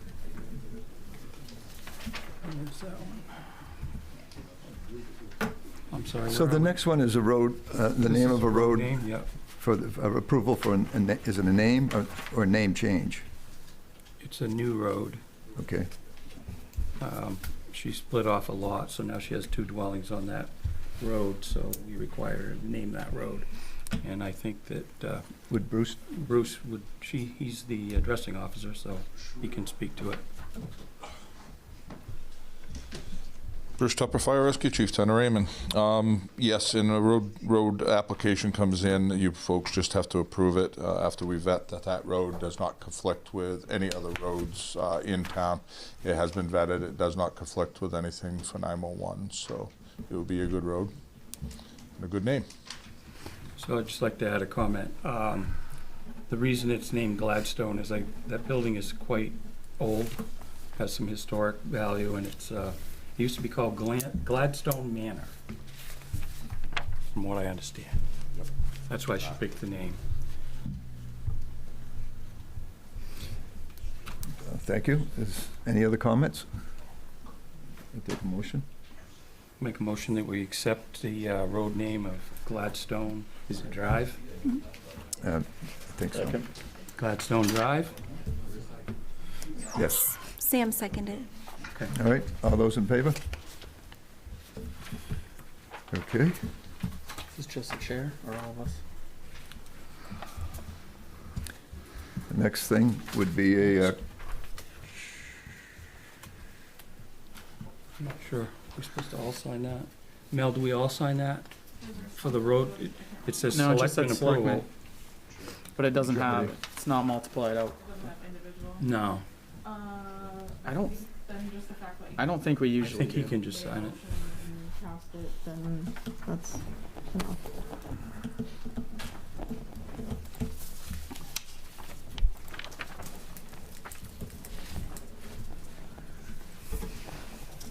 all right, the next thing would be the tax acquired property, quitclaim deed.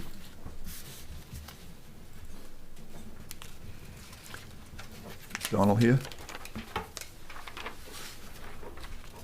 Okay, So it looks like he came in and paid his taxes,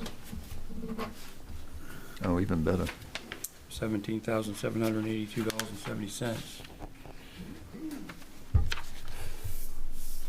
So, I guess it's We have just a to- matter of making a motion then. And then sign the quitclaim Yeah. deed.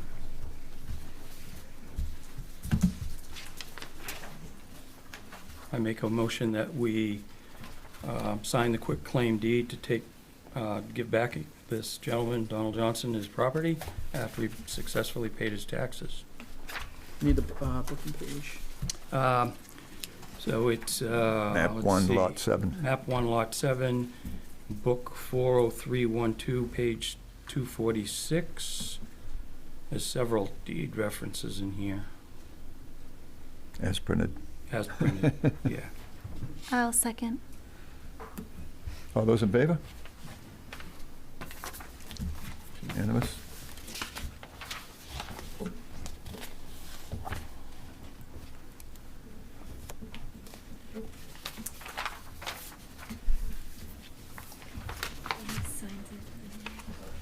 Must we sign?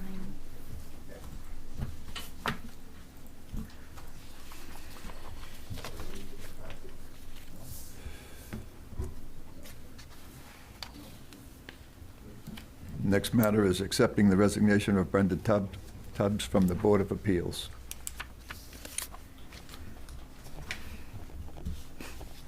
So moved. Second. All those in favor?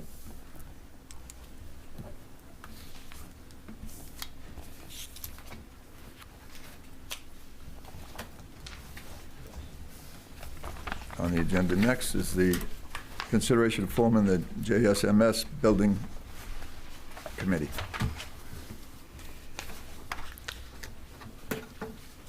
I don't know, I didn't see this up there, I just saw the agenda, so.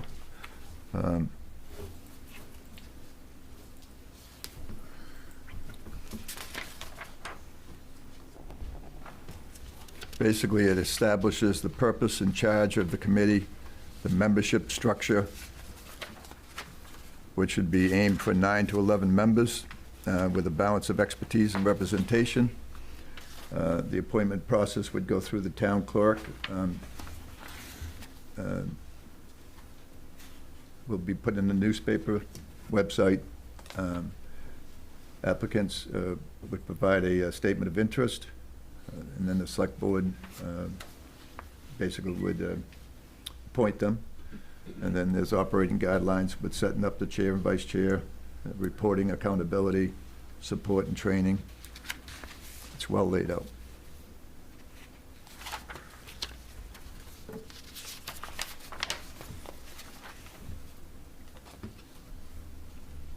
Any discussion or directions on I think, the only thing I'd add to what you said was, I think it's important to let the public know what the representation membership would look like. This is laid out to have one select board member, one budget finance committee member, a planning board member, a school department representative, also to be a liaison to the RSU, public works or facilities representative, and 2 to 3 community members at large, or disbanded Jordan Small Middle School Vision committee members. 1 member from Park and Recreation staff, 1 member from the village library, and the town manager or a staff liaison. That's a pretty big committee, but it's a pretty important project.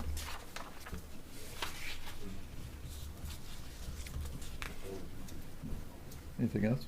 No, that's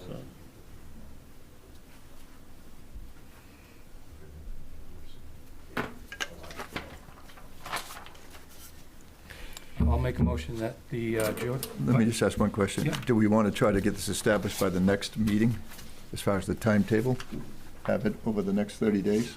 well, I think that's a pretty large task, but you can try. No? I'm just asking whether, I mean, you got a lot of people, you got volunteers here.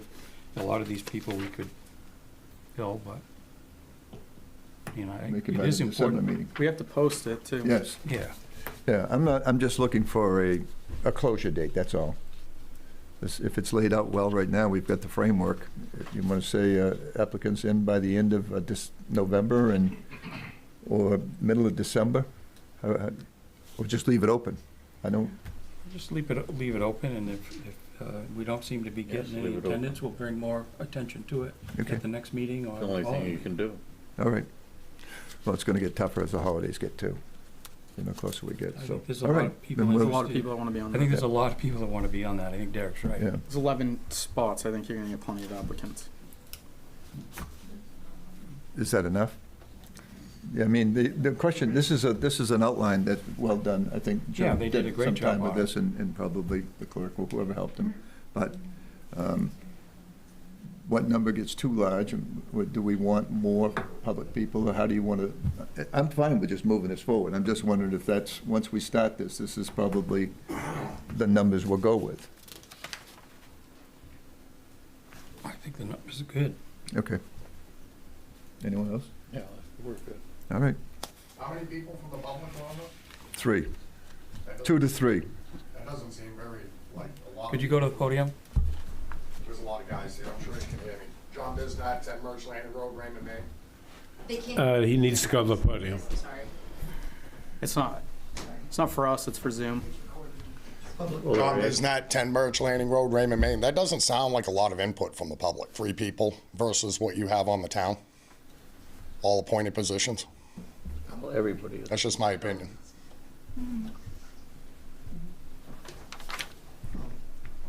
David Brown, Tenny Hill Road. I would agree with that.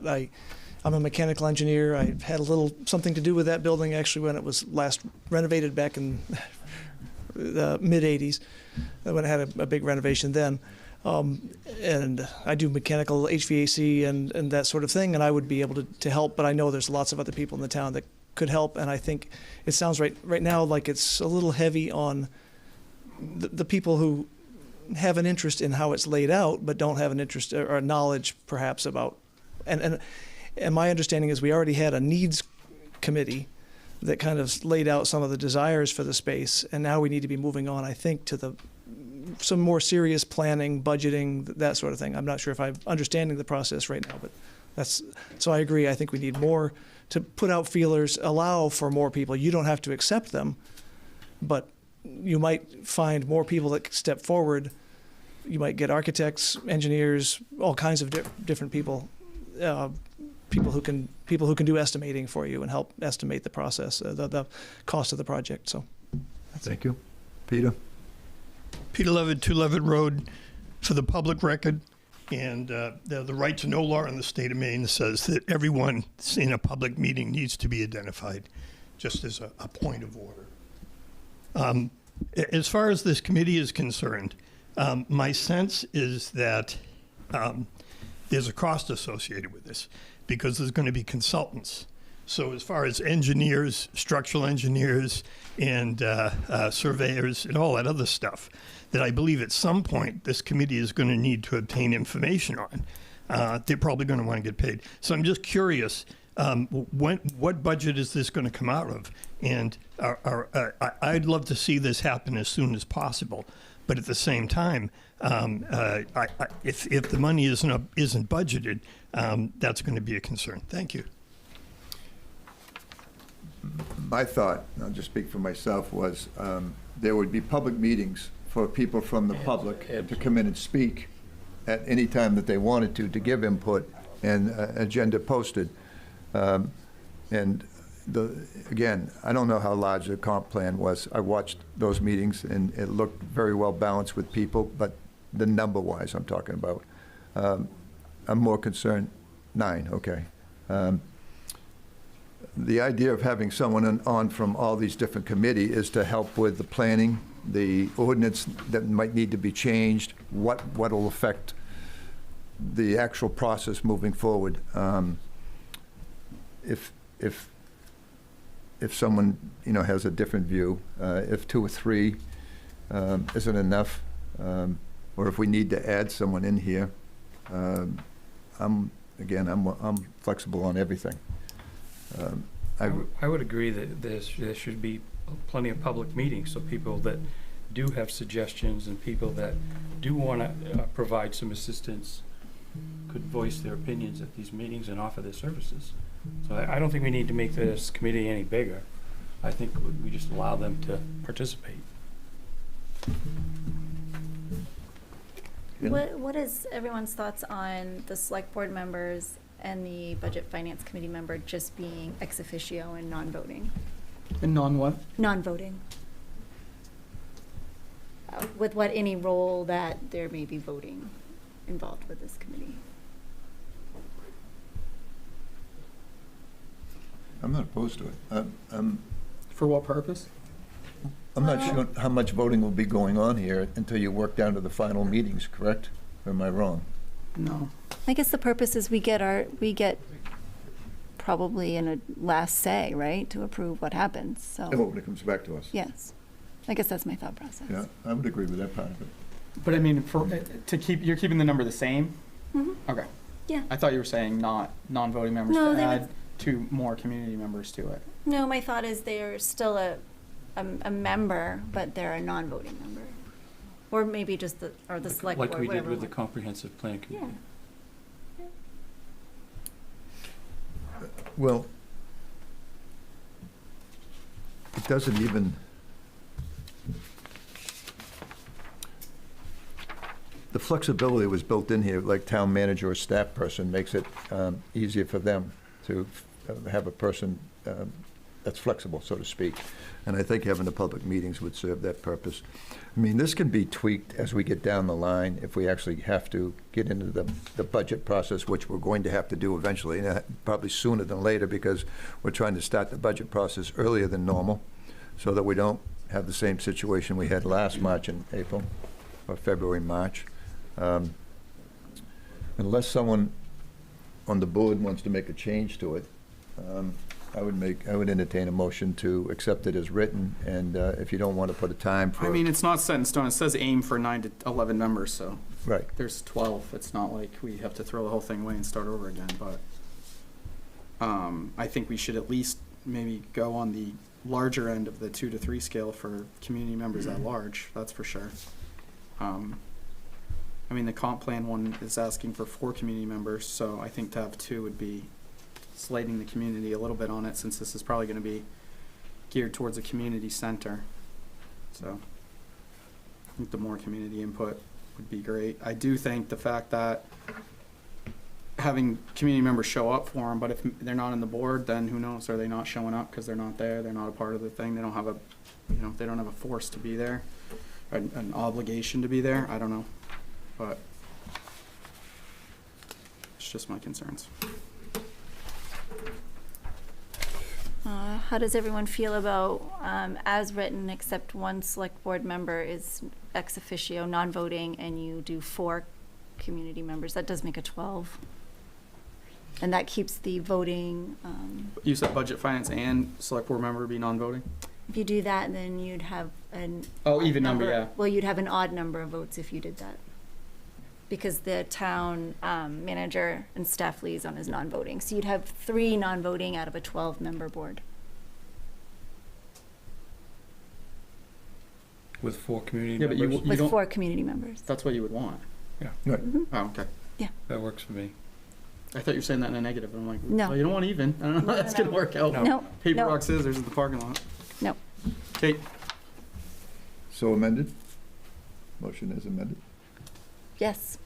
So moved. I guess, Chris, you had started to make a motion. Did you finish that one? No, I didn't. Okay, so I guess I move for the select board to form the Jordan Small Middle School Building Committee that will comprise of 12 members, the select board member, the budget finance committee member, and the town manager will be non-voting, and increase the community members at large to 4, otherwise as presented in the material. Second. All those in favor? Okay.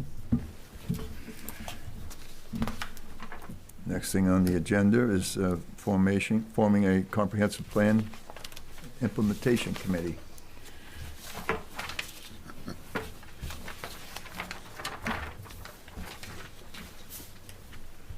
So again, the resolution is creating the committee, oversight guides, the ordinance, policy, and capital projects to begin in town, consistent with the plan, monitoring process, progressive process progress and a regular reporting to the select board. Membership structure will be a 9-person committee. Again, approximate size for the task. Core representation would be 2 planning board members, a select board member, 4 community members at large, 2 members from key stakeholder groups, the Business Conservation Commission, or the comp plan, the disbanded comp plan committee. Town manager or staff liaison, non-voting. Do we do the same thing with this, with the select board, non-voting? I think that's probably a good way to go. It's makes it easier. And the town manager would also be non-voting. Right. It's already non-voting, isn't it? Yeah, the town manager, right, but. So that would be 8. Yeah, you can't do that. You Yeah, gotta so we'd, Budget Finance Committee member? there is not one, it's not a budget finance person on it.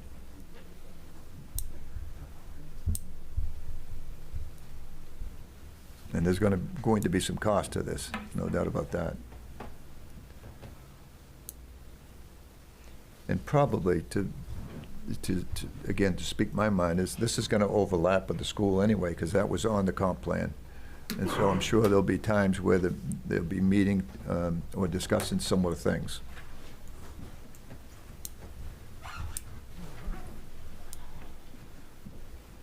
Pete 11 Road, as far as the suggestion about Budget Finance Committee, they'll, correct me if I'm wrong, but there'll be a lot of CIP in this, I would think, going forward.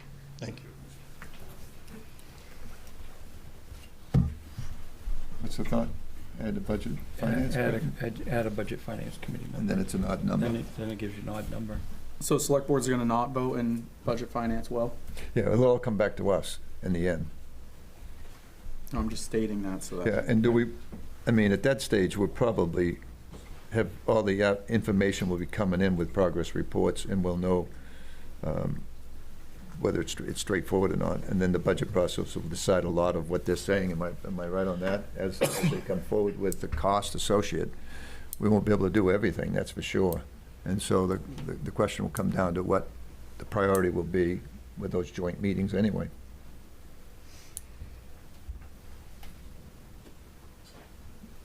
Anyone, any comments from the public before we? I know it says 2 members from key stakeholder groups, and, or disbanded comp plan committee members. I think we should offer them disbanded comp plan committee members in actual, not be lumped in with the stakeholder groups.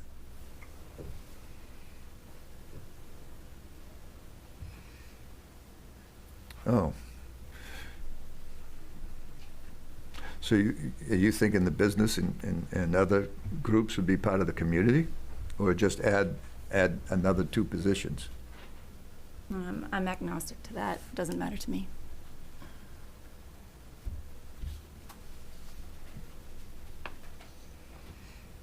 I actually like the idea of having 2 comp committee members on it. And I don't have a problem with adding a couple more people. I mean, like if Loon Echo or someone else wants to be there, as far as open space, would be a good person to have in there if they wanted to be involved. So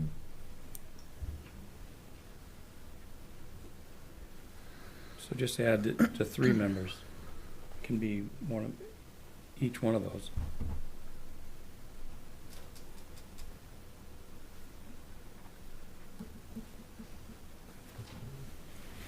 So you have 1 from business, 1 from the Conservation Commission, and 1 from the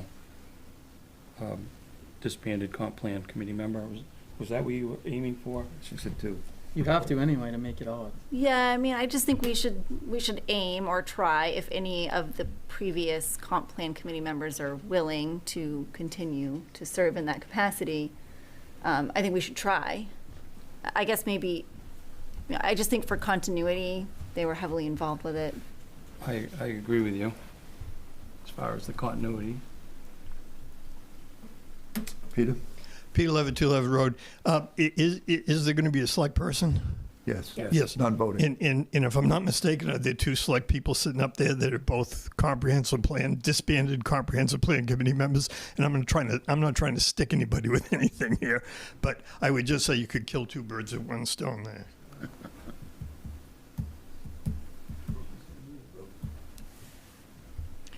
Is the difference that they'd be voting? I actually thought the same thing. Is the difference that they'd be voting as opposed to? Is the difference, when you brought that number up, that they'd be voting members as opposed to non-voting Well, members? I do believe that the select board member should be non-voting. That's just my personal opinion.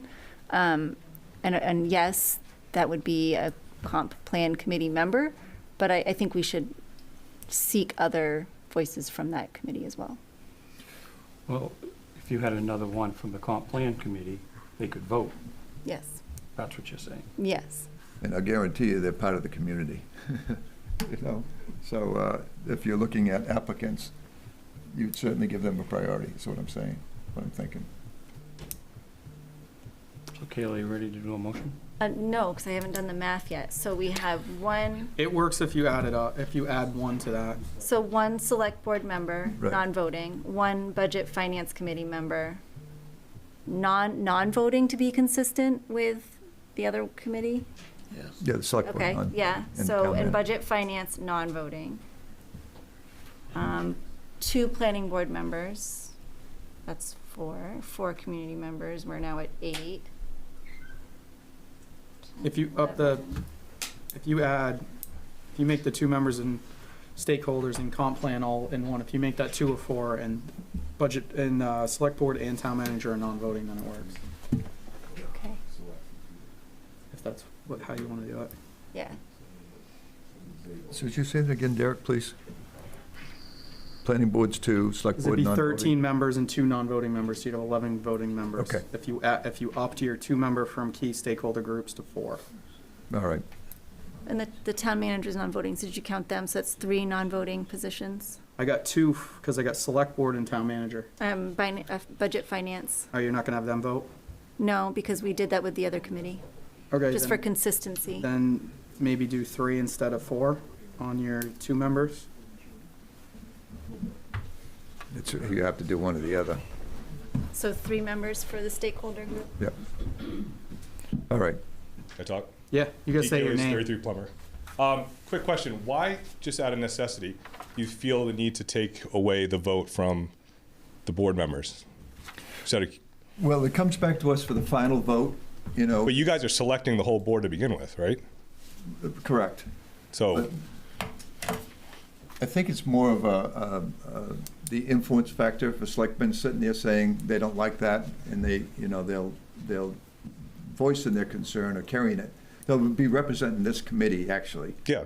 And so I think the reason we eliminated it is because we've done it in past boards, and it just takes away that second bite of the apple, I guess, if you will. Okay.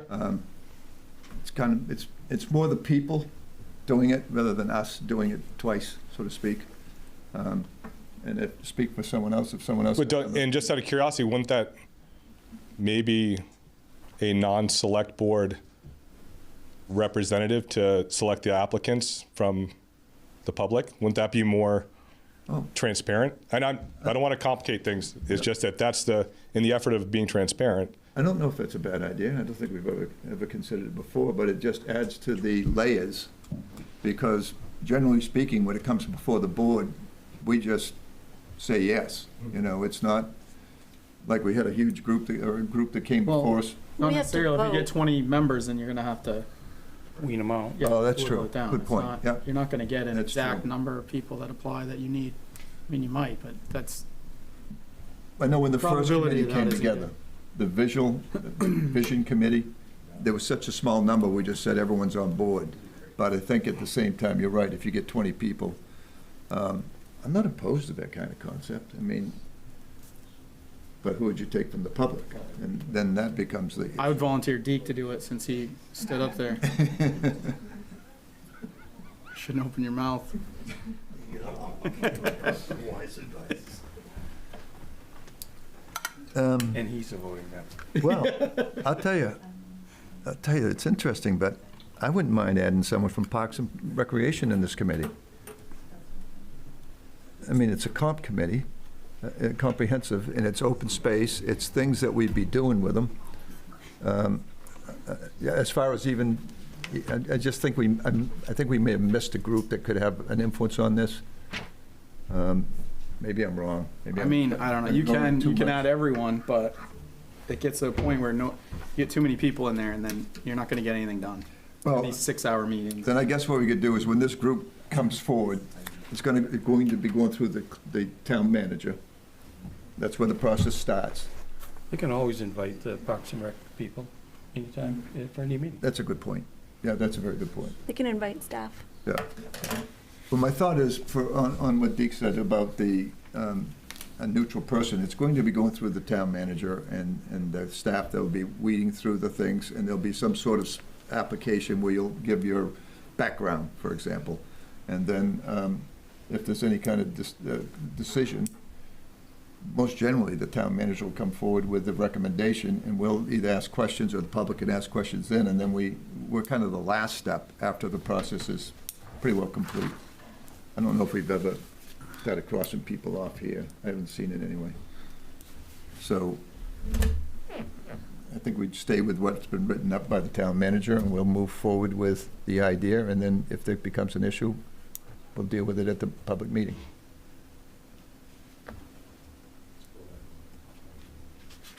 Anything else? Want a motion? Derek, did you have the math figured out? Yep. Do you want to make the motion then? Sure. You have it. Motion for consideration for forming a comprehensive plan implementation committee. Good work with that one. 2 planning board members for voting, land use ordinance, 1 budget finance, non-voting, 1 select board member, non-voting, 3 community members at large, 3 members from key stakeholder groups, businesses, conservation commission, or comp plan committee members, and town manager or staff liaison, non-voting. 12 members, 3 non-voting, 9 voting. Any more discussion? All those in favor? Thank you. H is the 26 budget recap. There was basically some confusion, or people had questions about how it all transpired the way it did. And so we requested a kind of a simple explanation that Kurt gave us. It was well written, but basically what it says is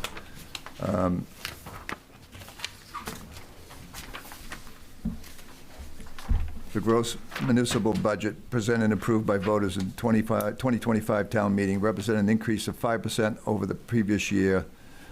This did not include articles funded through the undesignated fund balance, TIF, associated overlay and whatnot. However, due to the projected balance of the undesignated fund, which I mentioned earlier, is down, so when it came time that balance was low, available for the commitment, the board determined it was unadvisable to utilize additional fund balance monies to reduce the municipal property tax core levy portion of the budget. So the net effect of the budget increase, along with the changes in non-tax revenue to the municipal property tax core levy, was 12.2% increase, mostly due to the not using the $300,000 we'd used the year before from surplus to reduce down the tax rate. The largest mover of this was, as stated at the last meeting, the school had $1.5 million increase 1 year. And that generated had a huge impact. Simply put, the budget process had been laid out with the town manager and the finance director had calculated in the select board contingency and the $300,000. We voted on it accordingly, and there was no funds to go to. We'd been to the savings bank too much in the past, and that's how it all happened.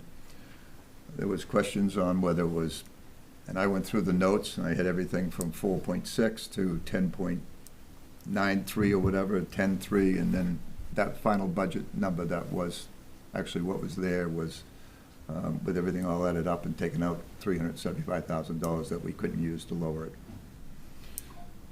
Simply as you can make it. Not exactly a good thing to do. I don't think you'll see any budgets that come forward again utilizing what might be available in the surplus. It's just the way it happened.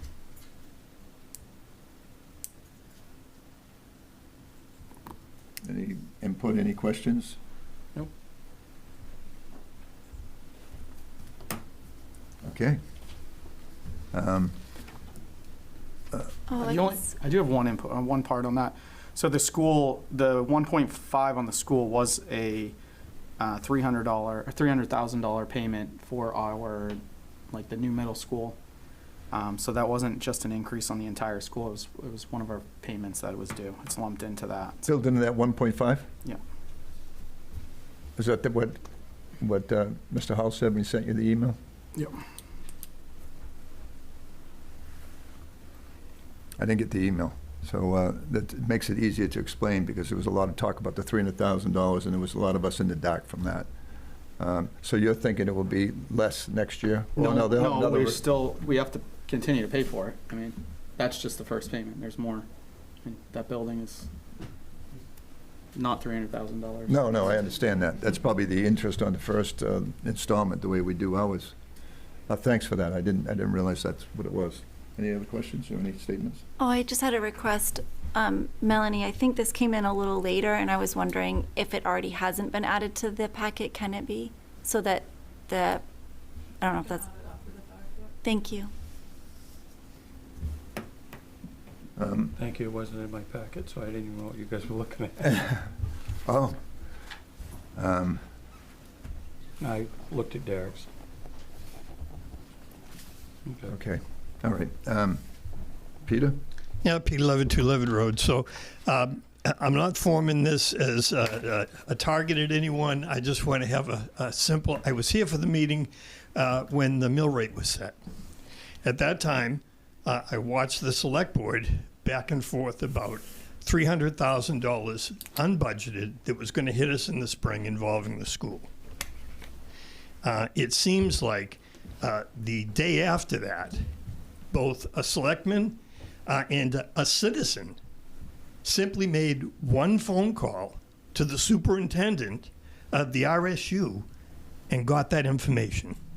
So as we are talking about communication, because I don't know, and I don't believe in having attended that meeting, that the $300,000 really impacted your decision to set the mill rate.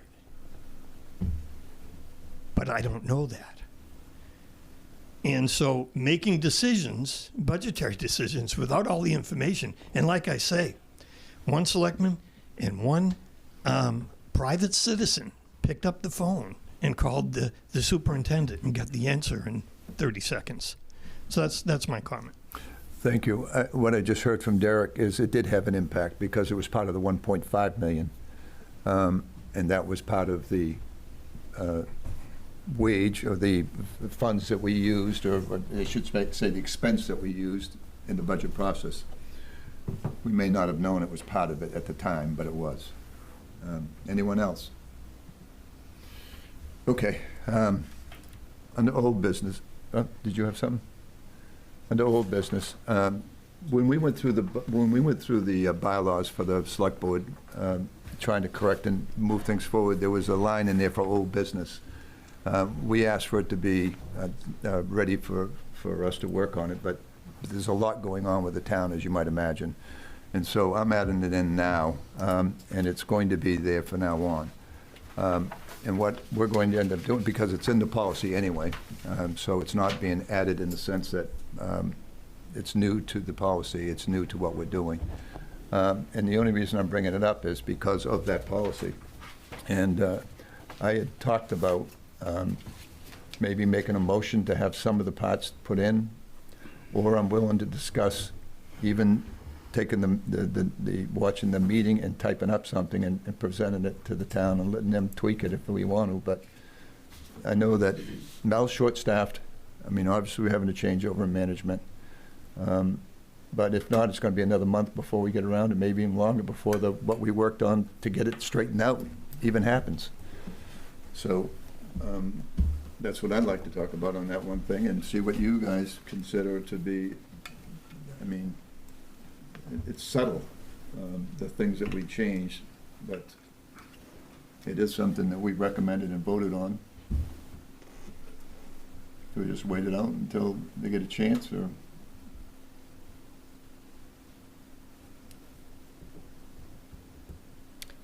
So what you're asking is, do we want to review, Do our minutes and write it up ourselves and Yes. then present it? Yeah, just move forward with it.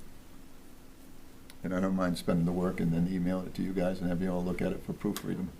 I just know that right now they got so much going on. It's just short-staffed. We got the November election coming up. And other than that, we put it off till next November's meeting. I'll put it on the agenda for that, but I don't mind doing the extra work. I could go either way. Yeah, I'm in. Okay. Yeah, I don't. I think with what we've got coming up, maybe November's better. Okay. The more I think about it. I don't have a problem with it. Which is going to lead you into your next discussion. Yep. Okay. I mean, I just brought it up because it's unlikely with everything on the horizon that that's going to get done. So, all right. The last thing I added to the agenda is the process and where we are with the new town manager moving forward. We asked, Select Board decided to ask the HR person to reach out to anyone in the sphere of town managers. There's 2 or 3 people that do interim town manager stuff. There are people that actually coordinate the research. She got back to us and said that the only person that would be interested in coming to Raymond right now that was looking for a change was the second finalist that had already been through the whole process, that had already been interviewed by our committee, that had already been through our select board. And we tried to get an emergency meeting today so the whole board could interview him and talk to him and ask him questions. But because everything was rushed and backed up, and the town manager went on vacation, as well as Betsy's got other towns she works for. She has people pulling her from all different directions. So we just had 2 of us meet with them to bring back their observation. Derek, myself, and Sam had already met him in our initial process. He is the only person with the interest, and then I gave his number to both Kayla and Chris, and actually Sam. Sam said he might have a couple questions, so I'm going to provide them a number. But we're at the stage now where with time is of the essence, and we can talk about things. He knows and works with Betsy. He's worked with our lawyers. Chris, you can give him your fresh opinion when you. Chris did most of the questions and very thorough. Well, I was very impressed. He's got quite a bit of experience from a city in New Jersey where he was an assistant manager. Then he went to Lisbon, and Lisbon was what? I don't. Is this executive session? No, we didn't have an executive session. We just interviewed. No, we didn't have an executive session. Thanks. We all good? I don't think so. NDA? What?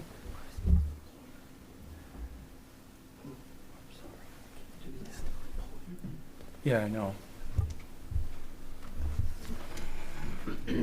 He doesn't think it's appropriate that we be talking about it. Well, we don't have to. It's just a matter of. Well, you asked me to. Yeah, but So- I'm explaining to him what the process is and what we did, and we've already interviewed him. Is this open for discussion? I don't know. I'm gonna try to get a feeling from the committee with the time. I think, Chair, are you just trying to update the community on sort of where we're at with this process? Right. Okay. And whether we're interested in moving forward with the next step. So maybe we just tell them what the next steps would be. You got somebody at the podium. Teresa? Teresa Sadak, 207 Webbs Mills Road. Any of the interviewing that was done beforehand is confidential, and you had just put it out there. And this was stuff that was done in executive session. So I think that maybe instead of putting out any more information, just like Kayla says, put out the process, but a lot was just now revealed that should not have been revealed. I'm just saying, this was all done beforehand. We haven't said his name. We simply said we had But him you as a just gave all finalist. like the background history of it, so when he comes in, everybody's gonna know what all was discussed and stuff like that. So I think that maybe you might wanna talk about the process, but when you're talking about the person, and as far as everything you just said, that was all done in executive session. Yes. I wasn't No, in- I we're wasn't talking in about what we executive did. session. This was done beforehand. We're not talking about that. We're I- talking about what just happened today. No, you just said that he was the second runner-up. You said that all of these guys on here has already interviewed him, has met him beforehand. This is all stuff that was done previously, and you just kind of just put all that out there. Teresa, Yeah? it's the only person who applied. I'm not saying that, Dennis. What I'm saying But is you hear me revealed out. information that should not have been revealed from what an executive That's session why I is. asked Chris to talk, because it was an interview that Yeah. was just a simple interview. It wasn't executive session. But no, this was when we were interviewing Joe, and that whole process. Okay. You just put all that out there that cannot be put out there. Okay. Anyway,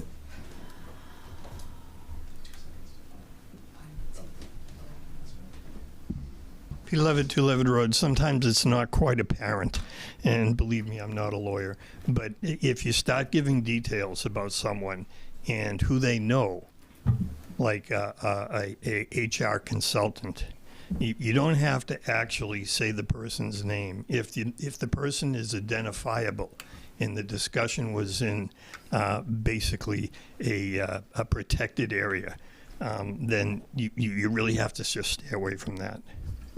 That's my thought. I was just trying to be transparent. I didn't want to divulge, wasn't in an executive session. So I apologize for any comments I made that were inappropriate, but I didn't realize I was stepping out of line. Hi, Jeff Morris, 13 Anderson Road. Have you guys been in discussion with this town manager while Joe was in office, maybe prepping him for interim time, any of you? No one's been in talk? I reached out to him to see if he would be the interim town manager. During Joe's, before you Along resigned? with a few other people, yes. And I talked to... As of like a plan? After I talked to Joe and after I talked to Betsy, I reached out to... So how long have you guys been in discussion with this per se person to potentially move into the position? The 19th, he sent us, when he saw that the, I think he reached out with his interest, and then Betsy handled it from there. So he didn't get the job, and then he reached out to you guys with interest, and if there's a potential job coming down the road? As I said, Jeff, I reached out after I talked to Joe on that Wednesday to see if he'd be interested, and then I notified the HR director and said he may. It does seem a little pre-planned. It does seem a little pre-planned to an agenda that was going on. Okay, I'll stop. But just, I mean, wait, just don't interrupt him, please. I mean, why do I have to stop? Yeah, It's clear just- as day, and no one speaks up about it. So, if I guessed his name, would I be correct?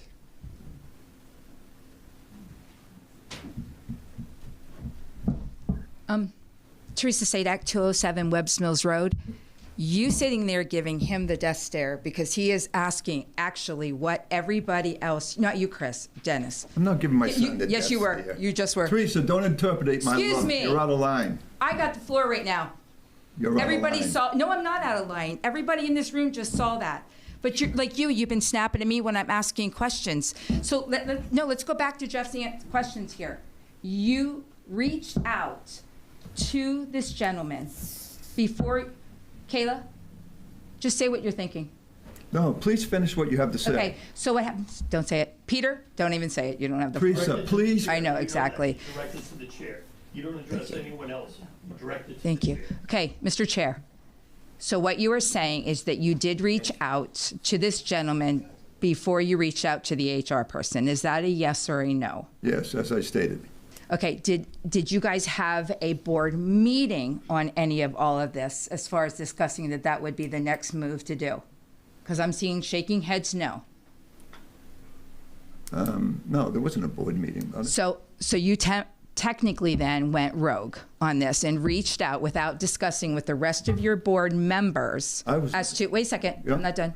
So you technically didn't reach out to the rest of your board members and ask them, should I reach out? What do you guys think about this? How do you guys want to proceed? So you technically reached out on your own, speaking pretty much for the board. No. No, I spoke, go ahead, Sam. No. I spoke with Joe and asked him if he'd be interested. And Joe who? actually, the town manager, I don't, you said Joe, I don't know who, the guy that you're interviewing? Teresa. No, I'm trying to understand who that Joe just was that you just said, because we have a Joe Crocker. So I'm trying to understand who Joe that you just talked to. That is So you don't need to answer the questions. You can just take her for a public comment because this is just. Oh, that's true. Yeah. Okay. I know. The reality is I spoke and told you what happened, and that's what happened. Wait a minute, now I'm lost. I'm sorry, I'm lost. You asked me what I did, and I told you it's exactly what I did, and it was clear. And then you started talking to everyone in the audience. So I've answered your question. Okay, so I do want it on record that you made the move to talk to a possible person for an interim town manager without talking to the rest of your board. You went rogue and did it, and you did it before going through HR. Is that a yes or a no? No. I think that this discussion is taking a turn for the worse. I don't know realistically if I did talk to Betsy that day. All I know is I talked to Joe and said, let's see if we can find someone to come in to help. That's exactly what I said, and I reached out that day because he was resigning. All right? So I was trying to keep him here. And so that's the last of this conversation. Next.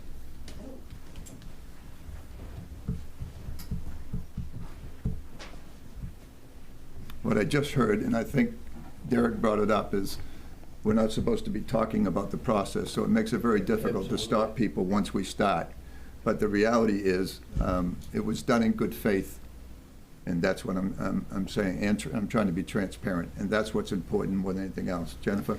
Jennifer Danzig, 38 Pulpit Rock Road. So everyone at the emergency select board meeting came and said how much we love Joe, how much we appreciate Joe, how much Joe brought the community together. And Joe made a decision to step down. And you are dishonoring his legacy when you use him as a pawn to come in here and divide the town. So do what you need to do for the process of whatever it is that the public wants to do, the board wants to do, but can we please not turn these select board meetings into gotcha moments and trying to get people and trying to disrail the process, because it really does a disservice not only to the public, it also dissuades anybody who wants to run for office from serving, and it certainly is disrespectful and violates Joe's privacy to be using his service to our town. He has now stepped down, and you guys are tarnishing his legacy by using him to tear our town apart when he was only dedicated to pulling the town together. Thank you. We have moved into the public comment, so anyone else have any public comment? Yeah.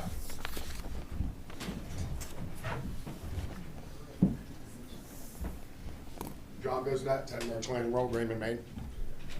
From From an outsider looking in on this, it sounds like it's a little bit of a toxic work environment here. I mean, if I was a town manager interviewing you guys and listening to some of this stuff going on, I don't know if I'd want to be employed here at the town of Raymond. It sounds like you guys have to, as representatives of our town, need to analyze yourself on why it's so toxic and take care of that before you start interviewing anybody by the sounds. Thank you. Next. Teresa, you spoke. Go ahead. No, I didn't. I spoke to the last thing. Go ahead. Go ahead. Okay. Go ahead, Dave. Well, I'll ask before I speak, is this the comment section? But public comment time. So I have some public comments, some comments to make, and I've been thinking about this and doing a little bit of research. Who are you? Yeah, here I am. David Brown, Tenny Hill Road. I want to thank this current board for, in my opinion, changing the tone of what we've been seeing over the last, compared to the previous two boards. And by say boards, by meaning that we've been through two different board chairs and vice chairs that people have rotated up through the system. I find that you respect, not only you respect each other. I used to see people battling back and forth, people calling each other names on the previous board. And I personally was disrespected by actually two different board chairs as far as I felt. That's how I felt. And I actually witnessed them in the last board being very rude to some people who came here. And you know that there's right now the planning board is working on a short-term rental. And the people who came to simply bring forward a request for the short-term rental to be considered by the select board were treated very, very poorly and talked over and all kinds of things. I'm seeing a whole different tone now. I'm seeing you allow people to speak. You're entertaining points of order that are probably out of order and all kinds of things. So I want to thank you for that. I want to move on. There's been conversations on Facebook recently where one person has said, it seems like the select board is the select board, and of course they're not talking about the current select board, they're talking about the select boards over the last 3 select boards have pushed out 3 different town managers in the last 20 months. Somebody else said, well, that's not what I've heard. I've heard that, or said Mr. Willard retired essentially saying that he retired of his own volition, and I could read the exact words, but I won't do that. But then another person said, I would really like to see an investigation into that. So that kind of opens up the question about, can we investigate this? So I have reached out to the town, and I've received 2 documents about Don Willard's retirement. One is called the transition agreement. One is called the severance and release agreement. And these are pretty interesting, and if they're multiple pages, all full of legal talk and things. And what you find in there is that this wasn't an ordinary retirement. This wasn't someone who chose to retire. In fact, Mr. Willard went out on some medical leave and then came back from his medical leave attempting to work because, hey, town manager's a desk job. He could get right back to work, and instead was sent home. And then he was wound up in a situation where he had to continue medical leave for the year, and then had to accept a retirement package where he probably would have preferred to keep working. And I won't go into much more detail, but I will say that in the severance and release agreement, which was the final agreement, and I'll say the transition agreement was signed in August of 2023. His actual retirement date was January 2 of 2024. But in the transition agreement in August, they had already set the date for his retirement. Now, you wouldn't think that from what the public might have heard, but that is actually how it ran. And they were starting to talk about claims and counterclaims and people having to be quiet and not press claims in the future. Now, in the final, the severance and release agreement, there is a section 7, and that is the non-disparagement agreement. And that the 2 parties to this agreement are the town of Raymond and Don Willard. There's nobody else that is a party to this agreement. And the 2 parties mutually promise they will not communicate anything defamatory or disparaging about each other. That ties up Mr. Willard. He's not able to talk about his retirement to us, but people are looking for an investigation, and I would strongly recommend that the town consider and perhaps put it onto the next agenda, the agenda for the next meeting, releasing Don from that section, not from the whole thing, because there are parts of it that talk about his retirement fund and all that have passed now. Those are happened, but if he were allowed to speak freely, we could have an actual investigation into his situation, and that would shed a lot of light that I think a lot of people are looking for. I can't speak to Sue Look and her retirement, and we know a little bit about Joe Crocker's retirement, but I think Don Willard's retirement is after 20-something years as a very qualified and good person for this town. I think that's pretty important for us to investigate that. I would like to talk a little bit about the money. I think a lot of this whole thing that we're seeing with this recall petition and all that, it's about money. The town has, as we've discussed this before, you've discussed this as a board, that the town has financial questions, if nothing else. There's just questions. Where is the money? Where has the money gone? How has money been transferred? Like you talked about the $300,000. We've been in an audit process for quite a while. This spring we had a preliminary town report. We went in preparation for the town meeting, so-called, the vote, the annual vote. There was a public hearing, and when I arrived, there was a preliminary town report that was late in coming. Even that was late in coming. We didn't get a real town report like we've had as long as I can remember. I don't know if has since been a real town report. I haven't found it on the internet, but it might be there. And that report lacked real figures. It had a lot of pages about the audit, but none of those were conclusive. And I understand the audit is continuing. This current composition of this board inherited those financial issues. And I believe that this board and the Budget Finance Board are really trying to get to the bottom of the money in this town so that we can put ourselves back on a solid footing and so that the taxpayers can trust what the town is doing. We need that kind of transparency.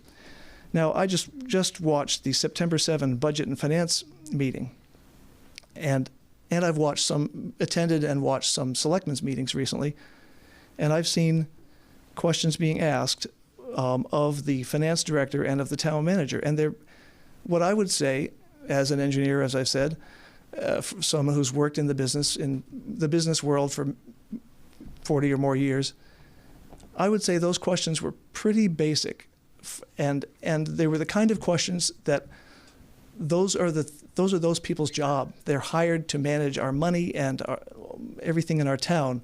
You guys are volunteers. The Budget and Finance Committee is volunteers who are just the oversight for these employees. And I'll tell you, the answers that they were getting at that last meeting from those two people were like, the dog ate my homework. They just were totally unprepared to answer very simple numbers. And so then the town manager said, well, you need to put those specific questions on the agenda for next time. They said, okay, they moved on. Then the next agenda item came up, and that was about revising the town purchasing policy. And the town manager hadn't come prepared, so putting it on the agenda didn't make a difference. And they said this question was asked about the town purchasing policy a year ago, and they should have been working on it for a year, and they came with nothing.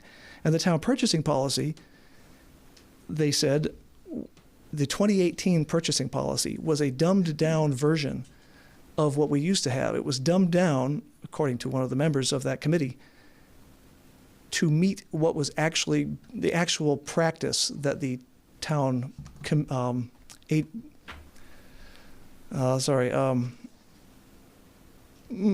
employees were following, and in terms of how well they're tracking money. Are they putting things out to bid?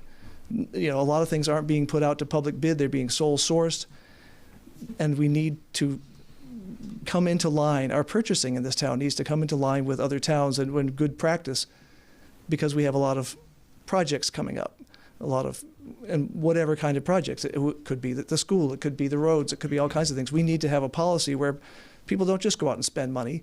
They run it through the committee, they have all the facts and figures, and they put things out to bid, public bid, where it's a fair process, and none of this sole sourcing. I mean, there could be some compromise. Anyway, they still don't have a purchasing policy, and it hasn't changed since 2018, and it should have changed a year ago.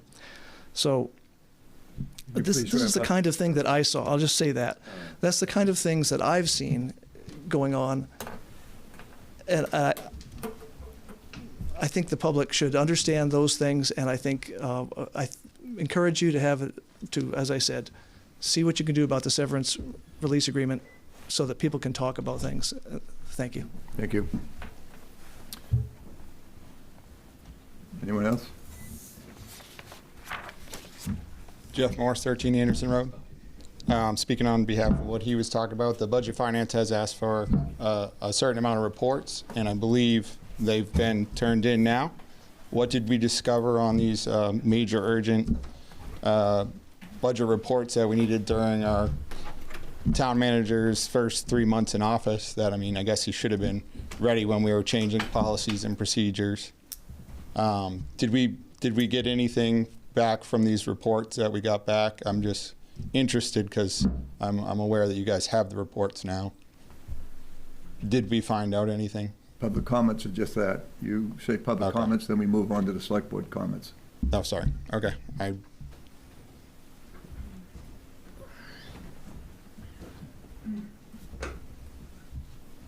Hi, Char Jewell, 17 Hartley Lane.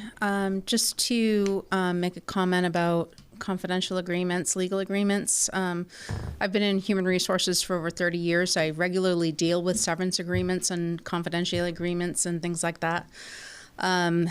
Doing away with a certain provision of a legal agreement is a two-way street. It opens up a lot of stuff. It's not just being able to investigate the reasons why someone may have made the decision to leave employment, but it also opens up the ability for a deep dive into that person's personal life and their personal business and their personnel file. And in a lot of cases, if someone's willing to sign an agreement like that, it means there's stuff that they have that they don't want to be public. It's not just to protect them. It's also, well, it is just to protect them, but it's also to protect the other party. So there's a reason that people sign those agreements. And if the board were to make a decision, if it was even possible, to do away with that part of the agreement, it could open up an opportunity for a lot of information to come out that neither party would be happy about. Thank you. Thank you. Peter?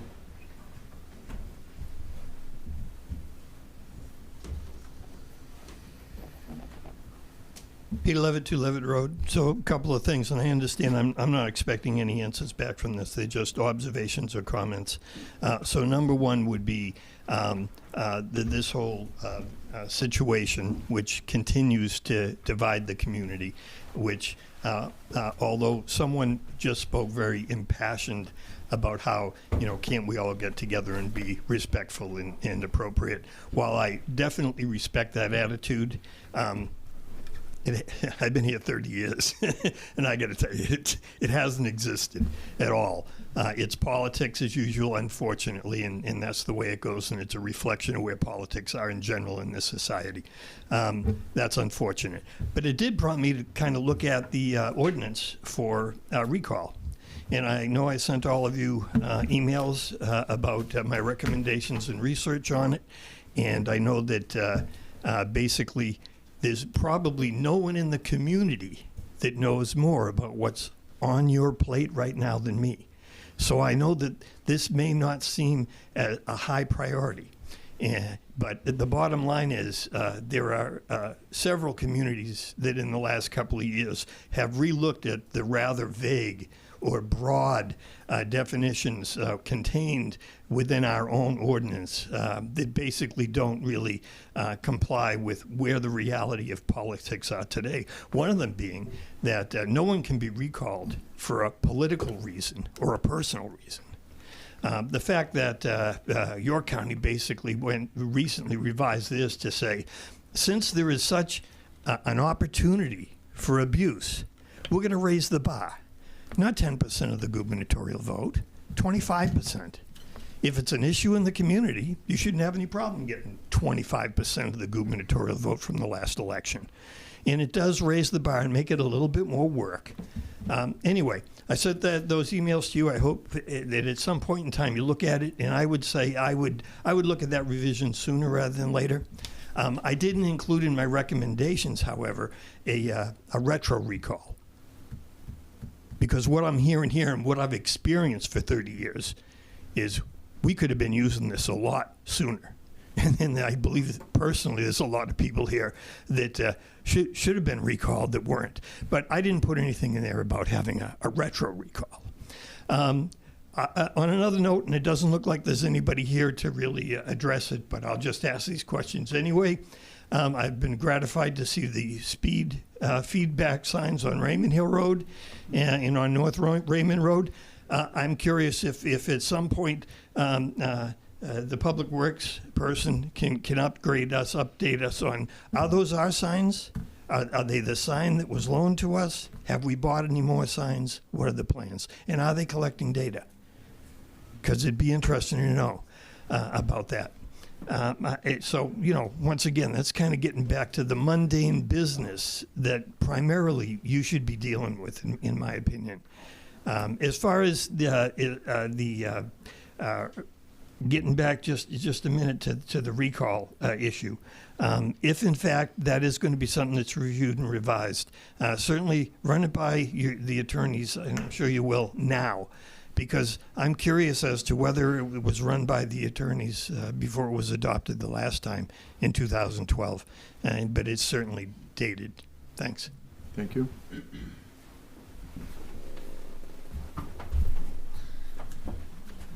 Anyone else?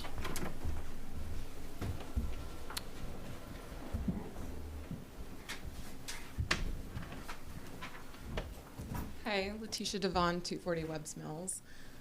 First, I'd like to state that a lot of people advised me not to come up here and speak or comment tonight for fear of retaliation against my business, which I just asked you to approve.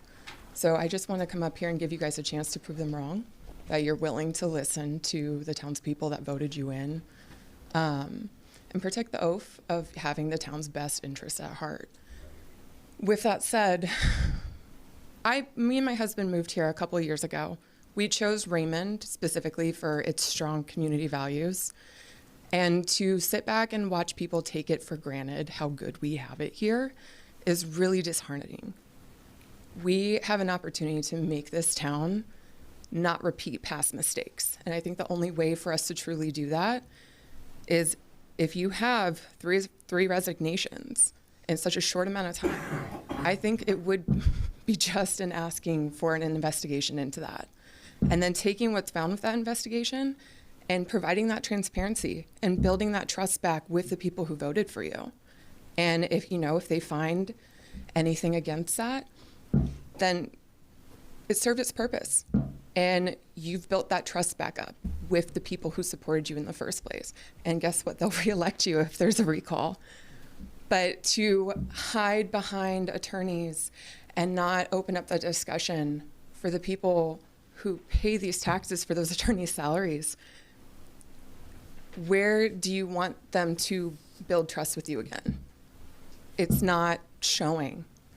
And if we want to build this community together, we have to work together towards that. We're not all gonna see eye to eye. We all live very different lives. But what we could do is come to an agreement on moving forward and how to not let these mistakes happen again. With that said, in my opinion, bringing in a gentleman to serve as town manager before an investigation into the resignation of that town manager would seem like a conflict of interest if anything came up in that other manager's resignation that was not favorable. So I would advise you on doing the investigation first and providing that transparency before bringing anybody else in. That's just my 2 cents. Thank you.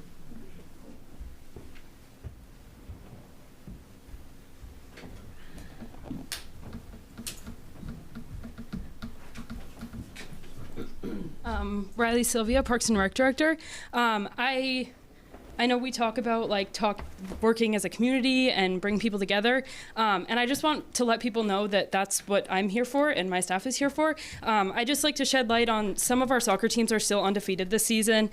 They've been having an incredible season. We're bringing back, we're doing our first ever pumpkins in the park. So we're decorating pumpkins. We already have 10 families signed up. We're trying to get everyone at Sherry Gagnon. This park has been revived and we're trying to make light of it. And so I really encourage everyone who wants to be a community to start attending these events. We put on our first ever UCAN 5K that had a great showing. We had a great community event at Tasseltop after. But I definitely encourage people to get involved with our soccer teams, just show out, show some Raymond support. And our youth tennis that just got running. I think we do have a lot of community greatness going on, and I encourage people to attend. Thank you.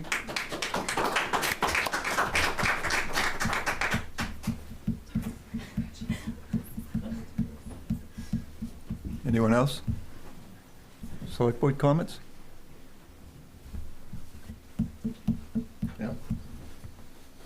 My son's on that team. It's a good way to end it. I would say from my perspective, everything I've done has been, in my opinion, to the best of my ability, for the betterment of the town. The rumors that come out that I'm going to fire someone because they spoke up here and said that they didn't like what happened, that's not me. If you want to see who I am, look at the December meeting when I spoke up on the benefits that they were removing from the employees. You can, and I was the only one that wanted to even talk about the personnel policy changes. The reality is, I'm concerned that we're going to be without a town manager for an extended period of time. There's no one in our town government right now that we can put in there as town manager.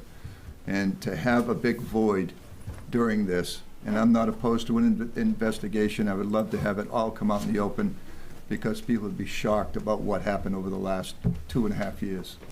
And so I'm not opposed to it, and I think you'll probably see that happening. It's not on the agenda now. I'm not opposed to putting it on it the next time. But this town is special, and I think you picked the right town to come to, just as I did. I said this publicly before, I love this town enough to leave my house to my grandchildren. I don't want to see it go away. But when you read on social media that we want to close Tasseltop or get rid of recreation, when it's the complete opposite of what this board has talked about. We are here for the town. We're here to try to improve it for the young and old. And the only way to do that is to continue to push forward with a town manager, not with another void. You hear comments that are just so crazy out there that I can't even answer it. I personally took the time of every email that I received on my email, a town select board email. I wrote down all the answers, but when we had the select board meeting, was instructed that that's not the issue. We're not about to talk about something when a person stepped down for personal reasons. And that ended the conversation. And so I did 2 days of work to answer all those questions. We're here to answer questions. We're here to take comments, whether abusive or not. The reality is, we're going to get there. We're going to get there not by backing up, not by kicking people out of office that are doing the best they can, but by supporting those people that are trying to push through the financial issues that have still not been answered. So with that, I'd ask for the motion for adjourn. That's so moved. Second. All those in favor? Thank you for attending tonight.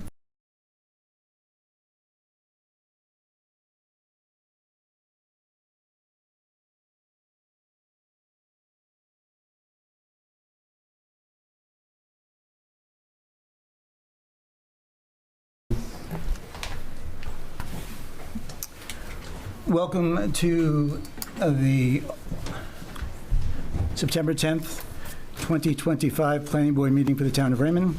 The board will come to order. The board does have a quorum. We'll start with roll call. Jackie? Jackie Sawyer. Stephen Clark. Greg Foster. Robert O'Neill. Mark Childs. And Sue Ming. Kevin Woodbury. This is a public proceeding, and unless the board specifically votes to go into executive session, you have the right to hear everything that is being said and to look at all the exhibits that are presented. Please notify the chair if you are unable to see or hear. The board works from a published agenda and will be considering tonight's items in the following order. We have the minutes of the August 13th meeting. We have two tabled items, the proposed short-term rental ordinance and the proposed draft for the marijuana regulation ordinance, followed by new business of the Port Harbor Marine Holding modification to an approved project and Sebago Solar's modification to an approved project. Discussion on when we can move our November and January meetings, and if we get that far, a workshop on the banquet halls. In each instance, the burden is upon the applicant to demonstrate compliance with the provisions of the applicable ordinance or state law. All persons speaking, including representatives of the applicant and members of the public, are asked to stand at the microphone, state their name, address, and affiliation with the application. All persons speaking shall address the chair. Any conversations must be held in advance until after the board has formally adjourned. After the board votes on the merits of each application, it will prepare a written notice of decision.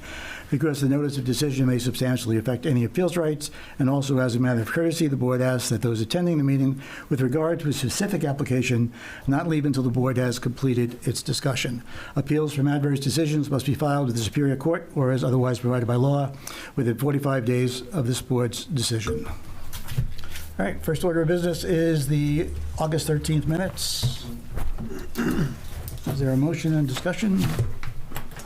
Move to adopt the August 13th minutes. Is there a second? Second. Seconded. Is there any discussion? All those in favor? Aye. Done. All right. Could I get a quick motion to remove the short-term rental ordinance from the table for discussion? So moved. And seconded? Second. All those in favor? Aye. Okay. All right, my plan for the short-term rental discussion this evening is Phil Saucier, our town attorney, did I pronounce that correct? Yeah. Yes, please. Has, in fact, you can take Ed's spot. Is going to join us this evening for a little bit of time this morning. This afternoon, excuse me. We're going to start off with questions from the board and discussions of a couple of the proposed ordinances that we have in the works. And I do hope to hold maybe about 15 or 20 minutes of Phil's time near the end, depending upon how long this goes, for any discussion or questions from those of you that have attended this evening or have Zoomed in. So to start with the board, questions? I know the question that's come up often has been, is a short-term rental a business? Good question. So typically it's not defined that way in most of the ordinances, and I sort of pulled together a number of ordinances around the state that have started to regulate these. And there's probably 7 or 8 of them at this point, maybe a few more.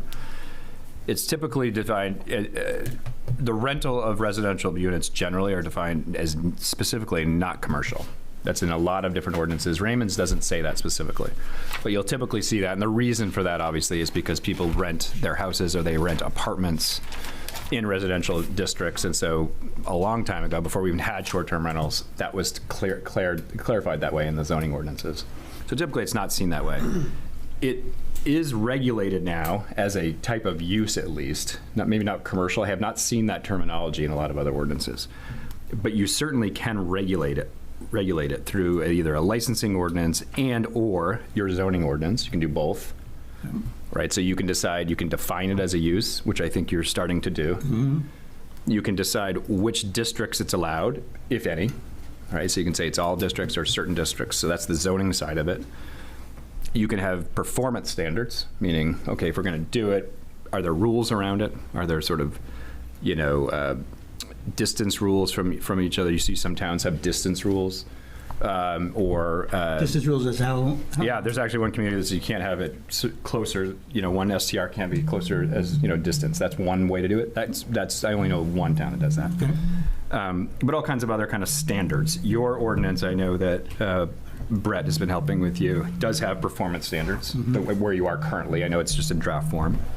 So certain rules. So it's not necessarily commercial, but you're treating it as a separate use, and so you can regulate it, essentially. So that distinction doesn't necessarily matter. It matters how you're going to regulate, right, to me.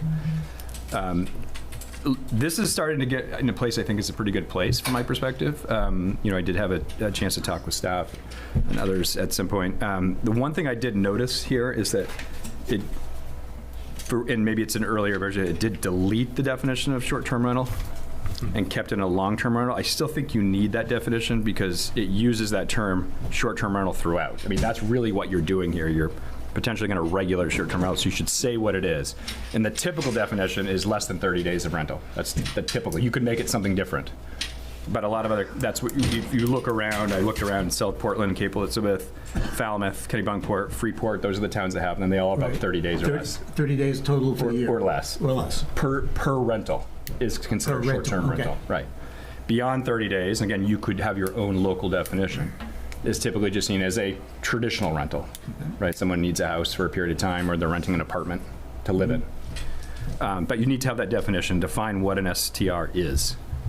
So that's one comment I had. I think the rest of it is you left a spot here for fees. You can have fees for this. It's sort of a license in some ways, akin to a license.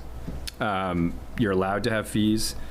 Any fee you charge for a license has to be reasonably related to the cost to the town of implementing that program.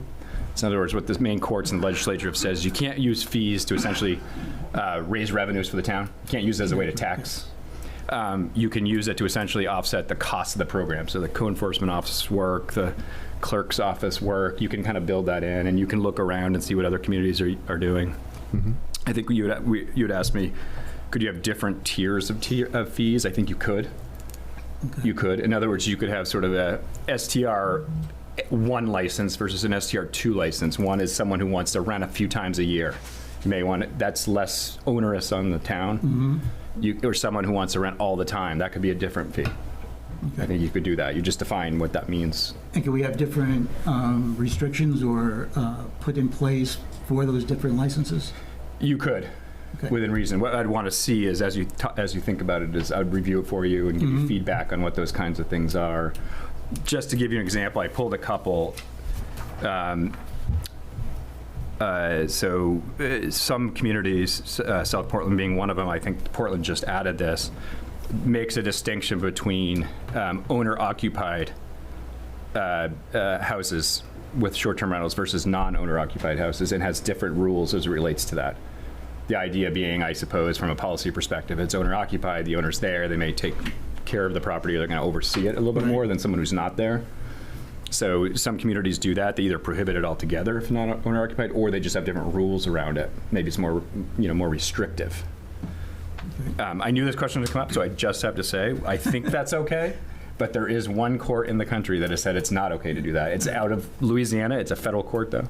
They've said it would violate the due process, the reverse commerce clause, I should say, meaning because you're treating essentially people who may live here differently than people who don't live here, and that's potentially a constitutional issue. But that has not been raised in Maine or the First Circuit, which is the circuit we live in for the federal circuit, and I know that at least 3 or 4 towns in Maine have those kinds of restrictions. So Phil, you mentioned zoning. That we could have it authorized in some zones and not authorized in other zones. Yes.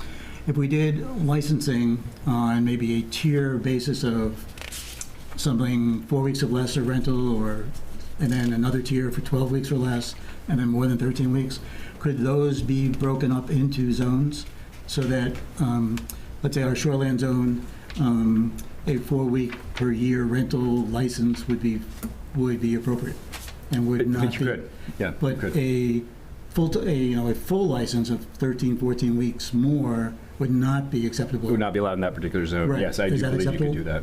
Okay. I do believe you could do that, yeah.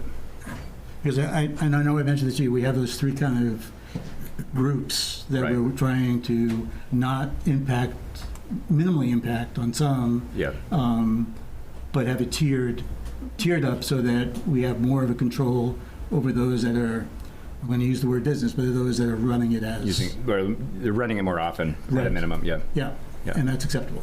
Yes. Okay. Thanks. How about somebody else? Well, speaking of zones, my question would be, could you do an overlay zone specific to STRs if we wanted to have a zone just for them? As Yeah, I opposed to assume you using could. existing I zones? assume you could. I mean, you could. I shouldn't say assume you can. I think you could. The difference is, so when you do an overlay zone, that's when you're trying to determine, so you would be allowing them essentially, and you want to lay it over your existing zone. So but it may not be all of those zones. Is your point? Yeah. So you could certainly do that. That's allowed under Maine law to have overlay zones. You would have to treat it. It's a new zone, and so you have to make sure that the map is adopted as part of the amendment to the land use ordinance as well. Yeah.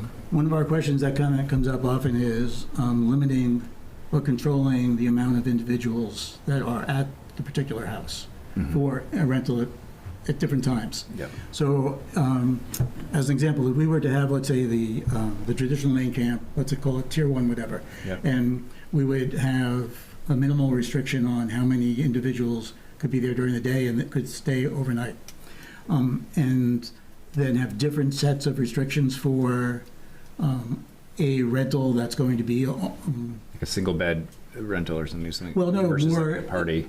Yeah, potential. right. Yeah. Yeah. So that, I mean, can we say it's, the standard has always been 2 per bedroom is kind of the accepted. Yeah. And then we'd say, well, it could be 2 per bedroom plus 2 additional adults plus family during the day, but the evening, sunrise, sunset, whatever, would only be the max occupancy of. So an occupancy limit. Yeah, you could do that too. We could do well. that too. Yeah. Okay. And the one thing to remember is, and you can do all of these things, but one of the things I always sort of caution you is the more rules you put in there, the more you have to enforce them. Right. And so sometimes we put rules in place, but it's very difficult it's the code officer is going to be doing the job. Yeah. So just keep that in mind, that like it's going to be, a lot of these times, he's not going to be able to go around each of these houses. So it will be often complaint based is how that usually gets reviewed, and that does its job too. People will report on people for sure. Right. But that means that the code officer's job will have to go out and look at it. That's part of why you have fees for these things, because it will cause some more work. And then those fees can be adjusted based upon how often the rentals are, right? Yeah. Yeah, you could have different classes. And then each year, as you know, your select board, typically the town meeting gives the select board the option, I'm forgetting if you do that in Raymond, to set fees. And so that could be looked at each year and what that is based on the intensity of use of your staff. Okay. Yeah. I think that was super helpful. Good. Yeah. Jack, no? You guys I mean, I have loads more of a questions. question, but it's more of Hit like, one how of do them. you enforce a Right. limit of And how often it gets rented out? How do you monitor that and police that? I mean, that's a good question. I mean, so some of it will be complaint driven. Some of it is there are tools out there that I know some of these towns use. You have to pay for it. But you would build it into your fee structure. There's companies that actually watch STRs. And what they do is they scrub the internet to see the listings on the various listing sites. I'm not an expert in this. I've heard people talk about it in meetings. Yeah. Your staff could call some of the towns that work with these companies, but it's just like a subscription service, and they actually give you a report. They know how many times it's been rented, at least if they're doing it online. Okay. So that's one way some towns do the enforcement. Actually, our permitting software reached out recently and said that they had all those tools. Is that right? They probably saw somewhere that you were talking about that. They didn't even know. Okay. They were just cold calling. And Okay. they have a scraping tool that goes Airbnb, VRBO, and it pulls all that information in and helps with There you go. enforcement. So, yeah, I knew that. Yeah. Okay. It's always a business is kind of figure out how to have a Yeah. business. Right. So then I'm happy to review drafts again too. I know you guys are getting close to moving something forward, but you guys can email me and I can send red lines or comments. Yeah, no, I appreciate the last ones around. Okay, good. I think we'll incorporate most of the suggestions. Good. Yeah. All right. Mark? Come on, Mark, you had loads of questions. Oh, I know. I want to reduce the regulations. Less questions, at least less regulations. So I'm good to go. I think we've reviewed quite a few options here. We've reduced some, got good answers. I think we can move forward now. Okay. Yeah, that was a lot faster than I expected. Well, I guess I got a specific question. go. Oh, sure. It's more, the Part 5, where am I? C5A, Public Health and Safety. Who decides whether there's a public health or safety issue? And I'm just wondering if there's an opportunity for people to take advantage of calling a safety situation just to interrupt somebody's ability to rent their STR. Yeah, that's a very good question, and we may want to put a little more definition around that. So typically that will be calls of service, so either in this case, the sheriff's department or the fire department, or there may have been, because you're right, you don't want it to just be someone had issued a complaint, but there wasn't a there. That's not fair to the owner of the property either. But as defined, it says public health, safety, or welfare issues which occurred on the premises during the immediately preceding year and were not satisfactorily resolved and are likely to recur. So maybe we could tweak that a little bit to suggest maybe there's a code violation, there's a public safety call for service, that kind of thing, versus just a broad. Yeah. There needs to be some type of investigation into the complaint. It's got to be issued as a complaint against the. That's right. Yep. So that's a good point. We can do another round. Once there's another round, I can provide some comments. Yeah. Okay.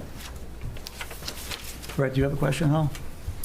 No, just really, I think a general comment. I think in terms of like long-range planning efforts, currently right now there are no standards that the town has, and I think we've heard a lot from the public in terms of trying to find a middle ground. And, I think we're close, and I think what this is really is a starting point. I think it's a great place for us to build upon and really begin collecting that data like we've talked about. That way we can move forward and kind of continue to build upon this document, make it a living document to really match the needs of the town. So I'm proud of the work that we've put into it, and I've loved the passion from the community on both sides. So I'm really looking forward to continue working on this, wrapping it up. Okay, is the board happy then? Okay, so I will open it up for a couple of questions from the community. We're not going to take up a lot of Phil's time. Yep. Be silly to say no. You love me. Come on. Jennifer Danzig, 38 Pulpit Rock Road.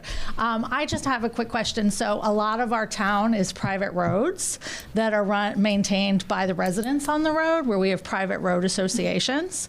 So what I've heard in other communities, especially those of us that are on private dirt roads that are on lakes, et cetera, when you have a lot of turnover of the STRs, right? A lot more people than you would normally have if they were residential, and they're doing damage to the road, and that requires more maintenance. And now the road residents are having to assume the extra cost of the STR owner who's making money on the rental, whereas the other residents aren't making money on the rental, but we're having increased costs to maintain the road because of the increased activity and damage. So how would that work? Like, I know that the town can enforce fees. Yeah.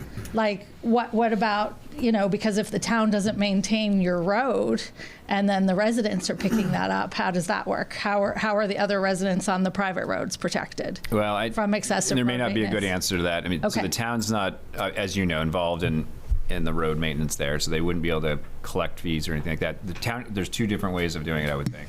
One is the town could, through its ordinances, decide there's certain areas that STRs are not appropriate, maybe because of the condition of those roads, or maybe when you're doing your zoning and you're looking at where they belong, maybe they don't belong in certain places for the reasons you just articulated. Honestly, probably those are the places people want to stay, because they're probably exactly on the lake, right? With the dirt roads. But there could be some circumstances where there's sensitive areas or the road is in such bad repair that when you're doing your zoning, you may decide that's not appropriate. In terms of the private residents, and this is where I said the answer might not be helpful, because there's if you have a road association, then you have more, the road association could create certain rules, similar like a homeowners association. Right. Right. Like there's a number of homeowners associations that have prohibitions on accessory dwelling units, things like that. So to the extent there's a formal road association, that association can get together and amend its documents, create rules that way.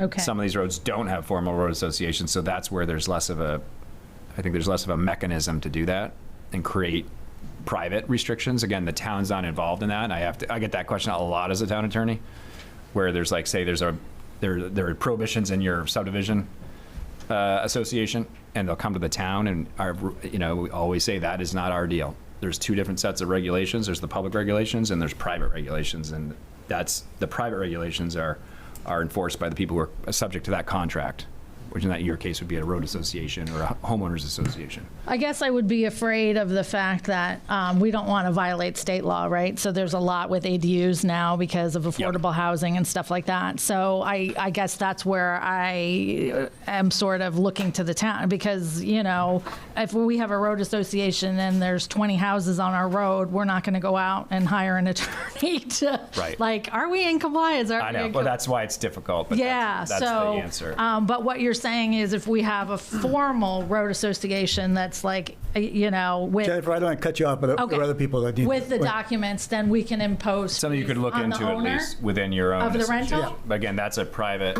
decision, not for the town. Okay, thank you. Mark, go ahead. Use your time before it gets cut off. I appreciate respectful speaking to me. You're already starting. I don't appreciate it. I'm here trying. I know. Go ahead, Mark. Go. I think three things here. One is, are we still talking about the same ordinance, or is there a new ordinance you're all looking at that no one has seen yet? Just want a quick question.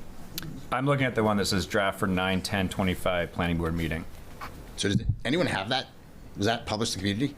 It's been published, yeah. It's on the net. It's in the town. I don't think so, but okay. Nobody has. We're all working on the August one. Sandy? So if there's a rewritten from a month, it's on the town website as under planner memo, because that's where the information was. Thank you. You're welcome. I have looked extensively. I'll go look again. But okay. Nobody has been able to find that. So if there's a new memo, I'll read it. I would say three things. The continued classification of investment property, seasonal camp, I think that is a very unique thing that we're trying to do in Raymond. Every other town lives in a world of hosted and unhosted. We don't really have what I'll say is hosted in Raymond. People often do not rent bedrooms in their lake houses. They rent their properties. And so that is an unhosted rental.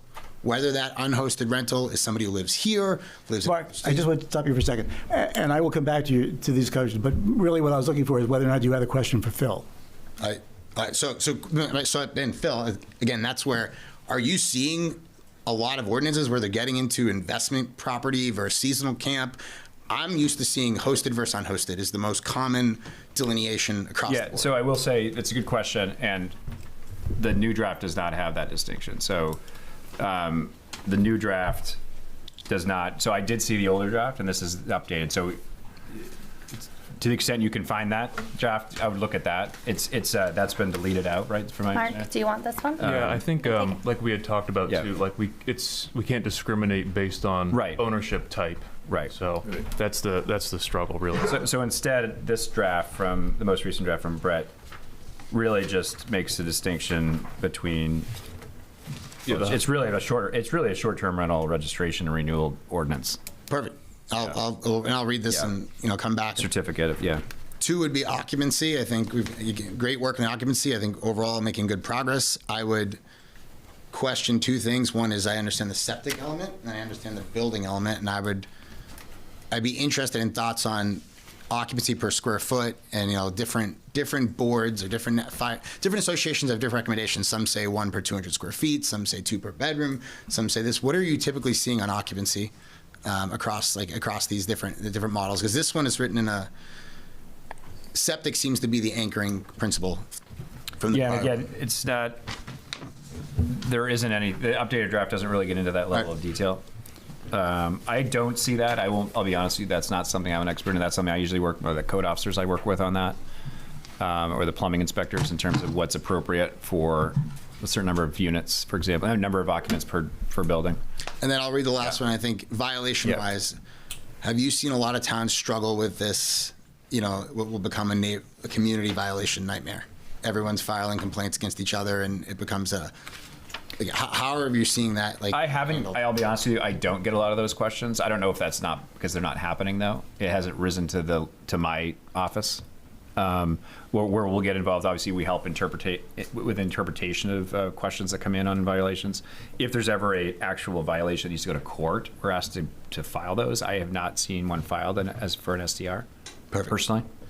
I mean that there isn't one out there that someone's egregiously violating an STR ordinance, but we haven't prosecuted one.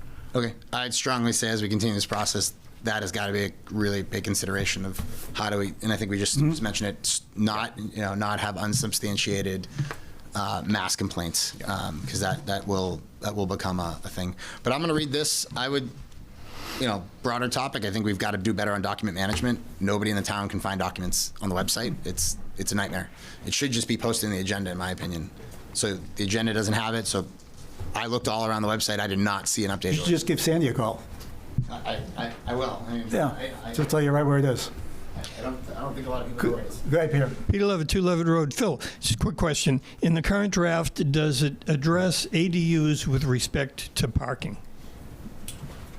No, in the ordinance draft? The only parking piece of it was under our performance standards, section 4C, where we referenced the land use ordinance. Yeah.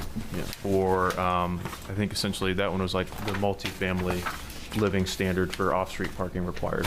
So then our current ordinance basically says for a dwelling, you have to have 2 Correct. parking. So that would also be included if an ADU was used as a short-term rental, according to the draft you have now. And yet state statute says you cannot limit parking in an ADU. So that was a question I had. Thanks. Yeah, I don't see that in this current draft, but it's something I can look at. Yeah. Because if you want to get the gun around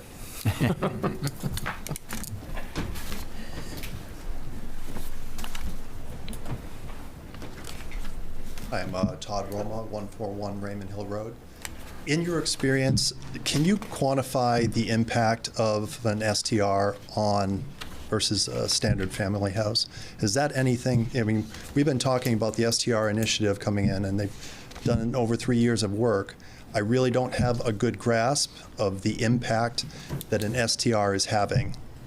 Is there any experience that you have behind this? If we're talking, 1 for one family, that's kind of what I've been seeing, but I wanted to get some input. Yeah, that's not something that I can provide information on.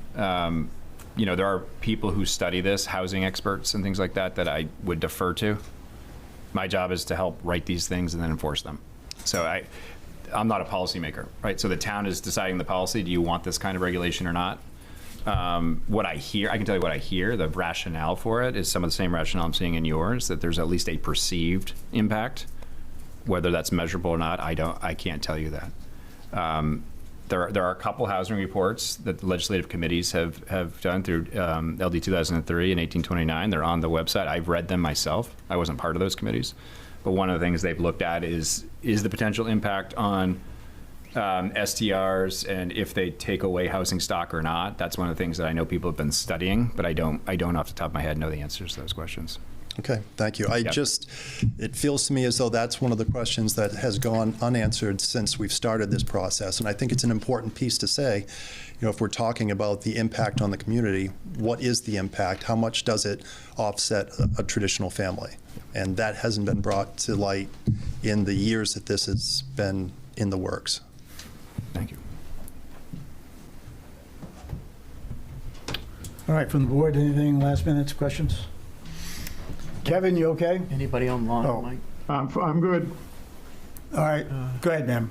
And then I'm going to cut this off so we can. Marilyn Westcott, 172 AI Road. I'm a resident. I just worry about getting too complicated. I think it's important to keep it very simple. My concern is enforcement, and I'd like us to get a base thing started.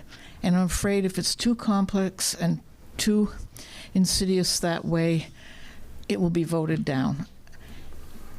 I think if we can simplify it to casual rental and business, and then it would require zoning appeals, zoning board appeals if it's a business in a residential area.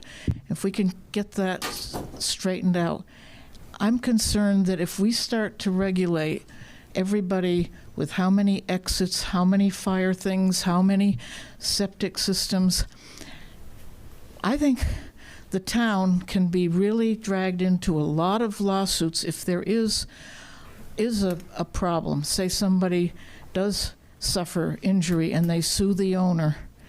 The town, if it's mucking around in such detail, but it leaves out something or it wasn't able to be enforced in a timely way, it leaves the town very wide open. Is that true, or am I worried over something that I shouldn't be? I mean, if what you're saying is, yes, I mean, if you have regulations, then that does lead to enforcement of those regulations, which then can sometimes lead to litigation over that enforcement. And the litigation can come from both the town side, which is what we file. If someone really violates an ordinance and then they don't come into compliance, the next step is you file in district court. It's a land use enforcement action. So that's a type of litigation. Or, residents could appeal certain decisions of the code officer, for example, and go up through that way too. So I guess the short answer is yes. It's hard to know, if there'll be more litigation or not. Yeah. All right. Can I go real quick? Yeah, Mark, go ahead. I'll keep it quick. I think two things. One is, candidly, I thought the prior ordinance was much more simple. So just FYI, I think it was a much cleaner version, had a couple little flaws. This is, I think, much further outside what I'm used to seeing in Casco and other towns. So that's just my 2 cents. Two is the occupancy. I still think you have to look at that. Again, a 4,600 square foot, 4-bedroom home would be limited to 10 people. A lot of questions for Phil. We'll get to this. So again, I would imagine that would, are you seeing that, those level of occupancies is common? I can't tell you that I have, but again, I wouldn't. It seems like what you're asking is there's a policy question in there, right? Which is, does the town want to do those or not? That's up for you guys to decide at the town meeting. And then secondly, what is the appropriate number based on the septic system, right? Which is really a code and plumbing question. There's sort of two separate things. And on that, I think we're going down versus up versus what's either straight septic or it's not. Yeah. So if you have a bigger septic, you lose. You don't get the extra 2. But if you have a smaller septic, you get penalized based on the way this is written. So that's a level of detail you guys. And you've eliminated the waiver section. So that gives us no recourse to go ask for conditional use, which again is a challenge. All right. I was really going to get rid of the waiver. Yeah, I can address that if you want me to. Sure, go ahead. Yeah, so, and I actually don't have it in front of me, so I can't remember exactly how it was written, but my concern with it was that it was essentially allowing, was it the, who had the authority for the waiver? I think it was the zoning. I don't think it was the plan. Yeah, it was the planning board, that's why. Yeah. So, in essence, it would allow the planning board to grant waivers from these standards, which are in your land use ordinance. And under state law, and arguably they can do some waivers, but under state law, only the zoning board of appeals can grant variances from land use ordinances. And so that was one of my problems with it. The other issue is if these are really just performance standards, it's not a zoning issue. In other words, the planning board should never be allowed to allow a use in a zone that it's not allowed in your land use ordinance, for example. Sometimes the performance standard will be waived, but if you are going to allow waivers, you need to have very clear standards on what the planning board is going to apply, because you don't want planning boards, and this is not me speaking, it's the Maine Supreme Court speaking, you don't want undue discretion, because then you actually get into favoritism and potential discrimination. You want people to know how to get a waiver, what to apply for. That's what you want to know. You don't want to just because apply and then they like you, they don't like that person, right? That's what we want to avoid. So you want very clear standards. So we can maybe look at that, if Brett wants to, if you want to continue that kind of thing, we'll just have to refine that waiver. Yeah. Okay. Well, thank you, Phil. All right. Appreciate it. Thank you for coming. Thanks for having me. Okay. Have a good rest of your night. You good for tomorrow? Yeah, pretty free tomorrow. Okay. Yeah, definitely. Yep. All right.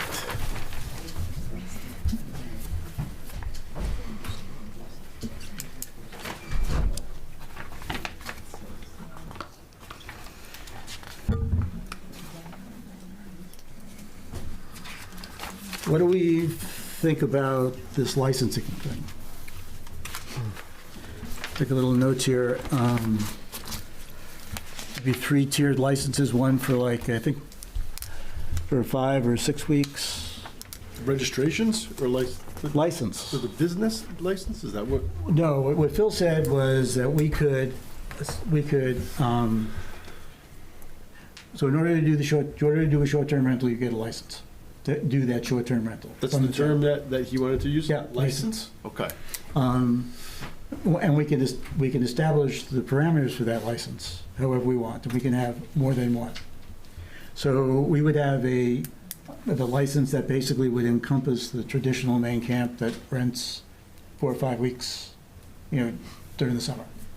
And we would have a license that would deal, let's say, with maybe a 13-week or less rentals. And then a third license that would be 14 weeks or more. And we could then have various tiers. One of those things that, and to what Margaret's thinking is one of those things that the larger license could also then most likely be the larger homes, which could also have more of a leniency on overnight occupancy. Right. Right? Yep. But we could still put those regulations in, whereas the traditional main camp that rents 4 or 5 weeks, a year, that's probably not where the parties every weekend are, or where the mass gatherings are, or if they are, they're only 1 or 2 weeks, right, out of the year, where, so because they're not rented that often, so that wouldn't, the impact wouldn't be there. That's kind of so I'm thinking, there is the standard, the 2 per bedroom based on the septic, makes a lot of sense. It also makes a lot of sense that we have an ability to go a little bit higher than that. But it also, I think, we need to make sure that we cap the total number of people that are there for any of the rentals. Right. And I think that's fairly easily done, And we talk about, kids and the infants, whatever. But, if you go with, its back occupancy is two per bedroom, and you have 2 additional or 4 additional adults, then you have 2 additional families that can come and spend that time at that rental, Right. during the day. And, I don't know what community feels, but personally, kid noise is kid noise, that's kind of like the most enjoyable noise, as opposed to, I think it's enjoyable noise, but as opposed to, the rowdy party that's going through the second keg, that's a different type of party, in my opinion. So it doesn't matter to me if a lot of kids are there, but that's kind of it, I pretty much agree with that. Tiering it out to a point where, again, if you have a house that's over 3,000 or 3,500 square feet, you're on 4 or 5 acres, and you happen to have that frontage, then obviously they shouldn't be treated the same way as your 1,000 square foot camp that you're trying to put 8 or 10, 15 people in. Right. So maybe over a square footage, there is a bonus per 2 people, because you got to figure about pull-out couches and stuff like that. But again, there needs to be a limit because the septic is either 4 or 6 bedroom, 3 bedroom typically. Right. So we need to keep that in mind as well. And some max occupancy limit. Yep. Yeah, Jackie? Yeah, I was just thinking, rather than trying to enforce how frequently a place is being rented, doing like seasonal versus year-round as a differentiation between a licensure level, that will obviously limit how many times it can be rented in a year. But size could also be a factor to consider rather than like volume of rentals, but maybe looking at either one of those 2 thresholds. Seasonal as in the number, that's Seasonal is something that, either pulls lake drawn water or you know, I doesn't see. have a You're heat talking about source, like the property-based property heat. itself. Gotcha. is Not a Okay, year-round I'm sorry. unit. Yeah. Yes. Yeah, not a year-round Right. occupied camp. Something that might be working off of a sistered septic system with a neighbor, something I Yeah. know that's pretty common. Right. Yeah. And those are typically used, you know, differently, I would say, than, you know, Okay. year-round. So the way the license would work, if someone wanted to establish an STR, Right. they would go to get the license, and at that time, they'd meet certain criteria, and you would assign a number of occupancy based on that household size, acreage, and any knowledge of the septic is. No, I think we would have it, that would be like Jason's job. I mean, we would have it set up as 2 per bedroom with the 2 adults, the basic. And then if an individual comes in with a square foot home, you know, a brand new 5,000 square foot home, then that's justification that Jason can up that limit, up the number that can stay there. But I think it should be on a one-time basis because, I mean, you are increasing above the septic system. So no matter, I mean, it's okay to increase above the septic system maybe for a week or 2 weeks, but it might not be okay to increase the septic system for 52 weeks out of the year.